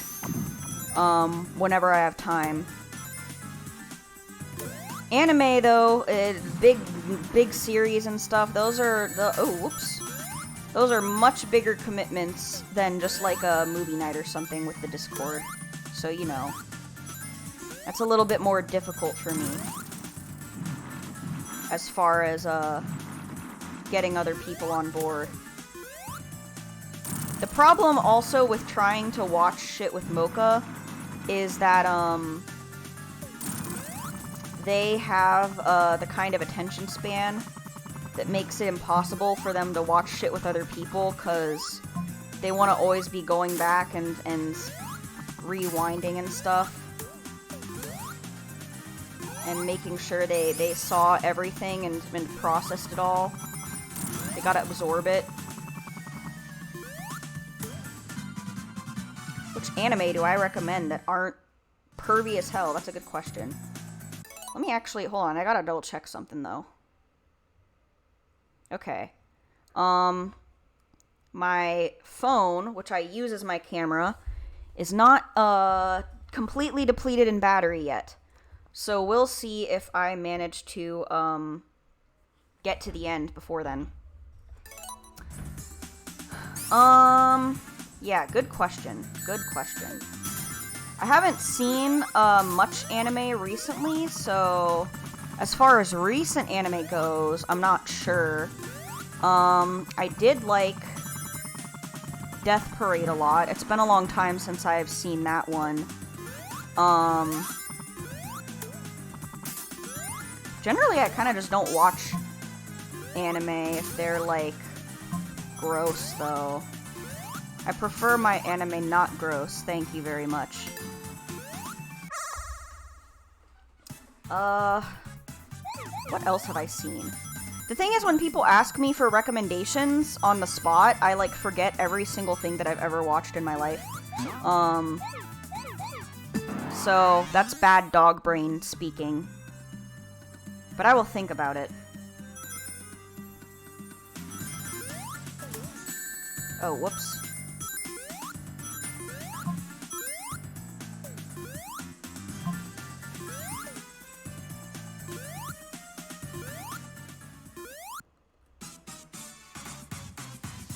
Yeah, that's because the author of the manga/anime is a super weirdo pervert. If we're talking about the same one. I assume you mean My Hero Academia.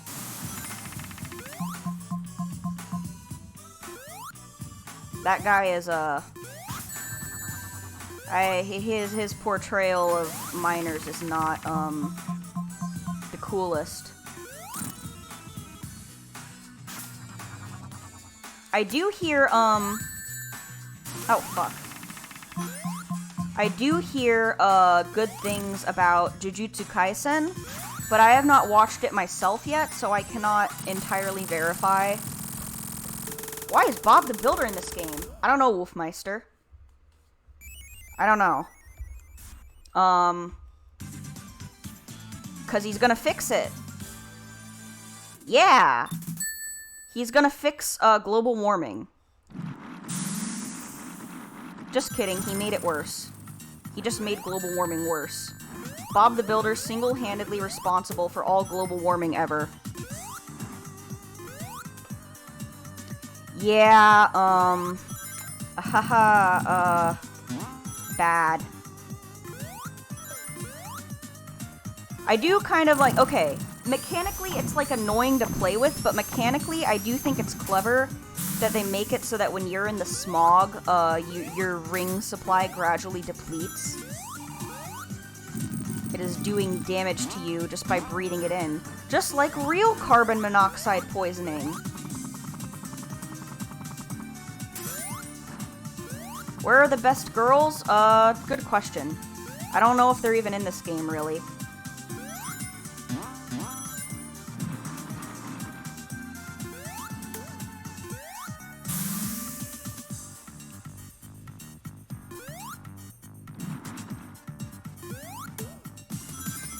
Oh, the Precure series. Yeah, I know that's aimed at younger girls, but it does look cute, for what it's worth.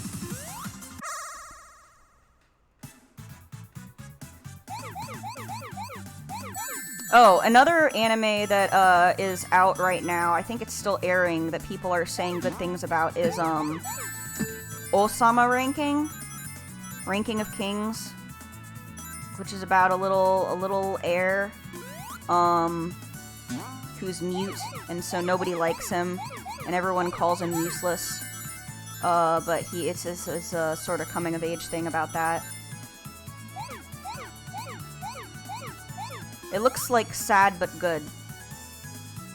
Oh, as far as anime movies go, that reminds me actually, I really liked A Silent Voice. That was a really good movie. Whew. It didn't quite make me cry because it's very hard to make me cry at movies, but oh man. It did make me feel a kind of way. Ah, shit. Odd Taxi. Which one is that? I will say I'm somebody, who's kind of like, I'm kind of like, yeah, I like anime, and then, like, if you ask me, like, I actually haven't watched, like, a shit ton of anime, because I don't have time to anymore. I watched a lot more of it in high school. But the anime that I watched in high school wasn't all necessarily good.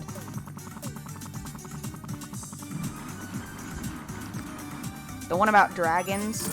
Is that Dragon Maid one or whatever the fuck it's called? Pretty sure the creator of that one is a weirdo as well.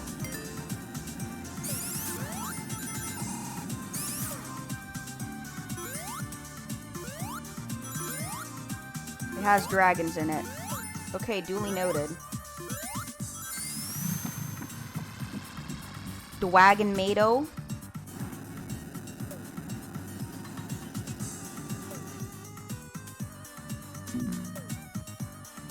Oh, I've heard of that one. Set in anthropomorphic animals. Yeah, I've seen, I think I've seen little snippets of that around. Very neat concept.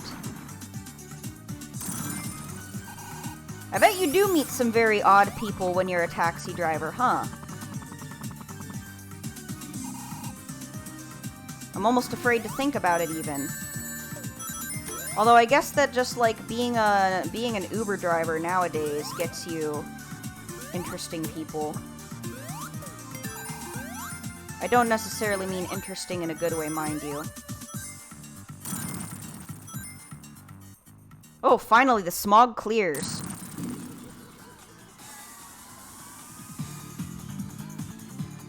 You mean like brand new animal, right? I have no idea what the consensus on that one was. Fuck y'all and your stupid little laser gun. Fuck you. Beastars is wild. I actually do want to watch it. But, I wouldn't say that it's not pervy, is the thing. Oh, speaking of, like, Studio Trigger projects, though, I do greatly enjoy, I did greatly enjoy, Promare. Promare was a good movie.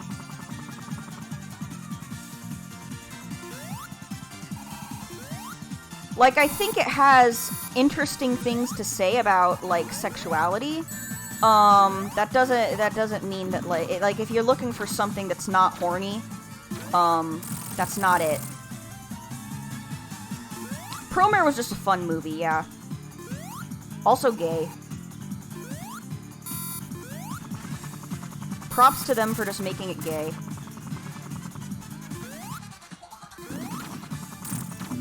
Ah, fuck.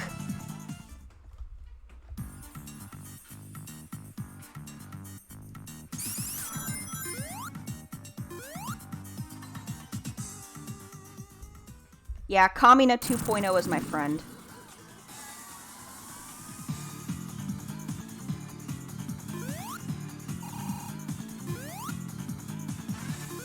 Oh, Doro e Doro. That was another one that, like, I wanted to try to get into, but, like, ended up, like, never getting around to. I feel like I have, like, a long backlog of, like, anime and manga recommendations that were given to me that I just, like, was like, okay, yeah, I'll get to them, and then I didn't. If you're interested in horror, manga, at least, I think Junji Ito is, like, your go-to guy, because he just does all kinds of, like, weird horror stuff. I think only one of his manga has been adapted into an anime, though. Or is being adapted into one, or whatever. Oh, I will say, it's not horror-based, but I do like Mob Psycho 100. That's, like, easily one of the best animes out there. I can't believe I didn't think of it earlier. Just insanely good all around. Really good messages about self-acceptance and personal growth and things like that. Definitely not pervy. It manages to be about minors without being fucking weird. It's just about this very obviously autistic boy, who wants to make friends and improve himself as a person.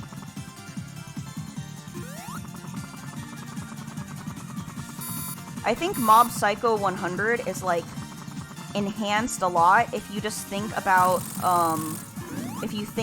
his powers as, like, a metaphor, an extended metaphor for autism. In fact, I honestly can't read it any other way. Autism does give you psychic powers, and I'm proof of that, I think.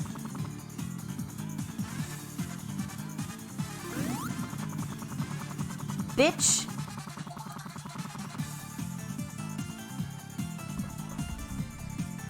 Oh, subtitles are, well, sub just means you have, the subtitles, on, which means that you can, like, read the captions and stuff. Like, the original voices are in Japanese, but, they have English captions, and then the dub is, like, they do it with English voices, so it's really just a matter of preference. I usually prefer to watch subs, because I like the voice acting better. But, you know, I'm not gonna say one is necessarily better than the other. People get weirdly up in arms about, like, subs versus dubs.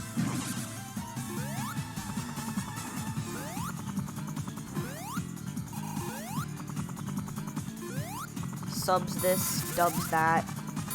How about you sub to my fucking channel, bitch? Haha, got him.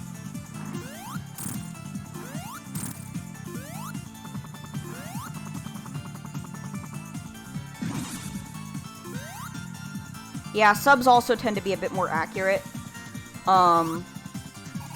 But yeah. MP100 dub wasn't too bad. That's good.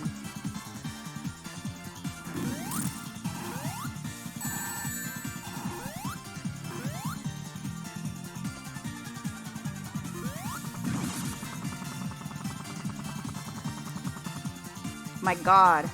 Why is this guy still alive? Like, fuck you, honestly.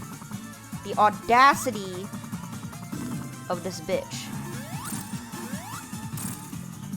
Man, come on. Throw me a fucking bone here. Full Metal Alchemist Brotherhood's dub was honestly quite good. Despite the fact that it had Vic mitochondria in it.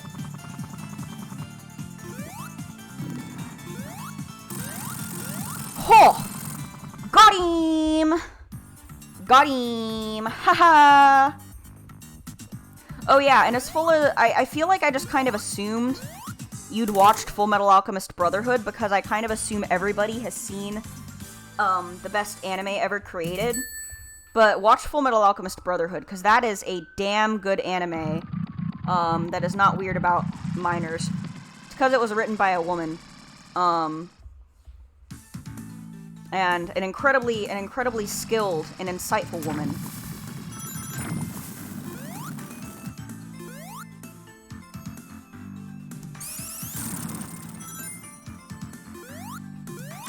If you want to be technical, Avatar: The Last Airbender is not an anime just because it wasn't just because it's not Japanese animation. But I don't actually care enough to split hairs over it.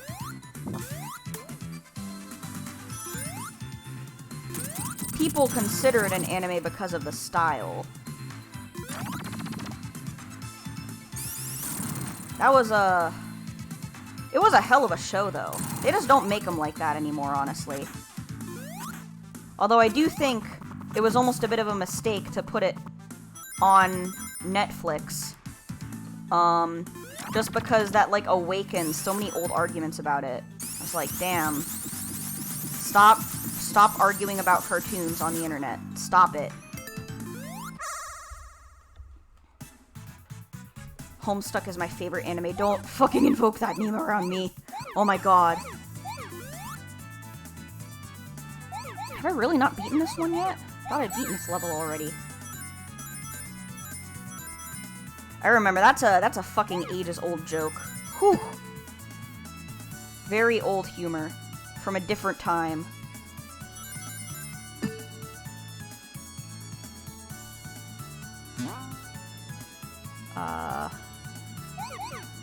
It's just a matter of pattern recognition with this one, I think.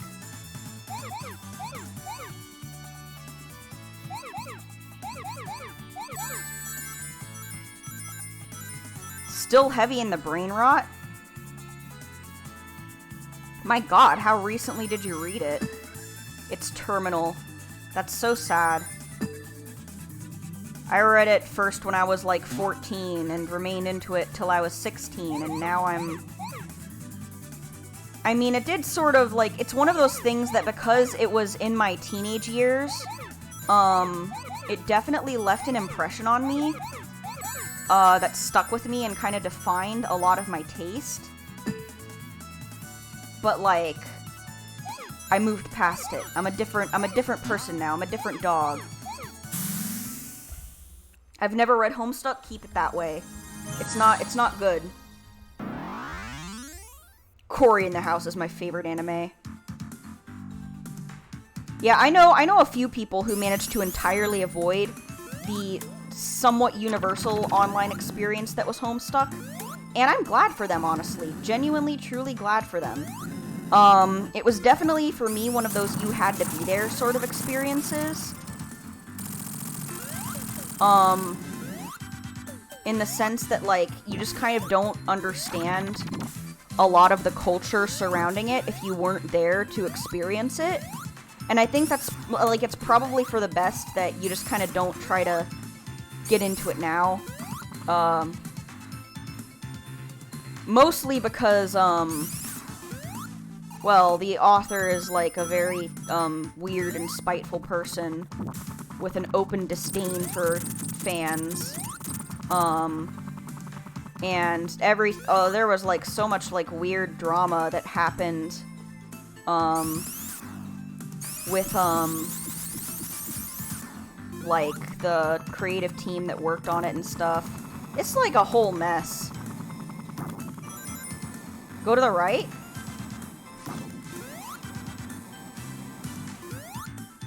Is there something there? Oh, okay. Did you think you found like a ring spot?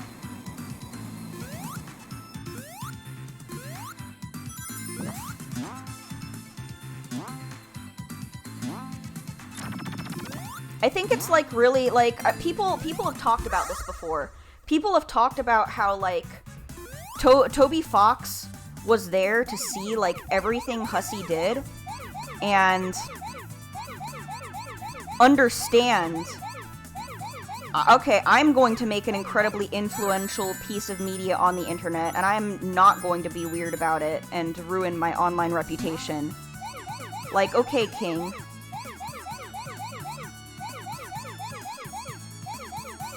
The Baby Is You remix into a fucking Pokemon game. I try not to think about that. Wow, that was... I don't know how that happened.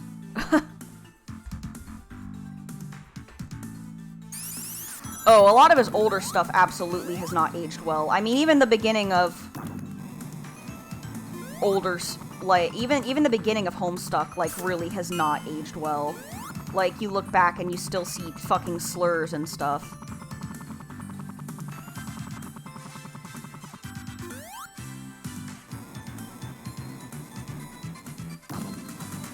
Now we're talking. Listen, I'm not the one who brought it up. Okay, I'm changing the topic. Let's go back to talking about, I don't know, fucking Pokemon or something. No more Homestuck. I'm gonna make that a banned word, and you guys aren't allowed to talk about it anymore. Yeah, Pokemon. Let's talk about Pokemon. Not about... You all know what the fuck I meant. I was not being nasty. I was not being nasty. Don't put that on me. Don't put that one on me. That is not my fault.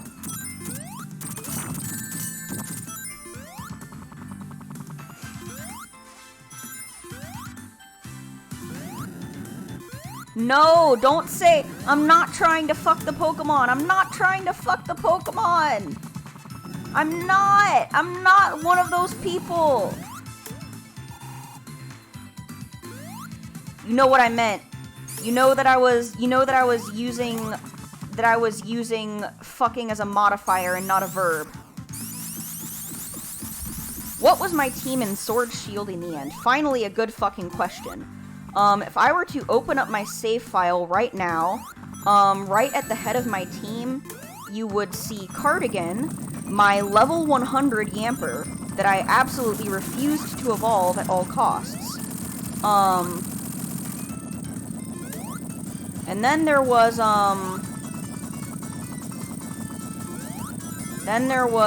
my starter. Oh fuck. Oh fuck.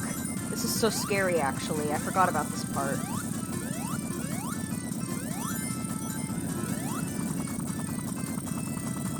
Come on, press the button. Press the fucking button! Ah! Oh, am I okay now? Okay, cool. We're fucking questions now? I guess so. If you put your mind to it. Yeah, so Cardigan obviously is the most important member of my team. But also,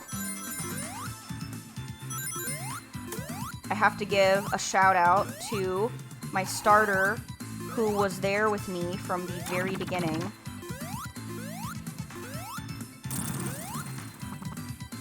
My brain is empty right now. I'm trying to remember what I called him.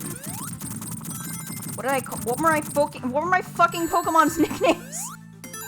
This is so important, and I fucking forgot. It's been a minute since I picked up Sword and Shield, in case you couldn't tell. I'm a fucking fake fan. It's okay. Don't even worry about it. Don't question the state that my mind is in. What do you mean only right now? Yes, only right now. Yes, only right now. My head is otherwise never empty. I'm literally the smartest dog in the whole world.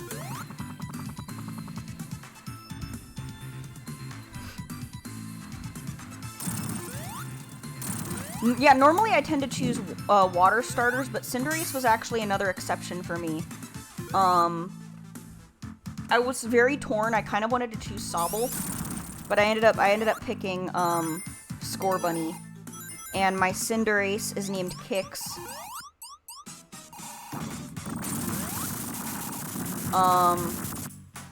Finally remembered his name. Very cool.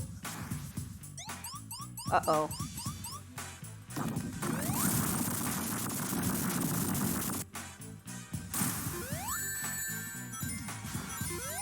I just gotta let this guy fuck himself up, is the thing.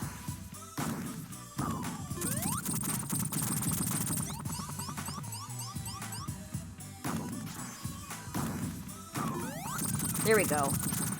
It's getting, like, increasingly hard for me to, like, concentrate on the game and talk at the same time. But I'm trying not to let it get to me. I'm not gonna let the pressure break me.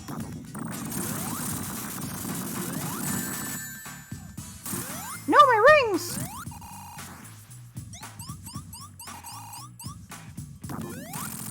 There we go. Got him. Got him. Okay, yes, my Cinderace. My Cinderace was named Kix. My Yamper was named Cardigan and is honestly the most important part of my team, so I probably don't even need to tell you the rest of my team, to be honest. But I also kept a, oh my god, what were my other bitches? Hatterene, I don't know how you're actually supposed to pronounce that. I named her Serenity. And I think I really came to, like, appreciate Hatterene because she's like the, oh, fuck. She's like the evil version of an empath who despises when people show any negative emotions around her and lashes out violently. I think that's so funny. Not the squishing. Oh, it was what I was most afraid of as a child. Thankfully, I'm not too traumatized by it now.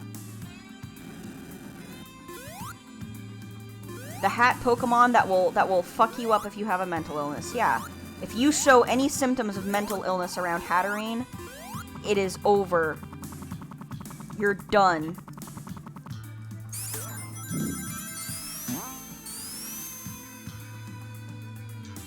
Any strong emotions at all, yeah. I like having a fire shield in this place because then nothing can touch me, nothing else matters. Until I get fucked by some enemy, and then suddenly I'm naked and vulnerable again. This is a really great remix, yeah.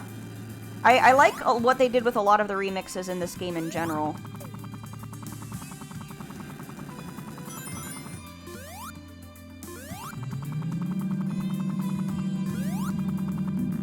Oh, no, I lost my shield! No!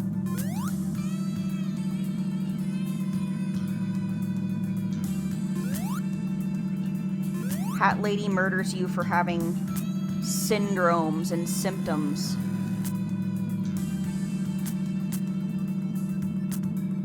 I gotta build up a momentum here. There we- oh, fuck.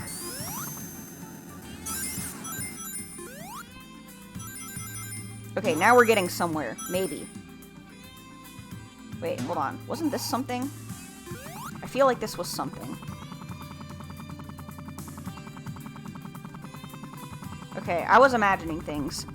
I keep thinking, oh, is this like a secret area? Ho ho ho ho, and then it's not. I'm like, aw.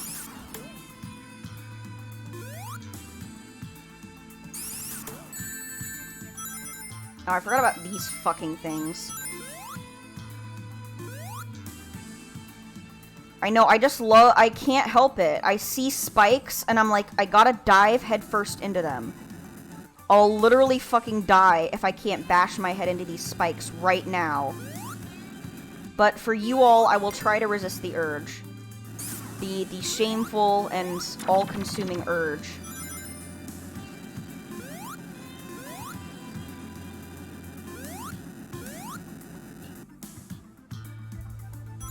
I feel like this is like the part in the game where you got to be a little bit careful about how speed you get, you know?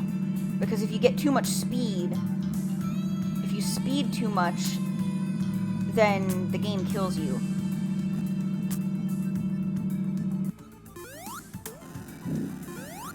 Yeah, that's why I am just so enthralled with Ori, you know? I just I see spikes and I have to run into them. Spikes for days with that one. What great game design. What fantastic, unbeatable level design that is.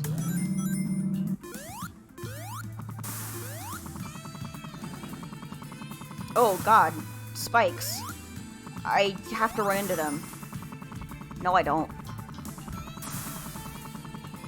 I can't keep up the bit. I can't keep up the bit when I see the spikes. I'm like, no, if I lose my fire shield, I'm gonna fucking kill myself.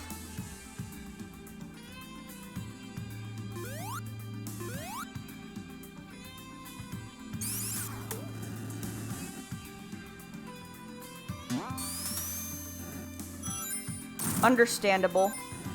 I know that, I feel like if anybody could design scary robot puppets, it would probably be Jim Henson. Who better than the Muppets guy? I will be real. I feel like the Muppets could make an adaptation of like any movie out there, any story out there, and it would be good. I would watch it. They're just that entertaining. Yeah, rip Jim Henson.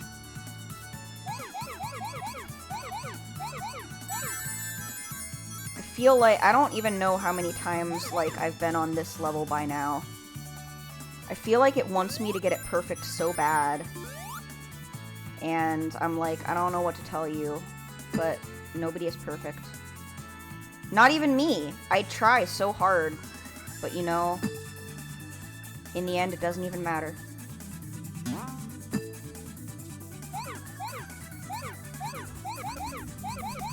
I remember when I was playing on console, this one took forever to get perfect because, like, there's just so many balls and so many rings.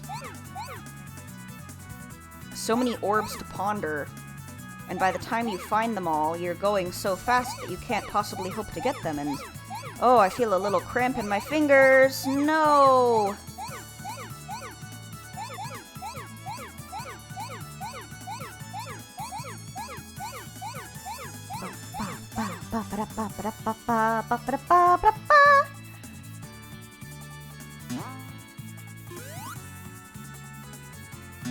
Oh, ooh.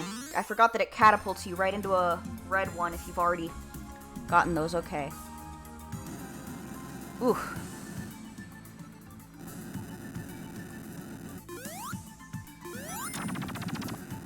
Was never really into animatronic horror, but I guess some people just like those vibes. I don't know how to best describe fuck. I don't know how to best describe the kind of horror that I'm into, but I will say that I'm not very good at interacting with it, I guess. I'm very easily scared. I think that's why I can't really, like, playing horror games is very difficult for me, because I'm easily spooked, and I get so stressed out. How many of you guys remember when I played Yomawari Night Alone? How many of you guys remember the good old days? The Muppets Princess Bride. Oh my god, that actually sounds like it fucking ruled. Ha! I am now immune to fire! Again!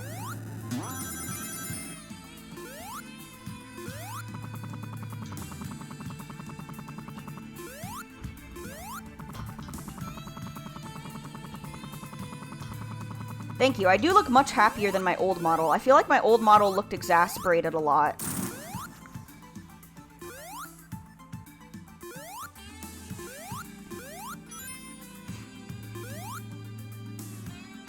I feel like my, a kind of horror that I really enjoy is, like, retrospective horror, if that makes sense. And I also kind of like environmental horror.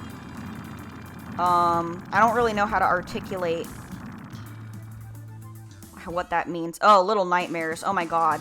I watched Mocha play part of that, and I was like, wow, that's not a game I can ever fucking play, because, that would scare the piss out of me. Like, actually, even just seeing them do it, like, made me like, oh my god. What the fuck?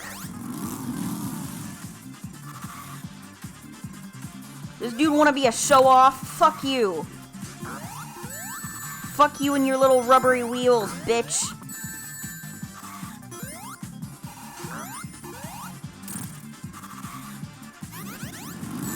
This guy's trying to compensate for something. He has to even, like, make the cheers whenever he does his stupid little tricks over a stupid little ring of fire. Fuck you. You see that?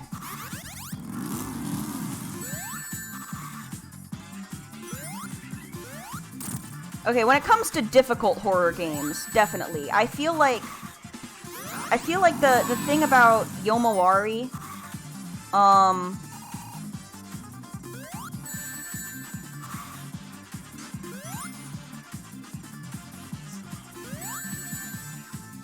what?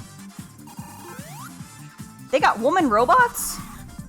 They got woman robots in this game? Okay, feminism win, I guess. I literally did not even know that. Like, they didn't do the whole thing of, like, well, you know, where in 90s games, 90s media and stuff, they would make absolutely sure that you knew when some non-human entity was a girl, because they would, give them, like, eyelashes or makeup or like feminine clothes or whatever. Oh, this lady robot kicked my butt like last time too, or when I like every time I've played this game, this kicks my butt, specifically because of the big fucking mates. I don't know how to get around that.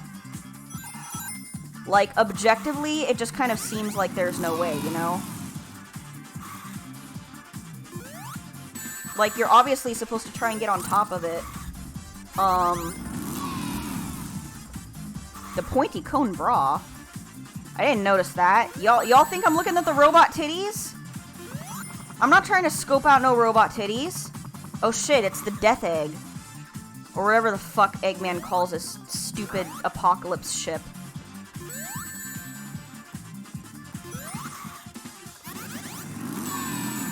Oh, okay. Go get that robot ass.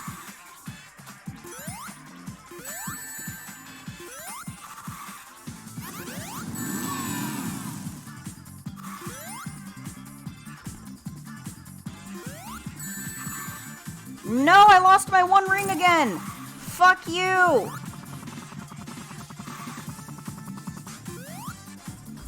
I think this boss took me, like, forever to beat the first time, literally just because it's like, okay, I can't attack you from the side.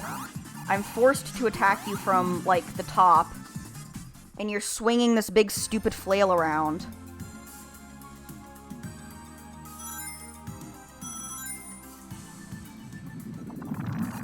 Oh my god, fucking ASMR. I miss my wife, Vessel. I miss her a lot. I don't know how good that was. I feel like my voice might be a little bit spent after all this talking. I miss my wife, Tails. I miss her a lot. I'm glad you're still here, Zai, to watch my suffering. There always comes like a point in the marathon streaming where you start to like kind of question your life decisions. I'm gradually reaching that stage. Are we there yet? Yeah, I think we might be getting there.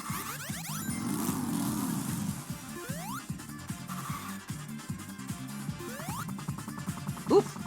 Didn't mean to fly. Are we there yet? Good question.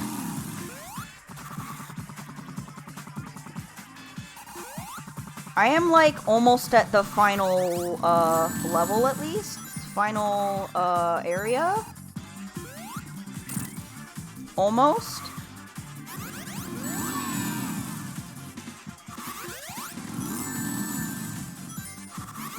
It's, I'm pretty sure this is like a boss that's impossible to no-hit anyway. Bitch! Oh, you fucking bitch!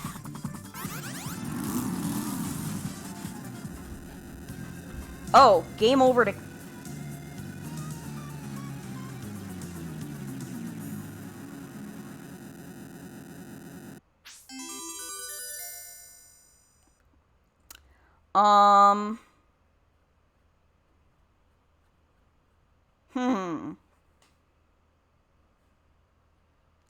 I'm gonna keep it real with you, Chief. I kind of don't want to go through the entirety of the lava reef zone again.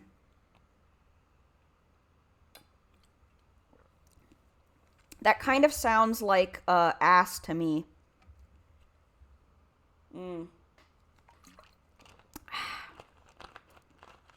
A bad time, even.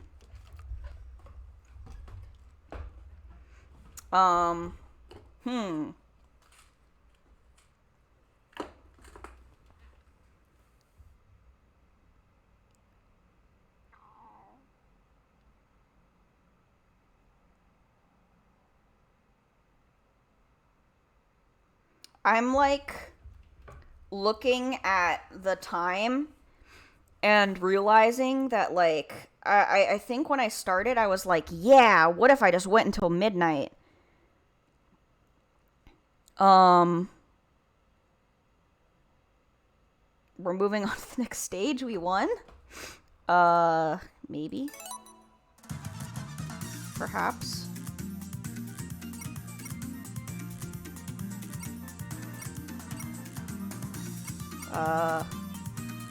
Maybe.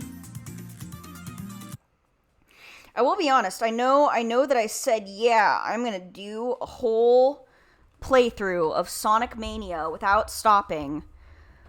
But now I'm just kind of like,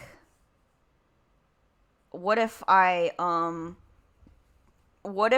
did a full, sleep through of the night? I tucked myself into my bed and said good night. And you all said good night to me.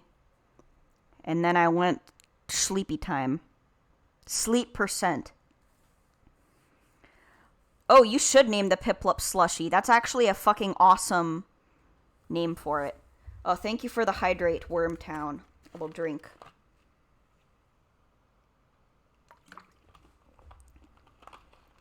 I was like willing to keep going if I beat that boss, but like then I was like, man, that kind of killed my will to go on a little bit. Ugh. I'm actually amazed though that it only took me like 3 hours to get this far. So I probably could have beaten it by midnight. But, like, do I want to stay up till midnight when I have work tomorrow, you know? It's okay. It's okay. I don't have to justify myself to you guys. Maybe I'll do a proper Sonic speedrun one day. And make it an actual speedrun. But this was a not very speedy run. That's right. Well, I guess that means we did it, boys. I guess that means that, that's my debut. I'm a new Corgi now. Wow, I'm wrapping my head around it. It feels very weird to have just played a game with you all in my new and more powerful form. I want to I want to thank everybody who stopped by again. Even if it was just for a little while. Thank you all especially for all the gift subs and everything. The immediate hype train really made my whole night. I don't know where I'd be without you guys, etc., etc. Cheese? Cheese? Who's got cheese? I want cheese. Okay. Anyways, I can feel the delirium of being tired start to set in. So yeah, we will discuss Piplup negotiations later, Wormtown. But thank you all again. I don't even know what to say besides thank you. This was very special for me. Being completely real here. It felt very good to have people supporting me. Thank you for a whole year of making streaming very fun for me. And here's to another year, yeah? Let's keep going. Let's see how many games I can beat in 2022. Good night, everyone. I'll see you all later this week. Bye-bye.